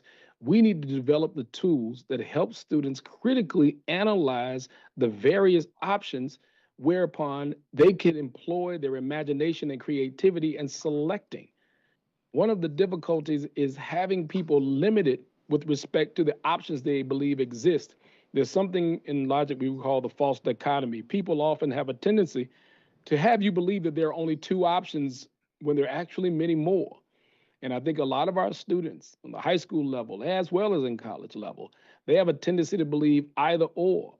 Either I go to college and get a job, but where's the room? Where's the space for creativity? How is it that you're going to be a committed member of our society if all you can do is what you majored in? So again, I have to turn to the students and say the fundamental difference here has to be your development of character. So you all being more expert in this area than I am, my question to you all is whether or not we can begin to think about high schools, maybe even middle school and primary grades, but high schools cultivating a sense of what we call in college liberal art education, right? Because the aspiration of liberal arts education is to have them more expansive in how they understand the nuances and the complexities of disciplines, worldviews, different cultures, ethnicities. One of the beautiful factors of learning about different ethnicities and racial groups and gender and sexuality is that I know that I'm a privileged individual by virtue of being a man, by virtue of me being a heterosexual, and it allows for me to see worldviews of others when I read texts that are different. When I read James Baldwin, I refer to Shakespeare's Billy as a close friend of mine because of this. King Lear being one of the greatest things I've ever put my mind to, and I've been able to grow and understand the nuances and the possibilities of being a human being in the world because I've read something outside of my own purview. I think that you can't underestimate how profound of an impact that has. When I read Audre Lorde as a student at Morehouse, I had never read feminist thought before, but it forced me to recalibrate my own sense of what is good, bad, right, and wrong. How does the world look to someone unlike myself? That's a formidable part of what I believe to be a virtue of being a human being. And so I take great pride in saying that I try every day to read and study and learn ways of being in the world unlike the way I grew up. And that requires a very liberal arts approach. What would it have meant for me to go into high school? Now, while I went to high school, we did math, we did calculus, pre-cal, physics, but no one ever asked me to stop to think about what does it mean to do geometry? What does geometry say to you as a human being? And I'm glad to say that I can tell my students now, when I think about the nature of geometry, I'm asking them to consider what does it mean to engage in the philosophy of space and how it's parceled up, how we segregate the world we live in its complex dimensions. And then they pause and say, oh, I didn't learn that at high school. I say, yes, we're going to have to do something about this. Or if I ask them, what are the implications for being a human in light of black holes? Does that change your view of what's real? Is it going to impact how you're going to now understand your own location? All of us will remember this is part of what got Copernicus in trouble. When he changed from a geocentric to a heliocentric view, the world stopped. Not literally, but it stopped intellectually. Why? Because the worldview held that the earth was the center was taken off. It was taken off kilter. Everybody was confused. How is it that this is not the best of all possible worlds, as Leibniz tells us? This has to be the center of everything. But once Copernicus introduces the idea that it isn't, you had to recalibrate your own location and your own value. The beauty of educating someone this way, this is what I believe is of value. The purpose of education has to be more expansive. It has to include the idea of being a type of person who is fallibilistic. That is, we rely on the knowledge that we have to date, but we're open to the possibility of revision in light of countervailing evidence that tells us that no longer holds. Evidence now overrides your presuppositions that allowed you to believe that before. And we have to be open and willing to change in light of that. So, using my own education, high school and elementary, looking at the students that we get today, one of the things I'm afraid of is a loss of imagination. And all of us know many things that contribute to imagination and education, from music to art. And once, as in Atlanta here, many of these things have been extracted from our system. I am worried. Where does a student go to be creative and have it valued in that marginalized, oh yeah, she paints too? No, it has to be a fundamental part and an element. And trying to encourage my students, even when I speak in high schools. I work with a high school around the corner here, Booker T. Washington, the oldest black school in the state of Georgia. And I try to talk to these students, as you begin to think about college, I need you to first and foremost think about the type of person you'd like to be. I'm not telling you what that is. I just want you to concentrate on it. So if you believe that you should be a math major, a physics major, an accounting major, where are you in this field of study? And then the last part is, where will others be within this discipline? How is it that you're going to engage in such a way that service to others becomes a fundamental aspect of your intellectual engagement? Now, I know I'm supposed to leave time for questions and I don't want to go too much further. So I will resolve my comments there and allow for us to at least have some exchange. Can you hear us yet? Nope, he still can't hear us. I'm going to ask if I can call him on his cell phone, because if I can call him, then we can do it this way. And, Here he goes. and if we can, maybe you put that on speaker so that we can all hear. Hello. So we're at the board table and we can hear you and see you just fine. I have you on speakerphone on my cell in the boardroom, and I'll kind of walk around the room for those that have questions. Can you hear us well? I hear you through the phone perfectly well. Yes, ma'am. Very good. Okay, so. Professor Davis, thank you very much. This is Michael Rice. I'm State Superintendent, Chairman of the State Board. Board members, questions or comments? Ms. Tilley? Well, hold on. There we go. Thank you, Dean Davis, for the philosophical dissertation. I imagine the bookshelf behind you, the virtual bookshelf, is what your brain looks like. Dean Davis and I met when I was at the National Alliance of Black School Educators in Atlanta, and I toured the HBCU campuses of Clark Atlanta and Morehouse. And I just wanted to say I really appreciate you taking the time out today to join us so that you can kind of spark some things in us about the purpose of education and the direction of education, and not only the intellectual side of education, but like you said, what type of people are we developing? Thank you. Thank you very much. Other board members, Ms. Lipton? Exercise. It's fine, it's fine. Thank you so much, Professor, for your remarks and for your guidance. One question that I have is, and I really love the concept of, what are we teaching, and teaching thinking and teaching character, what have you. Do you have any sense of the effect that the sort of the prevalent use of social media amongst young people, particularly college students, how is that, in your mind, affecting their ability to sort of be educated the way that you're suggesting? Now, see, now you have really shaken my waters. That's a brilliant question. It really plays a major role because, for example, I'm teaching critical thinking presently. And what is required is to assist, never to tell, but to assist students in discerning, trying to figure out how do you determine the truth of statements, of propositions that are acquired through social outlets. So a student will come to class, sadly, and I'm sure many of you will attest to this, and quote something they've seen through social media. And after I've represented my disdain with that behavior, we then engage what they believe to be true.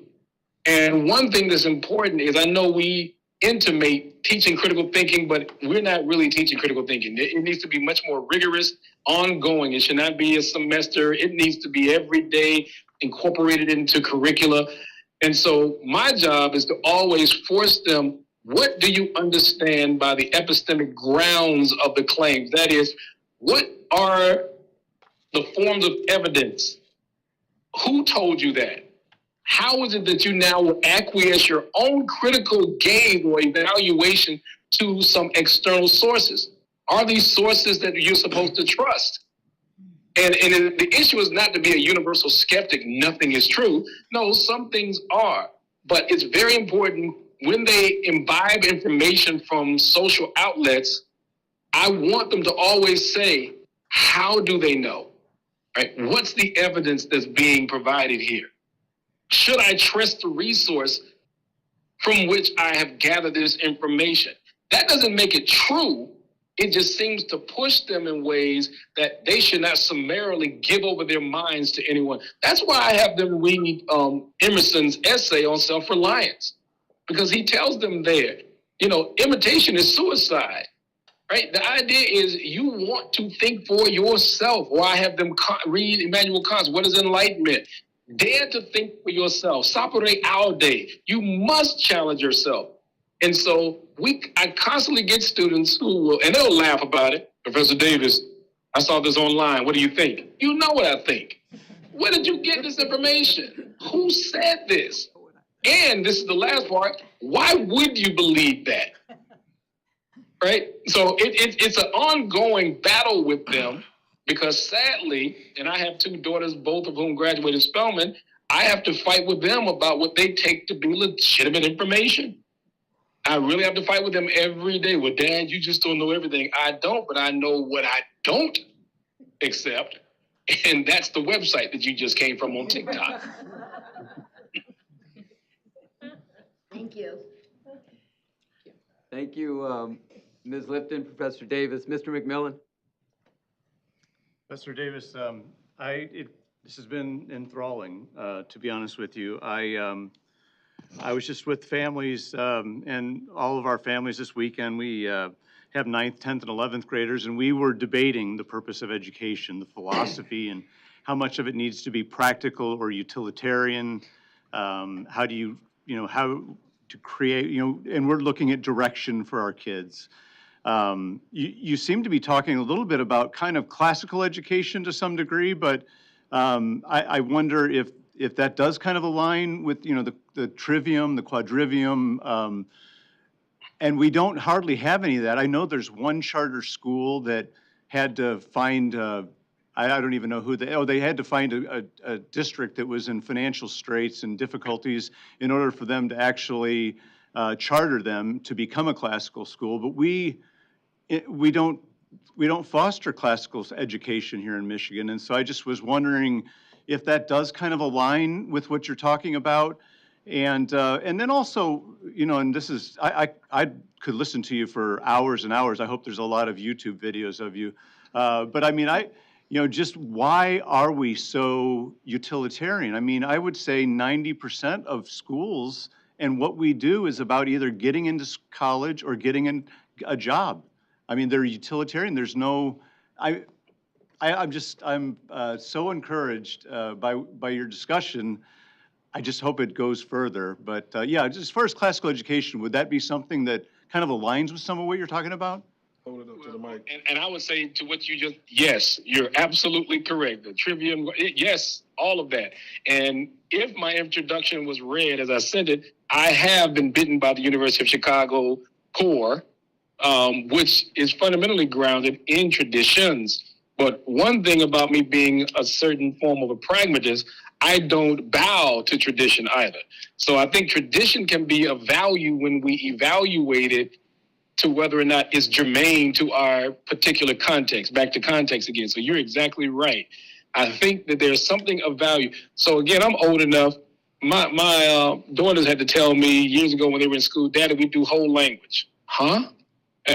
What do you mean? Sight words, huh? I'm older. It was phonetic for us.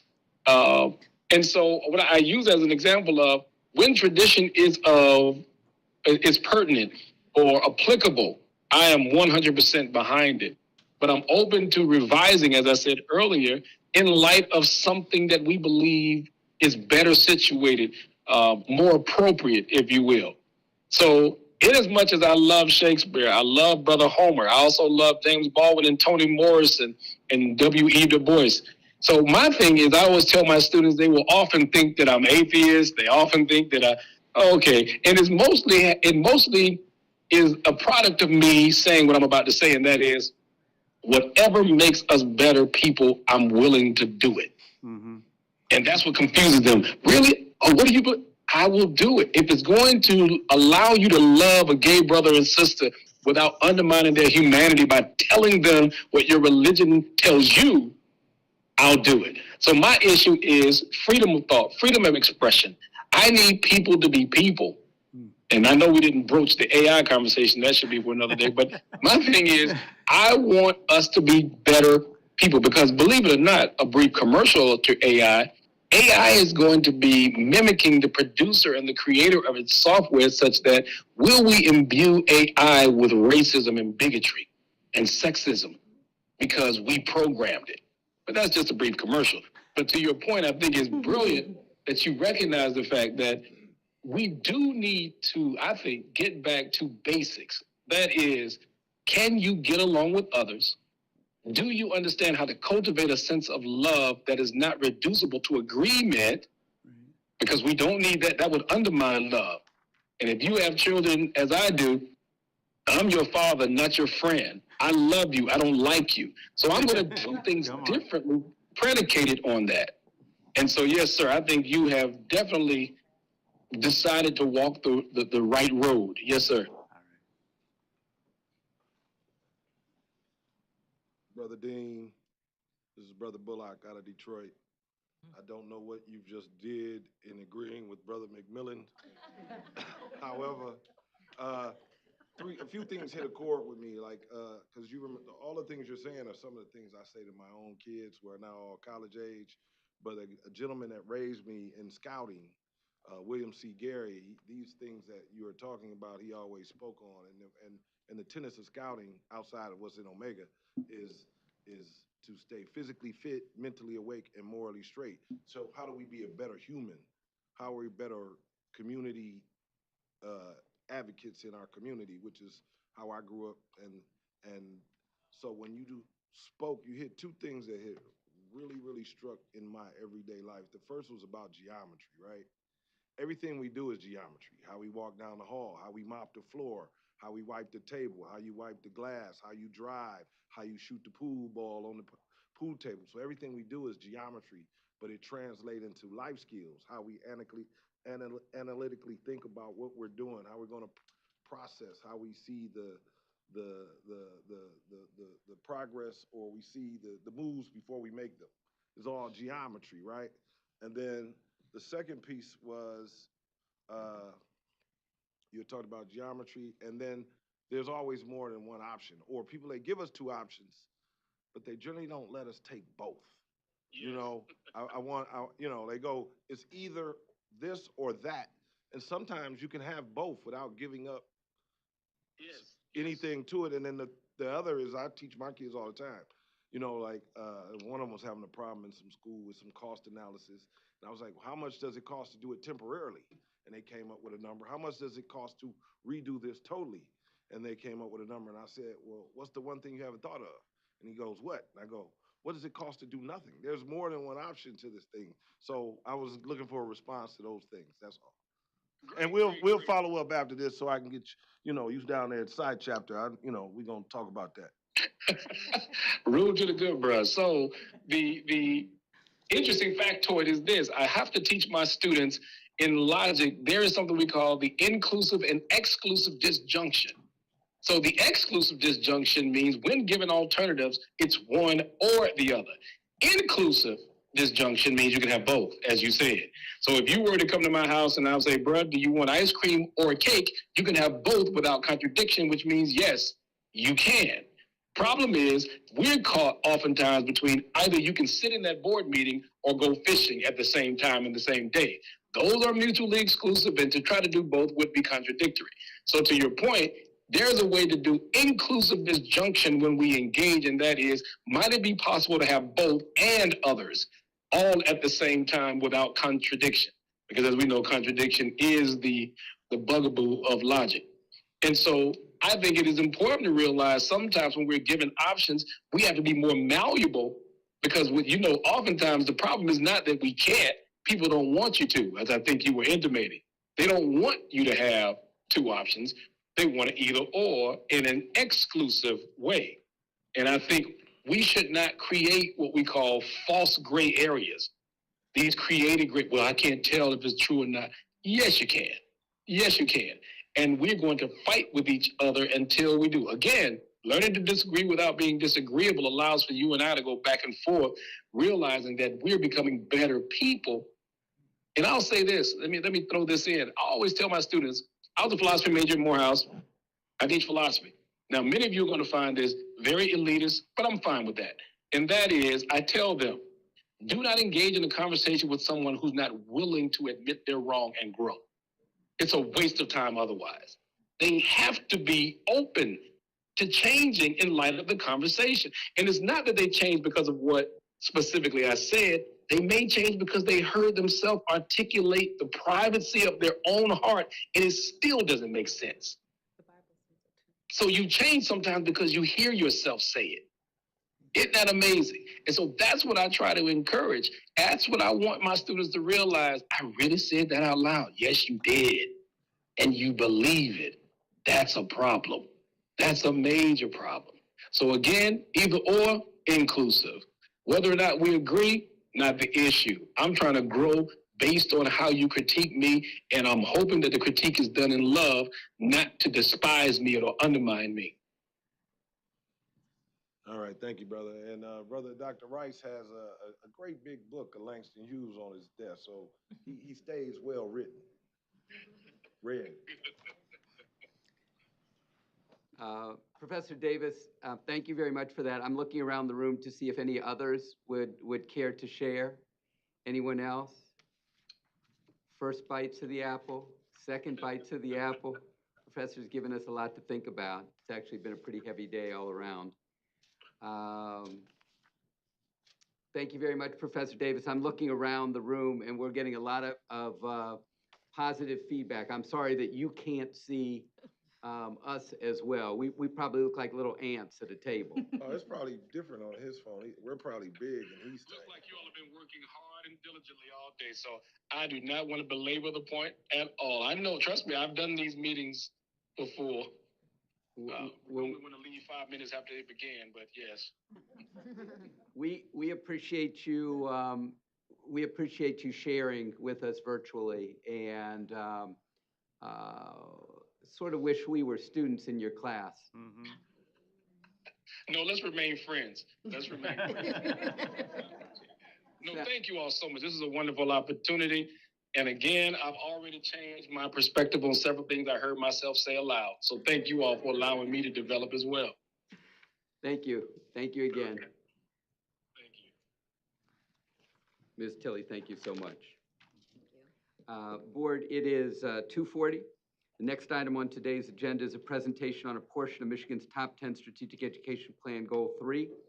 This presentation will provide an update on the efforts to build a comprehensive school mental health system as a component of Goal 3 of the strategic education plan. As a reminder, Board, Goal 3 is to improve the health, safety, and wellness of all learners, of which the improvement of the children's mental health system is a piece. We welcome our presenters, Dr. Diane Golzinski, Deputy Superintendent of the Division of Business, Health, and Library Services, Ms. Amy Alanis, Director of the Office of Health and Safety, Mr. Scott Hutchins, School Behavioral Health Unit Supervisor in the Office of Health and Safety. This is an informational presentation. No board action is required. Presenters, welcome. Thank you. Well, that's going to be a tough act to follow, so we're going to switch it over to mental health. So thank you for allowing us to come to the table today. We've previously shared information on the components that make up a comprehensive school mental health system, and now we'd like to provide you with an update on our progress to date on some of the pieces that go into building that system. So as Dr. Rice noted, in respect to our top 10 strategic education plan, this work directly ties into Goal 3, which is to improve the health, safety, and wellness of all learners. So this quote here speaks to why this work is essential. With so many students not doing well, it is time to embed mental health in schools in a unified, comprehensive, and equitable system of learning supports. So how do we do that? The U.S. Department of Education previously provided this graphic to outline what needs to be done in the area of mental health and well-being. There's nothing surprising here. We need to focus on capacity, growing the profession, and sustainability. So therefore, in Michigan, we have our roadmap on how to accomplish building our system. We have shared this with you previously, and as a reminder, this outlines the 8 core features of a comprehensive school mental health system. These core features include the well-trained support personnel, mental health screening, the collaboration between the family, the school, and the community, using best practices, completing needs assessments and mapping current and required resources, using data to inform decisions, building this into a multi-tiered system of support, otherwise known as MTSS, and finally, looking at the funding possibilities. So at this time, Dr. Gozinski will provide some updates on the progress we have made in some of these core features. We'll start with 2 core features, the well-trained educators and specialized instructional support personnel, as well as the family, school, community collaboration and training. So what exactly are we doing in this area? We are working on training these mental health providers on the best practices in 3 specific areas: methods and approaches to help students meet their therapy goals, suicide prevention and treatment, and providing services in a school setting versus a clinical setting. So it's important to remember that while we have funding to help bring in mental health personnel, not all of them have worked in a school setting before. They may have worked in a clinical setting. So we're working on trying to assure that they understand what they're working on with the students in that school setting specifically. We're also working with their supervisors to assure that their supervisors, who may not be trained mental health professionals, know how to supervise properly these mental health professionals that they are now working with. We're also working on our training around Medicaid billing and technical assistance. This is a big piece of that Section 31N funding, but it's also available to all mental health providers within a school district. This is a sustainable piece of the funding pie that we are looking at, and so that involves bringing those additional Medicaid funding in to support those professionals who are serving students. We are also facilitating work groups that look at shared policies and practices so that we can honor those educational and clinical structures, the strengthening the collaboration between that ISD and those local districts, as well as data collection. We want to not just count the number of children served, but we want to make sure that we're making a difference in the lives of those children, and that the work we are doing is truly making them a better person and a better student. We are also, through funding in the FY25 budget, working on a career and technical education, or CTE, certification for students to be able to become community mental health workers. Looking at some of the data that we have been able to gather to this point, you will see numbers of schools that have at least one 31N funded provider. This is 31N subsection 6. That's the funding that goes from ISDs down to LEAs, or the local education agencies. So the number of schools with at least one funded provider, as well as those full-time equivalents of those professionals that are hired to work with those funds. On this slide, you will see students that attend a school with at least one provider. So how many students are we able to say have access to this provider? As well as then on the right, the unduplicated number of students that receive direct services from those providers.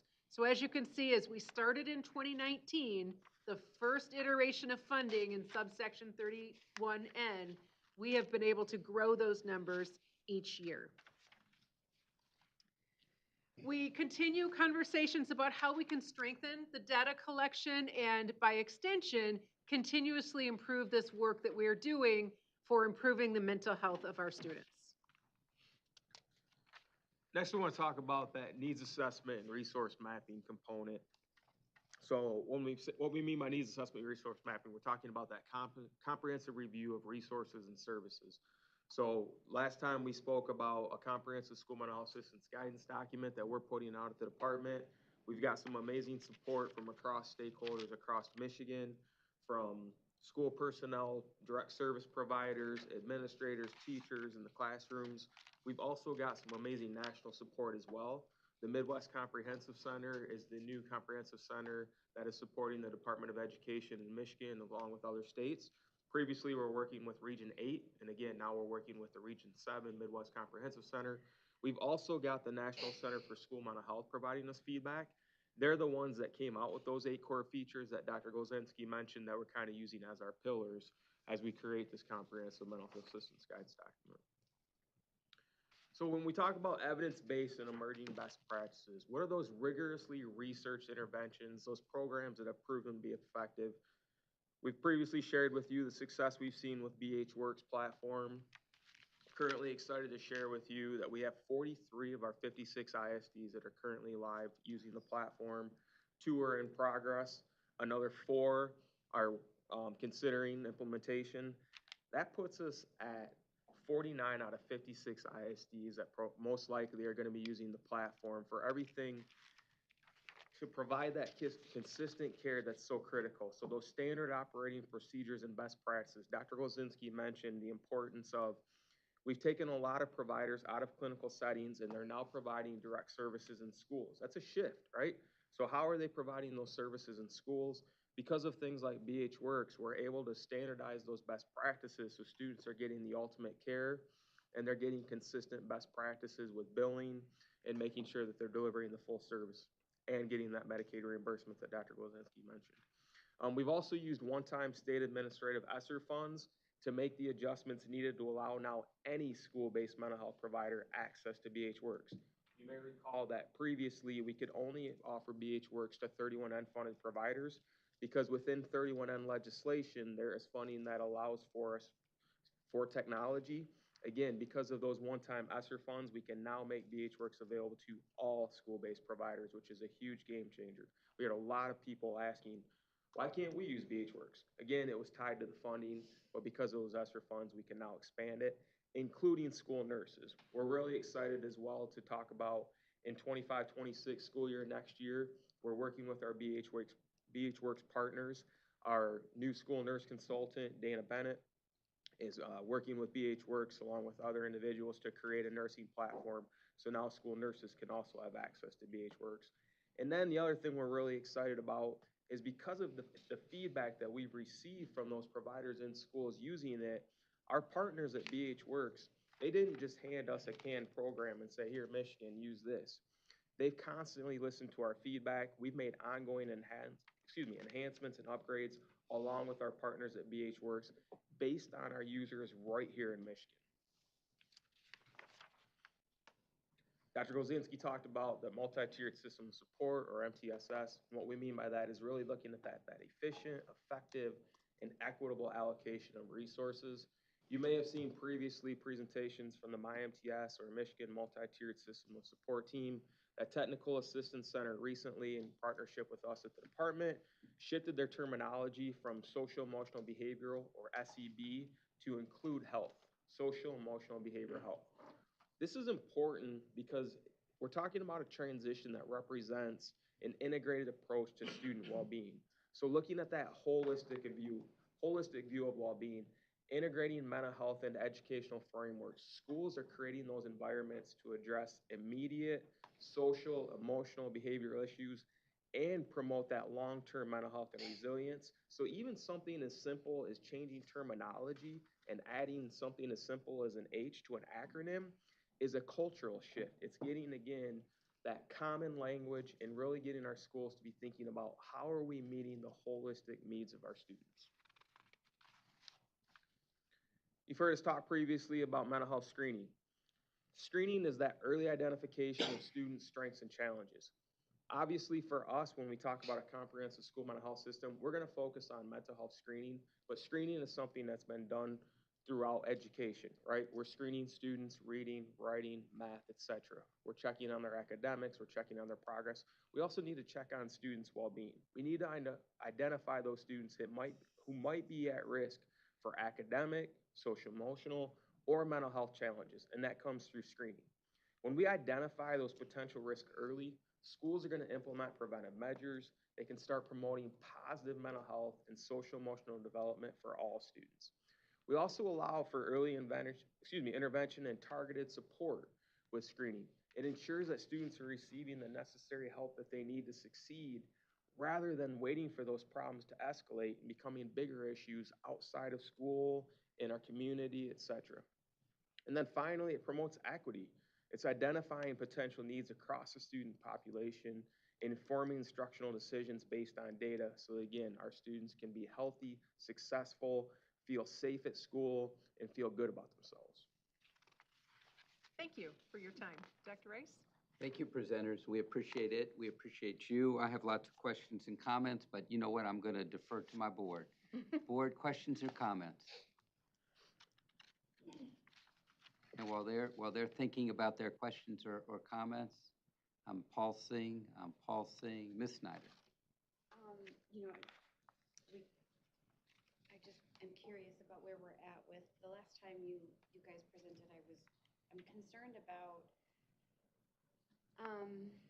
age of consent and parents having access to, serious issues related to suicide prevention and treatment. So if they are identified as in need of that, if they've taken the exams or whatever screening tools the school district is using, are parents able to get immediate access to that information?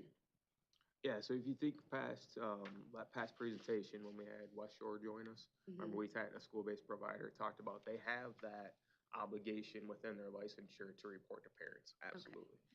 One step further, if substance abuse is involved or the use of controlled substances are potentially on board through medications, I know that when different districts were looking at healthcare clinics, I know that long-term that would be something I think we see based on how other countries have handled that if they choose to implement them. And that's a big concern of mine because when you start talking about controlled substances, whether or not they're pharmaceutical agents or it's substance abuse and they're illegal agents, are parents aware of that, right? If a student is seen for any one of those two things, are they aware of it? Are you also obligated to share that information with them? So schools are going to decide their scope of practice and what type of providers. So when you talk about substance use, you may not have a licensed professional working in a school so that in this instance of that, they might do a referral back to community mental health. So again, to go back to your first question that kind of ties in your second one, providers have an obligation to do no harm, right? They have an obligation to make sure they're reporting if the child is in danger. But again, when you talk about different scopes of practice, when you're talking about something that's substance use disorder, that's different than suicide. Yeah. And so again, a lot of schools are probably going to refer that outside to their community mental health partners because they may not have somebody within the schools specifically trained for substance use disorder. Okay. So when that provider, whether they may or may not be under the scope of practice for sharing that information with parents, are they not only referring to community mental health, but also held to the obligation? Is there any law that requires a provider within a school district to notify the parents that they've been seen in the school health clinic setting, whether we call it the clinic or whatever, and they have identified substance abuse? Is there an obligation for the school to notify parents of that? If that child is in danger, absolutely, yes. So they determine, whether or not the substance abuse is also linked to a potential suicide risk, and then that's when they notify them, or just whether or not they have a suicide risk or not, separate issue. If substance abuse is present, do they notify the parent?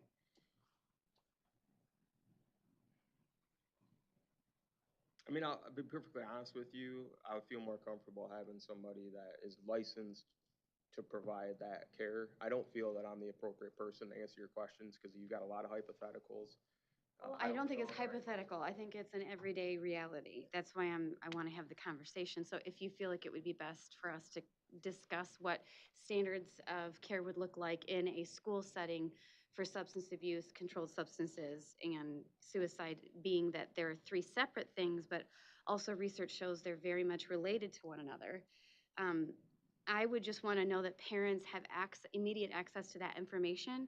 If there's a referral that goes to community behavioral health, that they know and understand what their child is going through, even though consent for services is, 14 under certain circumstances, and I know that it breaks down according to the age. Having knowledge of and information is different than, having the authority to make the decision on behalf of the child, right? Our state law recognizes that there's consent for students, I would argue, at too young of an age, but that's where it is. And yet, parents knowing what their child is going through is something I think that is, as we're having these discussions, needs to be something that we discuss and really urge the partnerships between healthcare and education to decide that this is how we will collectively handle it and work together with parents. Yeah, I don't think it's a hypothetical. I think it's something we're facing every single day. And it can't, the issue with it is that long-term addiction stays hidden when these types of issues aren't addressed well. And the collaboration between healthcare, education, and parents doesn't exist. And so I think that this is a huge area of prevention of addiction, suicide, long-term. It starts when they're that young. So. Thank you, Ms. Snyder. Ms. Guzmano? So my question actually kind of connects back to what we saw earlier today with the foster care youth. I see on this slide about early identification of students' strengths and challenges. And my question is, what we see a lot of times is when there's a lot of transition and kiddos bounce from school to school, what types of structures are in place in this work to help with that? Because I feel like we always, as classroom teachers, start from ground zero, again, to try to find out as much information as we can.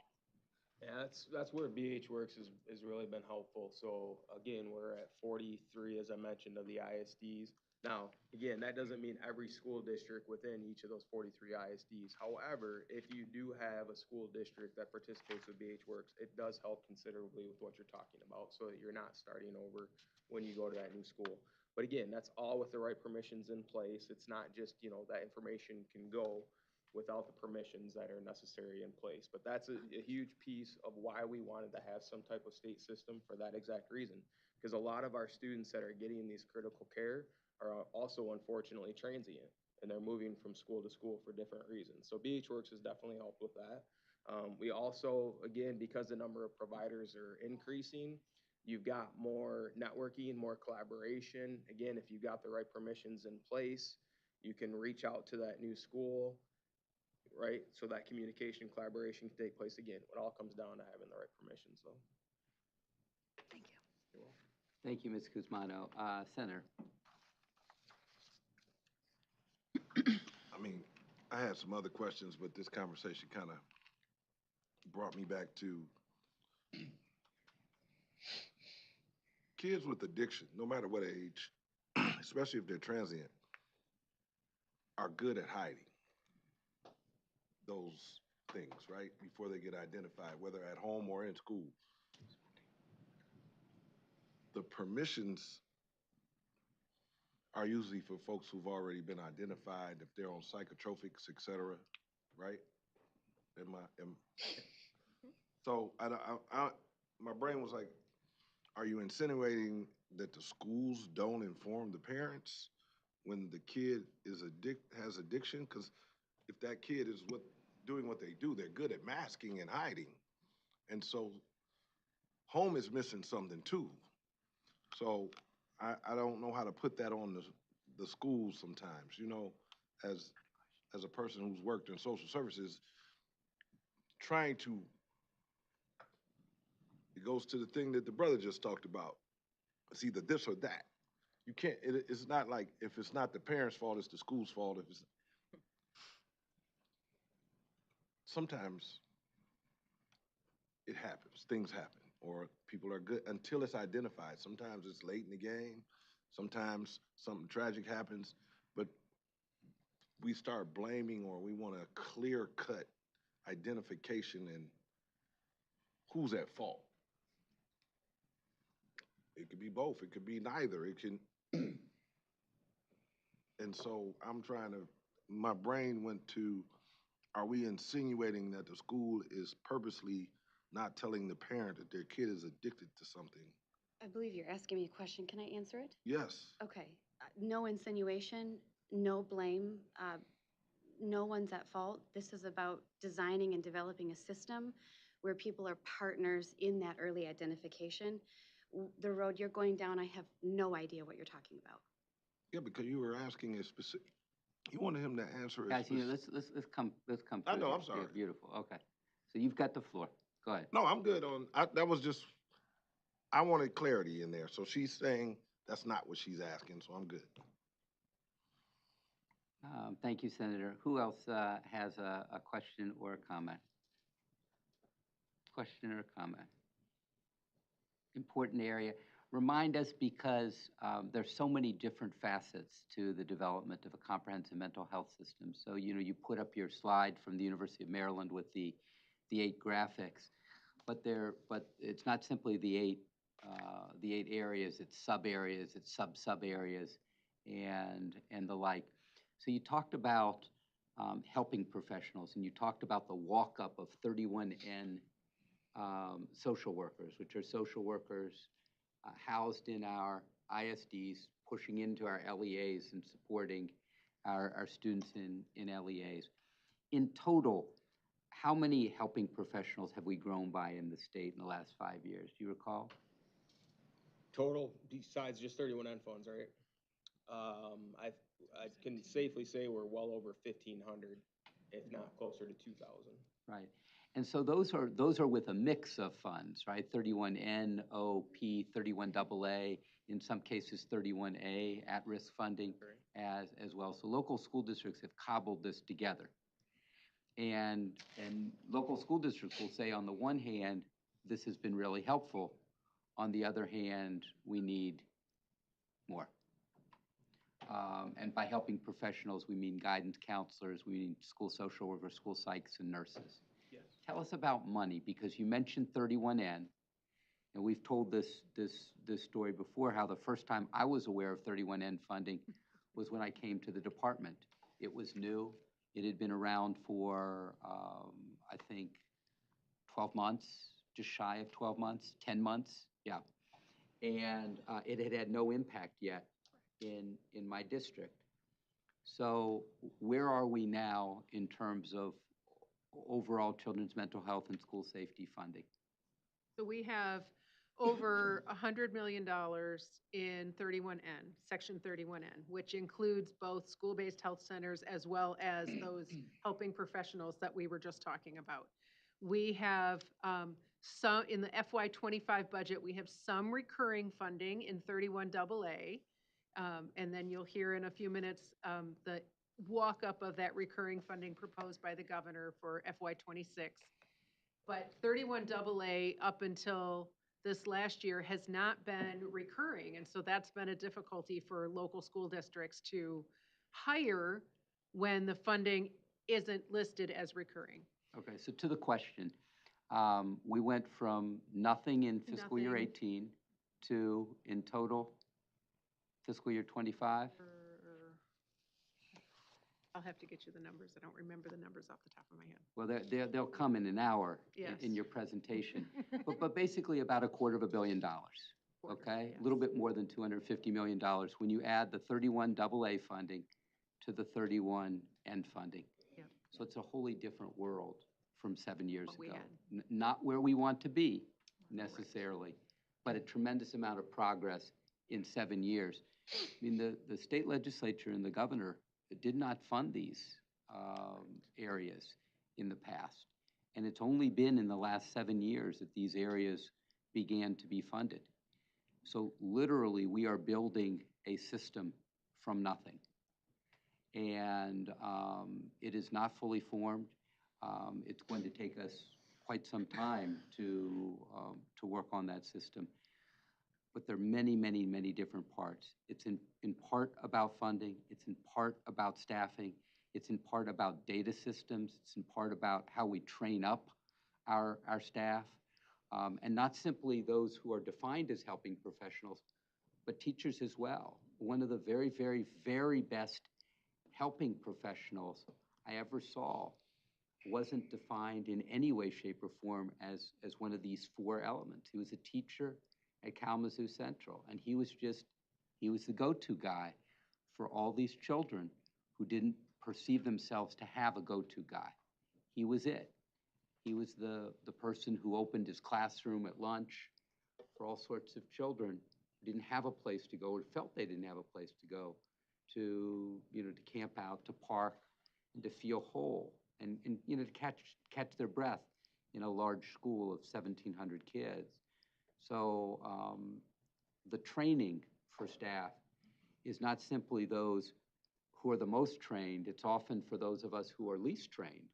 We went to school to teach math, but here we are. We have kids in front of us who have challenges, which aren't simply about numbers, and so we've got to be about those too. Thank you very much for sharing your presentation. One more bite of the apple, board members. Dr. Pugh. I mean, and really, it's just dittos what Dr. Rice has said. I remember being a part, just in my local community, where we were piloting some of this work. So it is amazing to see it grow, and in a time when there's much need. And it's good that we have been able to keep an eye on this by, again, and I say this over and over again, but making it front and center as part of our goals. And just, I see it there. We're talking about community, family, school, community, but everything that we can do to make sure that we're bringing in that full community, not so that they replace mental health professionals, but that they can identify, detect, and know where to go to send people. But commend you on the work and the presentation. Thank you. Thank you, Dr. Pugh. Presenters, thank you so much. We appreciate it. We anticipate you will be back with us in the coming months. Thank you. Dr. Pugh, it is to you for the report of the State Board President. So this month provides us with an opportunity for us to reflect on the significant contributions of African Americans, the contributions that they've made to our society, culture, and history. It's also a time to recommit to the ongoing struggle for racial justice and equality. And so today's resolution and the Black History Month presentation that Board Member Tilley has helped to prepare for us is a showing of Michigan State Board of Education's commitment to honoring the profound impact and enduring legacy of African Americans, and our pledge to continue supporting educational initiatives that explore and amplify these contributions. I will commend us for unanimously putting it on the agenda, the resolution, and I'm sure that we will unanimously pass that resolution. But this commitment is especially crucial at a time when certain policies are attempting to diminish such contributions and erase rich history of Americans in this country, and just encouraging us to continue to stand against these restrictions and advocating for an educational environment that embraces comprehensive and factual instruction that prepares our students to thrive in a diverse and interconnected world. I just want to raise up that Judy and I, Dr. Pritchett and I, on behalf of the Michigan State Board of Education, were able to join Dr. Rice and Frankenmuth for the Milliken Award ceremony. I'm sure Dr. Rice will speak to that a little bit. What I will say is that I forgot to bring my pictures. Dr. Pritchett, but I had some good video footage. I'm gonna have to bring that of Dr. Rice playing basketball with the kids. So I'll make sure that I send that along. I just thought about it. It was definitely my intention to have that playing in the background. And he came out of his jacket and his tie, and the students enjoyed it. Michigan Education Justice Coalition, I know Dr. Rice presented during a press event a couple of weeks ago. I also presented on the impact of recent executive orders, presidential executive orders, and their implications for education policy and practices. My focus has remained on safeguarding the rights and educational opportunities for all students, particularly those from marginalized communities and our special students who partake in our special education services. Over the weekend, I also had the opportunity to speak at St. Paul Episcopal Church. The focus of my message was who is defending our democracy and who is upholding our freedoms. It was on Super Bowl Sunday, so I had the opportunity to talk about our democratic values and challenges and drawing on personal experiences of attending a Super Bowl some years ago and able to discuss the importance of defense, not just in sports, but in our institutions. And again, talking about the recent spate of executive orders that threaten to undermine civil liberties and distort our historical narratives was a central theme of my discussion, and being able to highlight how the defunding of special education, feeding programs for children from Sudan to Escanaba to Flint to Detroit can impact students and us as a whole here. I emphasize the critical role that each of us play in defending our democracy and upholding the freedoms that define our nation. Just want to speak really quickly to some of the executive orders because we get a lot of questions and people feel relieved when we can answer some of those questions or at least respond. Executive orders that endanger student diversity and equity, threats to transgender students, potential for ICE raids. And I must say that I appreciate Dr. Rice and Michigan Department of Education and the Attorney General for equipping us with quick responses in these challenging times, and responses that ground us in legal precedents and state and federal laws. We know that the Michigan High School Athletic Association continues to adhere to our existing policies, and they've said that they're awaiting more clarification on the president's orders to interact with state law. Um, we know that we can turn to Elliott Larson Civil Rights Act, which has protections against discrimination based on gender identity and sexual orientation, ensuring that our state's policies reflect our commitment to equality and justice. In our advocacy for inclusive education, it is crucial to confront and clarify the ongoing discourse that inappropriately conflates diversity, equity, and inclusion initiatives with merely being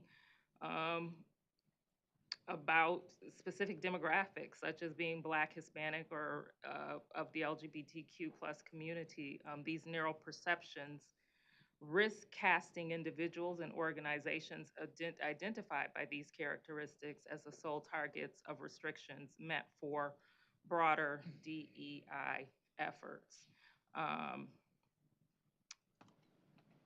So I just encourage us to stand against any attempts to diminish the scope and impact of DEI initiatives through these misleading interpretations and just the misunderstanding of what DEI is, as well as the value of DEI.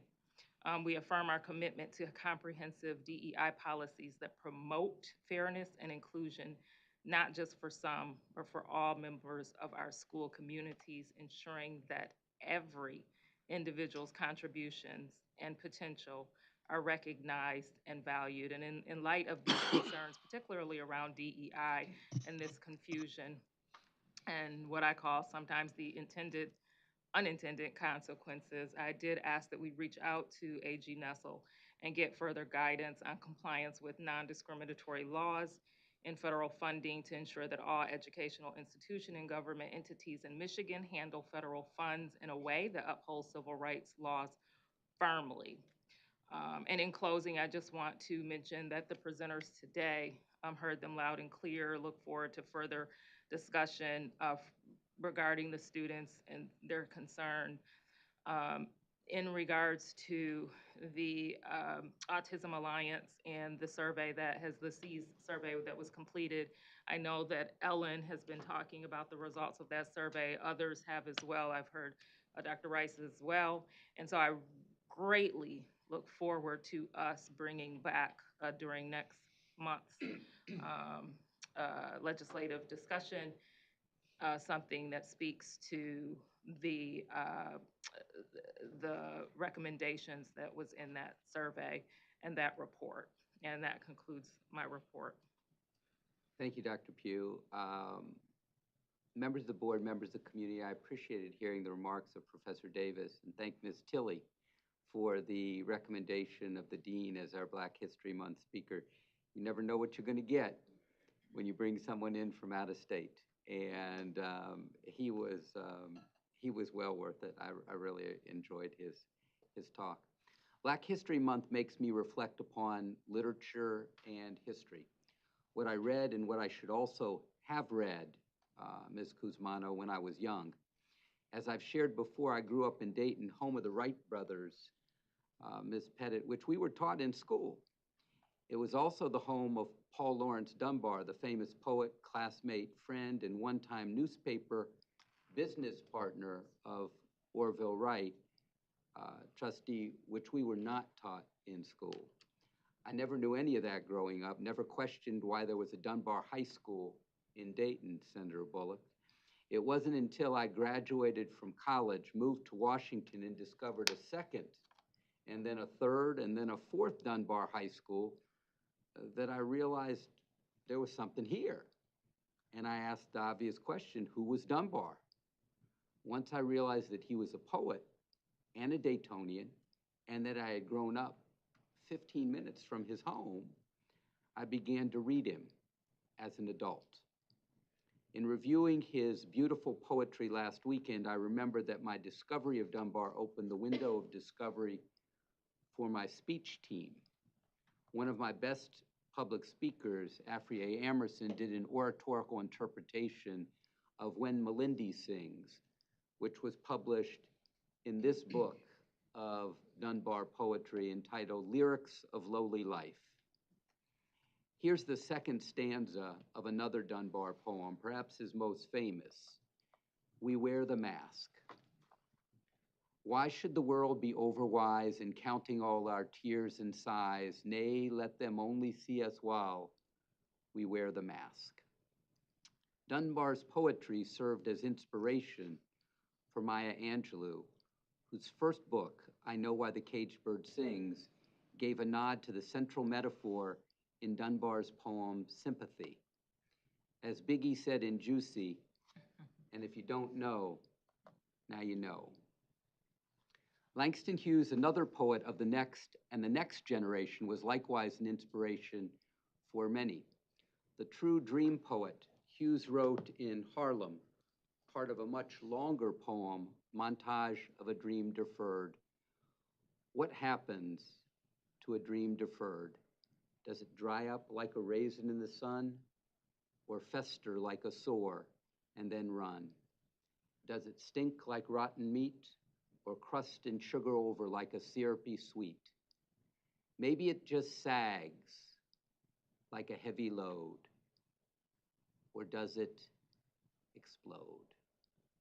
The Raisin in the Sun metaphor became the title for Lorraine Hansberry's play, A Raisin in the Sun, the first play by a Black playwright on Broadway. Imitation is truly the sincerest form of flattery. Here's another Hughes dream poem, Dreams, which he wrote as a student at Lincoln University. He kind of scrawled it on the inside of his little book, kind of right in here in 1927. Hold fast to dreams, for if dreams die, life is a broken-winged bird that cannot fly. Hold fast to dreams, for when dreams go, life is a barren field frozen with snow. 32 words, 8 lines, 2 stanzas, magic. A literary bouillon cube. It's amazing. Try writing in 32 words, that poem, or any poem for that matter. Here's Mother to Son, my favorite. Well, son, I'll tell you, life for me ain't been no crystal stair. Go ahead, Senator. Oh, you good? It's had tacks in it, and splinters, and boards torn up, and places with no carpet on the floor. Bare. But all the time I's been a climbing on and reaching landings and turning corners, and sometimes going in the dark where there ain't been no light. The boy, don't you turn back. Don't you set down the steps 'cause you finds it kinda hard. Don't you fall now.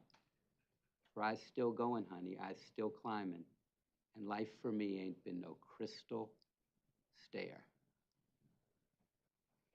99 words, a literary bouillon cube. So too everything he wrote. Hughes, the original dream poet, wrote extensively about dreams, and I will not regale you with them all. But here are two more, the title poem, Dreamkeeper, of his third collection of poetry in 1932. Bring me all of your dreams, you dreamers. Bring me all of your heart melodies, that I may wrap them in a blue cloud cloth far away from the too rough fingers of the world. It's gorgeous. Gorgeous poetry. And finally, this poem, this beautiful poem, Dr. Carnell, entitled Dream Dust. Gather out of stardust, earth dust, cloud dust, storm dust, and sprinkles of hail, one handful of dream dust, not for sale. Though Hughes died in 1967 after a writing career of more than 40 years, I never read him as a child.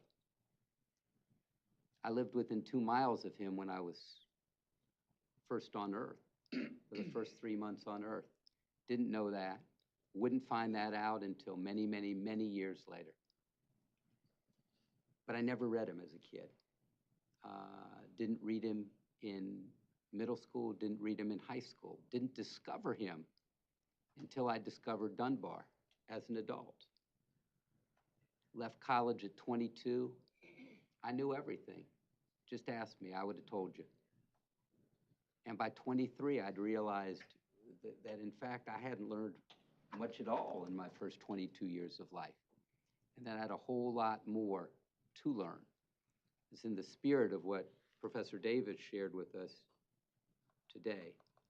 My students would benefit from reading these and other authors when they were young, thanks to a teacher who was learning with them at the time. For a long time, board, I felt like the battle over the value of diverse literature and comprehensive history was over.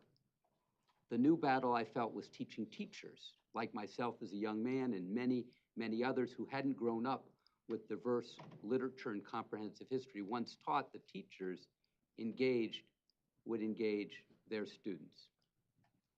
I had not expected that we would enter a new period when powerful interests would seek to render invisible portions of the population and to erase literature and history. Yet here we are. So members of the board, members of the community, I'm going to keep sharing and encouraging others to share a broad literary canon and the most comprehensive history, the teaching of the soaring and the searing aspects of our history, including, yes, about race, racism, sexism, and xenophobia. This sharing is in the spirit of openness, honesty, engagement, and yes, diversity too. To President Pugh's point, Dunbar and Hughes, Hansberry and Angelou, and hundreds of others weren't DEI writers. They weren't published because they were Black. In fact, quite the contrary. It was harder for them to get published because they were Black. That doesn't sound like meritocracy, but that was very much their reality. And if you don't know, now you know. Thank you. Please. We did mention Nikki Giovanni, but I had to leave something for you. Okay? And I hope you will give us a rendition of Ego Tripping. Okay? Board, it is 3:26. The next item on today's agenda is the presentation by the Michigan Teacher of the Year. Michigan Teachers of the Year, Teachers of the Year. We welcome Ms. Kelly Kuzmano, 2024-2025 Michigan Teacher of the Year, an English Language Arts teacher at Rochester High School in Rochester Public Schools, and Ms. Sasha Wakefield, the Region 5 Regional Teacher of the Year, a mathematics teacher at Clio High School, Clio area schools. It certainly will add up for Ms. Wakefield. This is an I had to do it, sorry. Just a little math joke. This is an informational presentation. No board action is required. Presenters welcome. Good afternoon, board. I'm super excited to introduce Sasha Wakefield, and I'm going to let her pretty much take the floor because I'm not going to lie, her topic is fascinating, but also way out of my wheelhouse. So I'm going to let her do what she does best and explain it to you. Wonderful. Hello, board. Thank you so much. Some individuals will call me Sasha Fierce, which I think is kind of fun. But if you take a look at the picture that I have posted, that would be about 4th grade, Sasha, with some big glasses. And I always like to throw that out there because I don't need glasses. I mean, I need readers now because I'm getting old. But I really felt that all the girls who had glasses were so pretty. So I faked the eye exam to get those gorgeous big glasses as a true statement. And that to me looks like a future teacher as well. I just thought I'd share that with you today. I have a bachelor's degree in mathematics major from Ferris State University. I have a master's degree from Concordia University in curriculum and instruction with an emphasis in mathematics education. I am currently pursuing my ed specialist degree from the University of Michigan Flint. I do graduate this May, and then those 2 years are transferring over to Oakland University for the remaining 2 years for my PhD in educational leadership. And as Dr. Rice said, I am the mathematics chair at Clio High School and a math teacher there as well. So I am here to talk to you about equitable access of data science for all students in Michigan.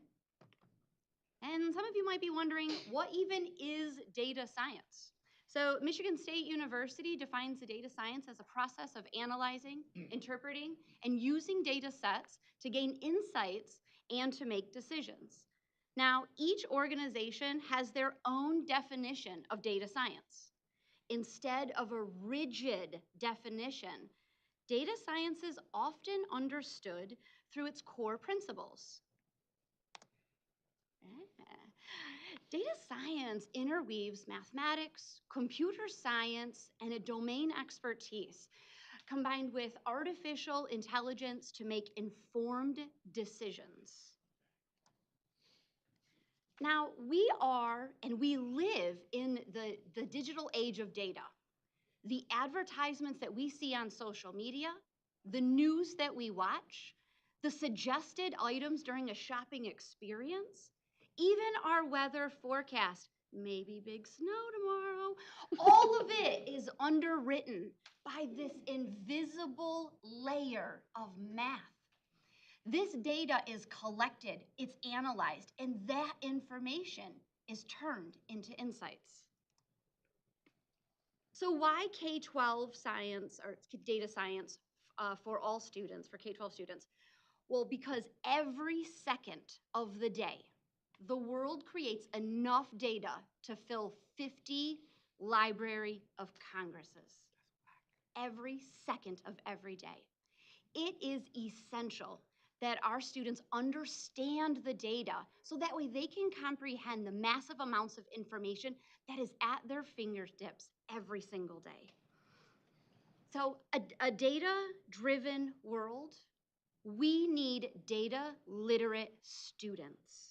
Students who can analyze, students who can interpret data, and they can distinguish between misleading and reliable data. This is a map of the progression so far of data science education in our K-12 system. This was put out in November of 2024 by Data Science for Everyone. And that corporation is funded by the University of Chicago. The states that are in gray have no progress whatsoever of data science for K-12 students. Blue is they are beginning. They're starting to add some sort of a state course catalog. Many of that right now, however, is at a college level. The yellow you'll notice is going to be tier 2. And so that's going to be where you have course pilots that is happening. Yes, course pilots are happening in Michigan. And then red, man, they're just leading the way. Those particular states already have standard framework adoptions. So Michigan, why are we in the yellow? Well, currently right now, Joe Bowler out of Stanford University invested $100,000 into Genesee County in data science. There are several school districts in Genesee County right now that are participating in this initiative. And they are looking at juniors specifically and using the data science course as an alternative to Algebra 2. I spent a lot of time with these school districts. I was very curious on the standards that they're covering for Algebra 2. And make no mistake, I want a rigor for Algebra 2, so I'm definitely not here championing for that. That's another discussion. But I am proud of Michigan and the direction that we are starting to take toward data literacy for students in Michigan. Currently, there are 17 states, 17 states in the United States that have K-12 data science underway. 14 of those programs are in high school mathematics, and Michigan, we happen to be one of them. So data science opportunities, they are in the CTE. And with the computer science, you can also receive those as well. Technology, engineering, mathematics, statistics. I teach statistics, so data analysis is really big in my classroom. However, as you know right now, the governor signed on January 17th that the computer science is required for every single graduating senior starting in the class or starting in 2027. But I believe we're missing the boat just a little bit. If you notice, computer science is only 1/3 of the big idea of data science. And I believe that every student should have equitable access to data literacy. And I believe that it should start in elementary school. This is a picture of myself with our wonderful computer programming education at Clio Elementary. And these students are designing routes for Indie robots, and they're writing programs, and they're debugging as necessary. So it's kind of a fun experience there. Other states that are investing significantly in data education, Ohio currently right now has a data science course that is an alternate to Algebra 2. They use the ESSER funds to launch that data science foundation course. Virginia, they adopted the nation's first standards of data science education. And it is called the Data Science Mathematics Standards for Learning for the Virginia Public Schools. Utah also has something similar to Ohio. Their data science course is also an alternate to secondary math 3. And they actually have a pilot program that supports $20,000 annually, which is not a lot. However, it does offer teachers the choice between 4 free data curriculum resources such as UCubed. And UCubed is the curriculum that I was talking about out of Stanford, which Genesee County is a part of that. West Virginia also is leading the way. They're one of the states originally that was in red. And I wanted to reach out to these states and say, what are you doing and why? What is your passion behind data science, and where do you see this going for your state? I specifically spoke to Tim Flatney. Tim is the Department of Education. He is the math coordinator. And they first started off with the high school standards. Their initial goal was to have every student in West Virginia graduate. A requirement is a data science course, but they also wanted to be intentional. They wanted to be intentional about the computer science, which Michigan right now is the 31st state to adopt computer science as a required course. No offense, I think we're behind. I'd like us to be number 1 or number 2. They also wanted to be intentional about what K-12 data science looks like and the awareness that data has on their life. So they're starting to shift their focus and embed data literacy across all content areas, just like any other type of literacy. I find it very interesting that the NCTM, the National Council of Teachers of Mathematics, put out a joint statement with the National Science Teaching Association, the American Statistical Association, the National Council for Social Studies, and Computer Science Teachers Association, excuse me. This joint position was put out in April of 2024. And I quote, all subjects in school should recognize the contribution of data to their discipline and take curricular approaches to integrate that data with disciplinary lessons where appropriate. College Board has even decided that they wanted to take charge of data fluency. And I know it says restricted, but it should say restructured. And they have restructured the test to reflect data analysis. College Board right now have changed, they restructured that test. Now 20% of the SAT questions are now based on data fluency. And 10% of those questions, what used to be the verbal section of the data verbal section is now data questions as well, which is impressive.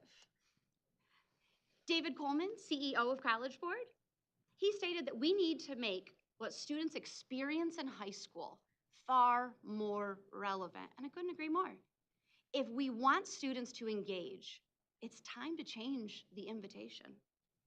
Now, I know it's no secret that the NAEP scores just came out, and our nation's report card states that only 29% of 8th graders were able to estimate the total amount from a bar graph. Oof. By integrating data science into our K-12 curriculum, we can improve our math comprehension with real-world data, and we can teach our students to critically think about numbers and how they affect them and those around them. Now, as educators, we plant seeds every day. And today, I hope that I am planting a seed with you all. That's it. Lots of resources. And really quick, before you go to all the questions that I'm sure you have for Sasha, just a little bit about what I've been up to. So that picture on the left was my visit to Shepherd High School. Those are 2 amazing 5th graders that really took me on the best tour I have been on in any district I have visited. They really should have been paid for their efforts. I paid them in smiles and a hug. I also, the middle picture was my trip to Tennessee for the National Association of Student Association Leaders, Student Council. We got to geek out about student leadership. The bottom picture, on Sunday, I will leave for California and Google headquarters. It'll be the convening of the National Teachers of the Year cohort, and I'm really excited to visit, and I want some of these states with more tropical environments to invite me to visit, so that way I can get out of this monster snow thing that's headed our way.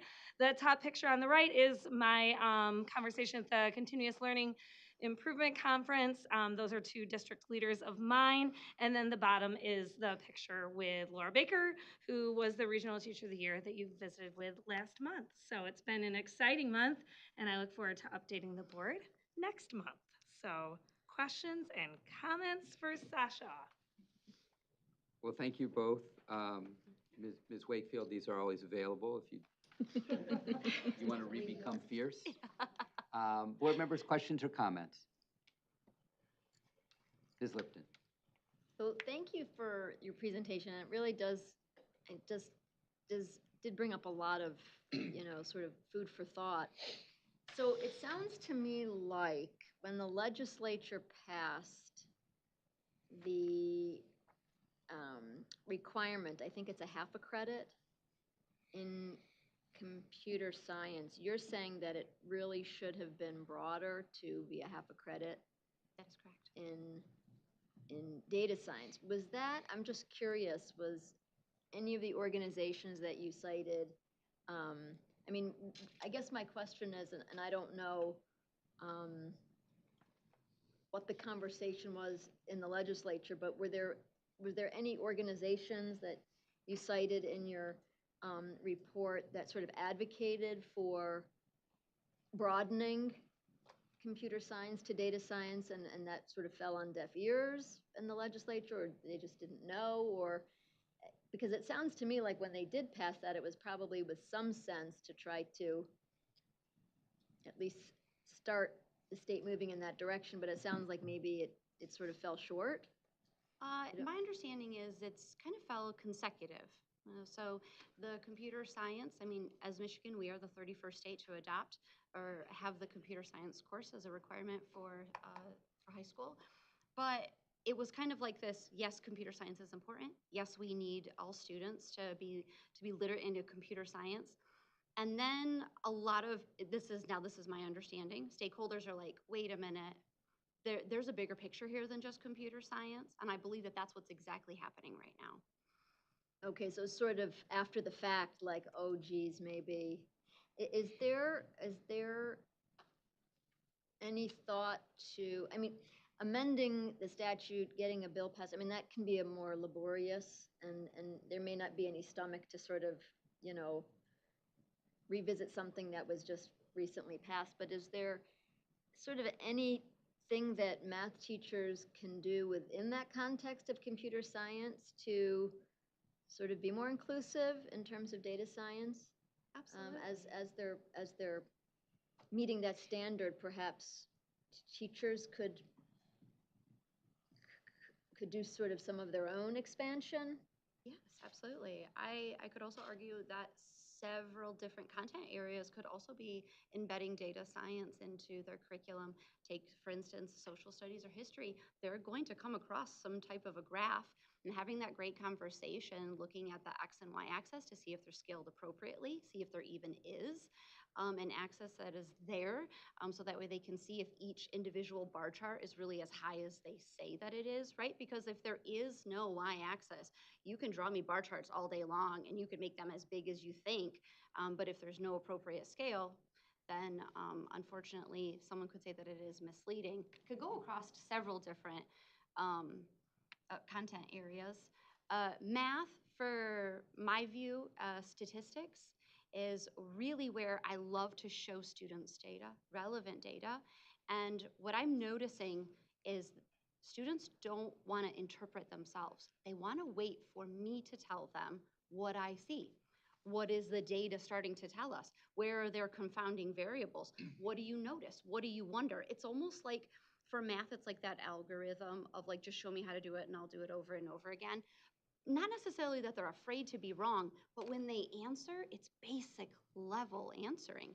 And these are students that I'm going to send off to college as a senior. And it's because they've never had the opportunity to look at data and make a decision and really ask themselves, what is this data telling me? And so that's why I argue that we should start much earlier and include it into computer science if that's our direction currently, but I'd like to see it explode. Ms. Lipton, any other questions? Okay, thank you very much, Ms. Lipton. Dr. Robinson.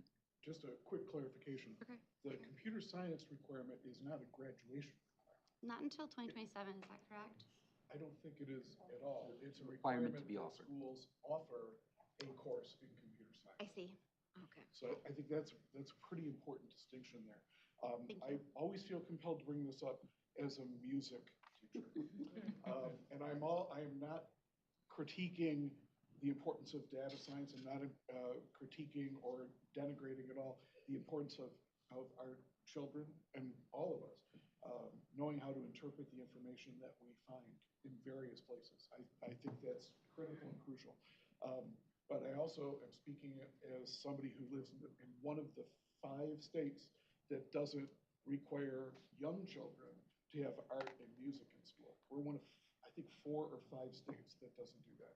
So I'm all for all of the subjects that are out there. I'm a pan subject supporter, but I just want to make that little bit of clarity there. It's not a graduation requirement, Not every student is going to take or must take these kind of courses to graduate, but they should be offered.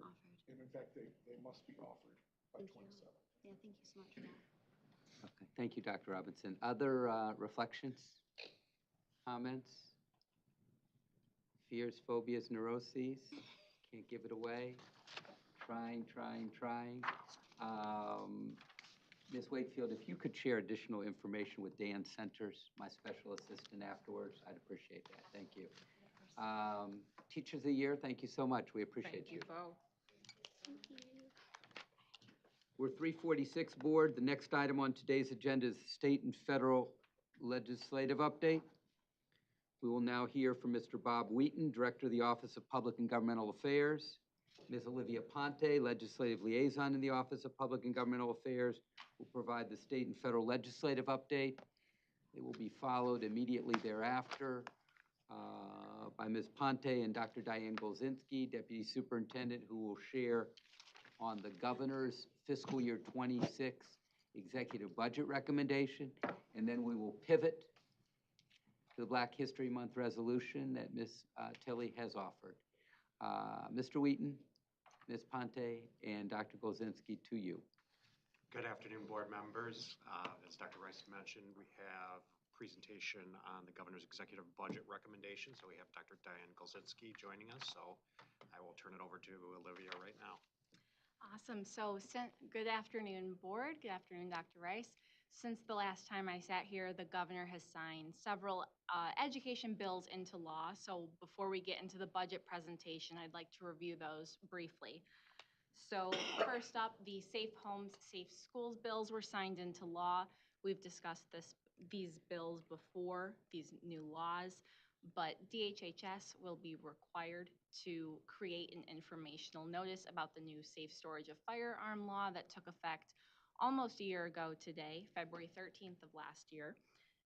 DHHS will transmit this notice to MDE. MDE will then transmit to districts, and districts will send home to parents and guardians. There was a school safety package that does three things.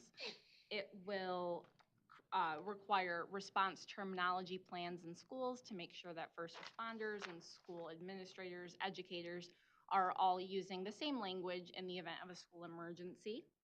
There is a bill that was signed into law that will require schools to identify behavioral threat assessment management teams. And lastly, the school safety package will combine both the School Safety and Mental Health Commission that was created under budget boilerplate with the School Safety and Mental Health Commission in MSP's Office of School Safety into one School Safety and Mental Health Commission. There was the charter school transparency package. As you may recall, this was originally 9 bills, 4 Senate bills and 5 House bills.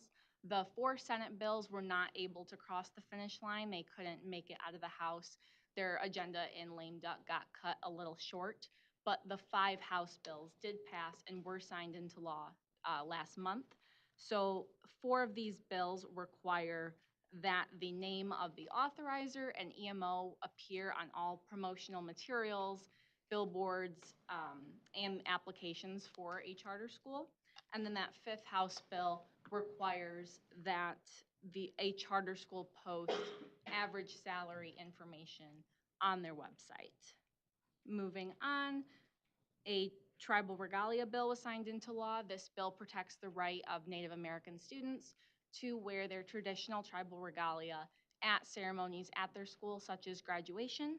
And lastly, the computer science bill that we just mentioned will require all public high schools to offer at least one course in computer science, either in person or virtually. And that is the wrap up of the education laws that have been signed into law. We've seen several bill introductions, mostly reintroductions from last session because the language is already there, but we are just waiting for committees and the real legislative activity for this session to begin. Good. Thank you so much. Senator Bullock. Great job, but did or are there rumblings of the 4 Senate bills that didn't make it into the package for charter? Are they being reintroduced or have they been reintroduced already? They have not been reintroduced yet. I think it's still a priority. It's just a matter of if there's an appetite. Thank you, Senator. Other questions or comments? Once, twice, thrice, hearing and seeing none. If we could pivot to the governor's executive budget recommendation. All right, good afternoon. It's great to be back with you. So as Dr. Rice said, we are here to share with you some of the highlights of the governor's executive budget recommendation for FY26. It's important to remember that this is the first step in the budget process. So we still need to get the House bill, the Senate bill, and then have a conference committee bill. So looking at per pupil foundation, the recommendation is a 4.1% increase, taking the per pupil amount to an even $10,000. We also have an approximate increase in the weighted formula grants, such as rural and isolated. Transportation reimbursement, you will remember that that is something the department leaned into heavily. No new funding was added in 25, but in 26, there is a recommendation to add another $136 million to that fund, allowing us to continue to fund school districts at $125 million for the next 2 years. And then at risk is also a 4.1% increase. Special ed millage, bilingual education, and special ed foundation also have recommended increases in the governor's exec recommendation. School consolidation and infrastructure fund, to date, $475 million has been deposited in that fund and $245 million has been allocated through various different line items. The recommendation for FY26 is to deposit another $155 million in that fund, bringing us to $385 million in the fund. A new section, Section 12E, would allow $25 million. This is part of a FY25 supplemental that has been proposed at the same time as the FY26 budget, $25 million for infrastructure emergencies. The snow coming in tomorrow is so heavy it collapses a roof, then we have an option. We have some funding there that we can help a district should we need to. And then Section 12F, separate funding completely from the Infrastructure and Consolidation Fund in 11X, $150 million for closures, demolitions of school buildings that are not being used, as well as costs related to implementation or statewide scaling of shared administrative systems, as well as incentive payments for district consolidation. Looking next at a new section, Section 16, is a bunch of different recommendations. 16B is $232 million around best practices. So this will go to districts that have buildings in one or more support categories. It will also go to districts that have one or more buildings identified in the bottom 50th percentile of the school index system, as well as a small portion of it will be set aside for a pilot for cell phone free policies in high schools. There is a transparency component to 16B as well. 16C will be funding around technical support to improve student academic outcomes. This is part of the governor's SMART education plan you may have heard about, as well as $3 million to Clinton County RESA for a school turnaround hub. Goal 1, expanding early learning opportunities. You will see the governor is recommending an increase in the GSRP funding, as well as an increase for before and after school programs and early on programs. All right, moving on to Goal 2, improving early literacy achievement. The governor is proposing a $3.2 million increase to grow the number of early literacy teacher coaches, as well as a doubling of funding for early literacy district grants. Continuing with Goal 2 investments, letters training, which has been funded since FY22 with non-recurring dollars, was included in the governor's proposal at $10 million in recurring funding. To improve the health, safety, and wellness of all learners, the governor is proposing to continue the Michigan School Meals Program with $200 million in recurring funding. Funding for children's mental health, the line item to which you passed a resolution in support in August, was included in the exec rec at $150 million. Note here that in FY25, this amount was comprised of only $25 million of recurring funding for public schools, $125 million in non-recurring funding for public schools, and $1.5 million in non-recurring funding for non-public schools. The FY26 proposal makes the full $150 million recurring dollars for public schools. On Goal 7, we're appreciative of the continued funding for both the My Future Educator Fellowship and student teacher stipends, and especially appreciative of the $50 million in new Grow Your Own funding, as the previous appropriation had been fully obligated. For Goal 4 investments, note a proposed $20 million appropriation for CTE equipment upgrades. This is a line item that's been in and out of the budget, but never funded at this high an amount. Also, even more notably, there's a new proposed line, 61V, that would appropriate $125 million over a 5-year period for career and technical education program expansion. This item is consistent with the request that the department made early in the budget process last fall and aligns with the resolution you passed last month, Board, regarding CTE support. And here we see some miscellaneous items. The governor is proposing a $1 million increase to support the costs related to AP, IB, and CLEP fees for low-income students. And we're especially appreciative of the increase, but even more so of the recognition of the push the department has made to increase the student interest in these programs. In the MDE budget, we saw 2 new proposed investments. First, the $960.9 thousand and 6 FTE to support the new literacy dyslexia law signed last October and to support the students and teachers in this space. Also, in tandem with the $125 million school aid line item, we see a proposed $342.4 thousand investment and 2 FTE for the department to help expand CTE opportunities, especially for students in CTE deserts. So we have a long way to go to a final budget, as Dr. Golzinski mentioned, but this is an important first step. So thank you. Thank you very much for that rapid fire presentation. Board members, questions? It's a lot to digest. We tried to give it to you in doses. We gave you some last week when the budget was introduced. I think on Wednesday, we gave you additional information. On Friday, we're giving you additional information this Tuesday. But I do think particular things are noteworthy. One, the CTE ask, to which Ms. Ponte referred. That's a big deal. We've drumbeaten around that ask now for 3 years. This is the 3rd year. And we're pleased to see it in the governor's executive budget recommendation. We think it belongs there, and we think it's going to get a favorable hearing in the legislature. We appreciate the recommendation to make the non-recurring 31AA children's mental health and school safety funding recurring.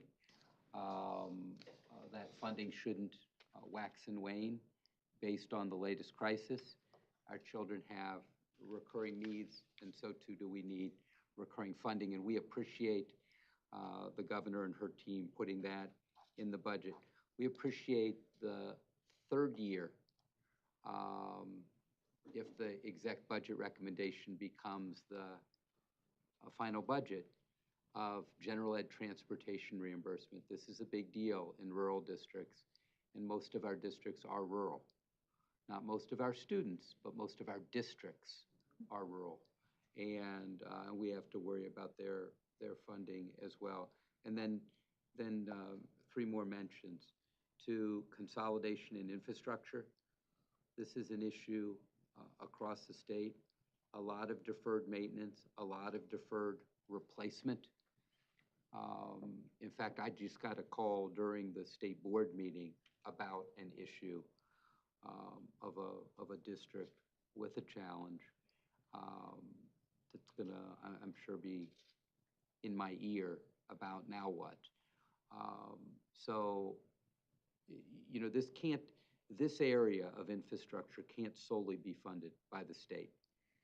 There has to be substantial local skin in the game. But that local skin in the game is going to be different depending upon what district it is. Some of us have worked in districts that have more wherewithal to do a bond, some with less wherewithal to do a bond. And there has to be a way for the state to sift through that. And so you can see those dollars being set aside for just that purpose. And we will have a presentation soon from the School Finance Research Foundation, Steve Ezekian, who's going to be sharing with us the results of a several hundred district surveying, school by school, element by element. So every roof, every boiler, every chiller, and determination of what the needs are, the capital needs are in the state. That's a big deal because, again, while it shouldn't be all the state, it shouldn't be all the local jurisdictions as well. Because for every district that has very substantial wherewithal, there's another one with very little wherewithal in the state. Two more, AP, that the governor's executive budget recommendation includes $1 million more for poor children to take AP tests, is an acknowledgement of the fact that we have been blowing the doors off our AP numbers. That's a big deal. That's a really big deal.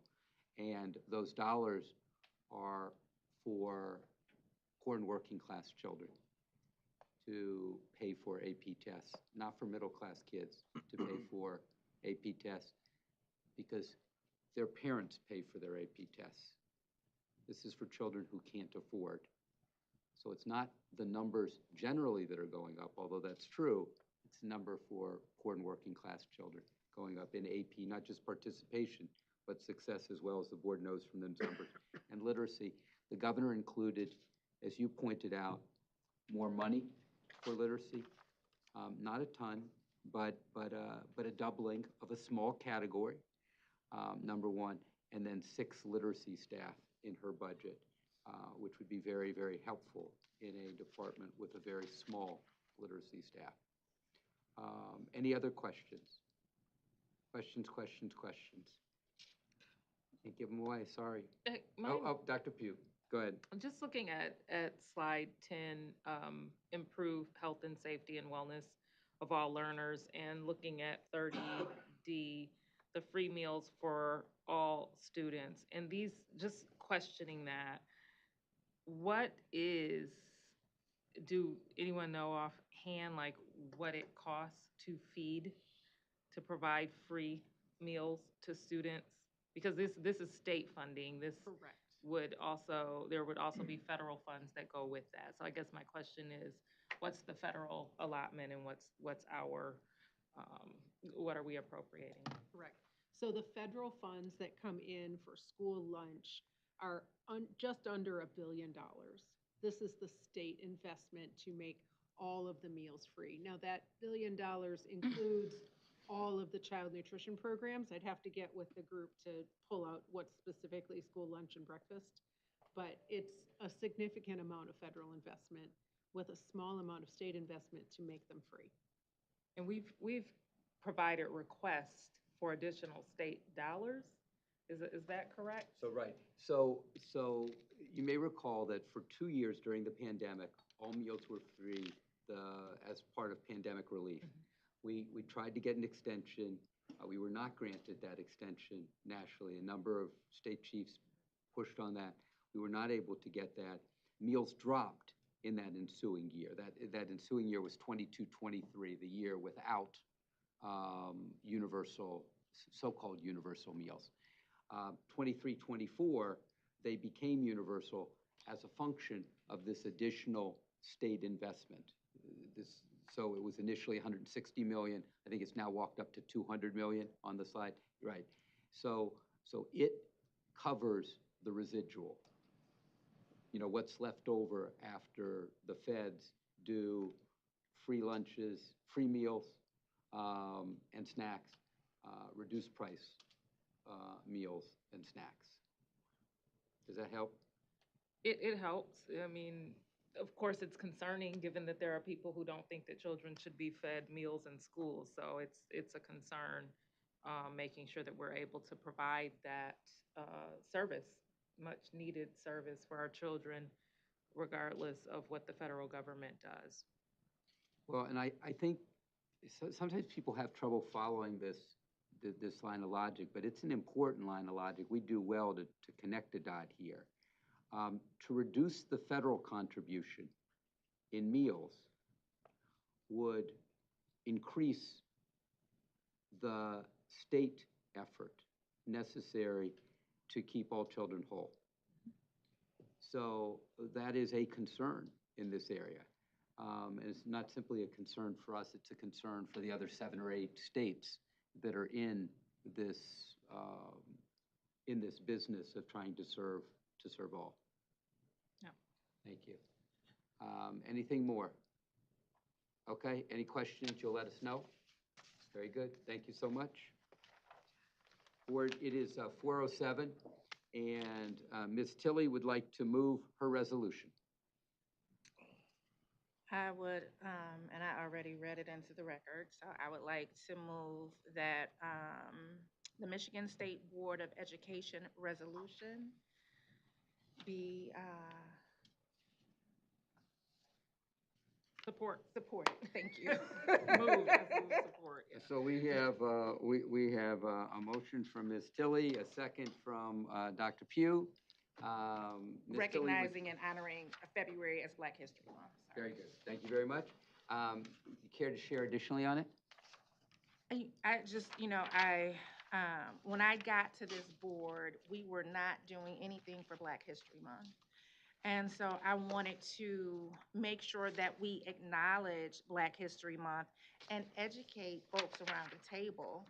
And so I've been happy to bring speakers to do that. But also going through the resolutions online, I realized we have not done a resolution for Black History Month.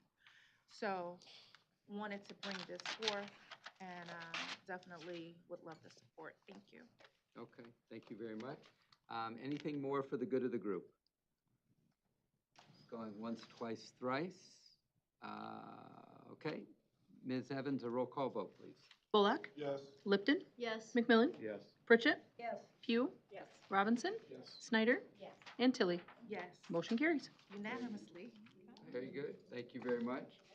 It's 4:09, comments by state board members. Yep. I have. Please. So, one, if anybody actually wants to get away from platitudes and actually discuss positive versus negative rights, that would be a great discussion if we, or debate if we want to have that. Instead of accusing people of not wanting kids to read and silly, ridiculous things like that, disagreeing without being disagreeable, and actually disagreeing in good faith, that would be a healthy conversation and debate if we want to have that. I am glad that our wonderful president has decided that men should not supersede women's rights in sports. And even though the left in Michigan disagrees with that, I hope that sanity will come to Michigan soon, and that I'm glad that we now, in many ways, only have 2 genders and not 48. Hope that I know that that's a movement. That, again, sanity is being brought to the American people. I know some will only come kicking and screaming. And then finally, the foster care issue, I think, is a very significant issue. find it interesting that, you know, the left certainly wants to protect adults in the system. They advocate for more money. It's really mainly for the adults, and that's who puts them here. That's who superintendent, he owes his job to, the adults and the unions. So I really hope that, that the left will begin to start caring for those who are underserved, the downtrodden, like those in foster care, those in special ed. Be nice to have that, and I truly meant it, Member Tilley, that if you can get the president to create a committee, even though our superintendent would probably not like it, because we'd probably expose a lot of things that should be going on that aren't, and that are going on that shouldn't be. But I would hope that, that we could form a committee, and that I would certainly like to serve on that. And again, like I said before, I appreciate your leadership and advocacy in this area, Member Tilley. Thank you. Thank you, Mr. McMillan. Who's next? Ms. Snyder. We had someone call in today that it was very difficult to understand what it was that she was reading, but she had emailed us, you know, a collective email about having difficulty opting out of standardized testing at the local level for her 2 kids. And so I want to just touch on that. Is this an accurate thing that's happened? Have we done any, you know, digging in to understand what it is that she's stating the problem is, and you know, what the solve is for it? Because she's reached out multiple times, and what she read today was what she emailed us, but I was still having a hard time even when I read the email discerning what she's asking of us. And I would just like to ask you, what is it that she's asking for? I know nothing more than what I heard today. Okay. Her name is Tiffany Holbrook. Liz, if you could just take note of that. I think I forwarded you the email. Can we talk about it next month? Talk about, What is her concern? I believe her concern is she doesn't like tests, and she doesn't want her child to be subjected to them. Okay, and she tried to opt them out of it, and she wasn't allowed to, correct? Is that what she's saying? That's what I heard, yes. Okay. Can we figure out whether or not that is accurate, that happened? Because it's my understanding that parents have a right to opt their children out, correct? We can certainly figure that out, Okay. yes. Okay, so we can talk about it next month based on whatever I'm hoping Well, I think we your can findings probably are. figure this out before next month. Liz can Okay. inquire about the specifics of it. Okay, thank you. Other board members? Ms. Tilley, Dr. Pritchett. Okay, thank you. I just wanted to thank Tiffany for, again, this month, bringing us the speaker who I found very enlightening. Would disagree with him on his choice of Shakespeare's best play, but that would be a conversation Me too. he and I could have offline somewhere. But I just wanted to thank you for that. That was a high point. And appreciate the students in particular who made public comment. Having been a school administrator, having been a superintendent, I know whenever foster students were enrolled in schools that I was involved with, records were moved pretty quickly, just like if a new student moved in. So I'm not sure what the issue is. We need to get to the bottom of it. There's no question about it, because those records should be moving pretty seamlessly, especially in the day of just getting them on a computer and pushing them through. So, thank you. Thank you, Dr. Pritchett. Ms. Tilley. If you can hear me, clap once. Y'all not doing as good as my students used to. If you can hear me, clap twice. If you can hear me, clap 3 times. I think you needed a wake up, but also I hope you all heard me earlier Most importantly, I hope you heard the youth earlier.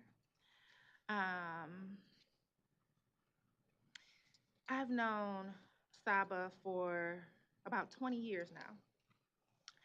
And we've advocated on different issues. I've been advocating forever. I found out that a while back that Saba knows one of my family members. Well, some of my family. My aunt passed last year. She knew my aunt and spoke very highly of her. But she knew my aunt because when I was about 18, 19 years old, my big cousin, her daughter, had lost some of her children. And at 18, 19 years old, there was nothing I could do about it at all. I could not advocate on behalf of my cousins. But Saba was advocating for my cousins. The advocacy work that I do, that she does, that other advocates do is a ministry.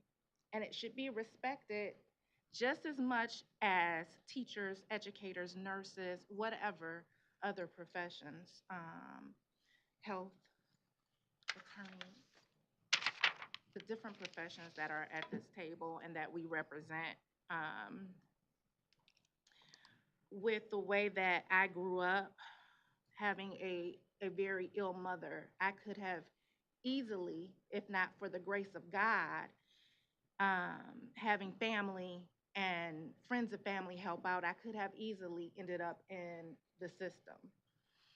If not for the grace of God, anybody in this room could have easily ended up in the system.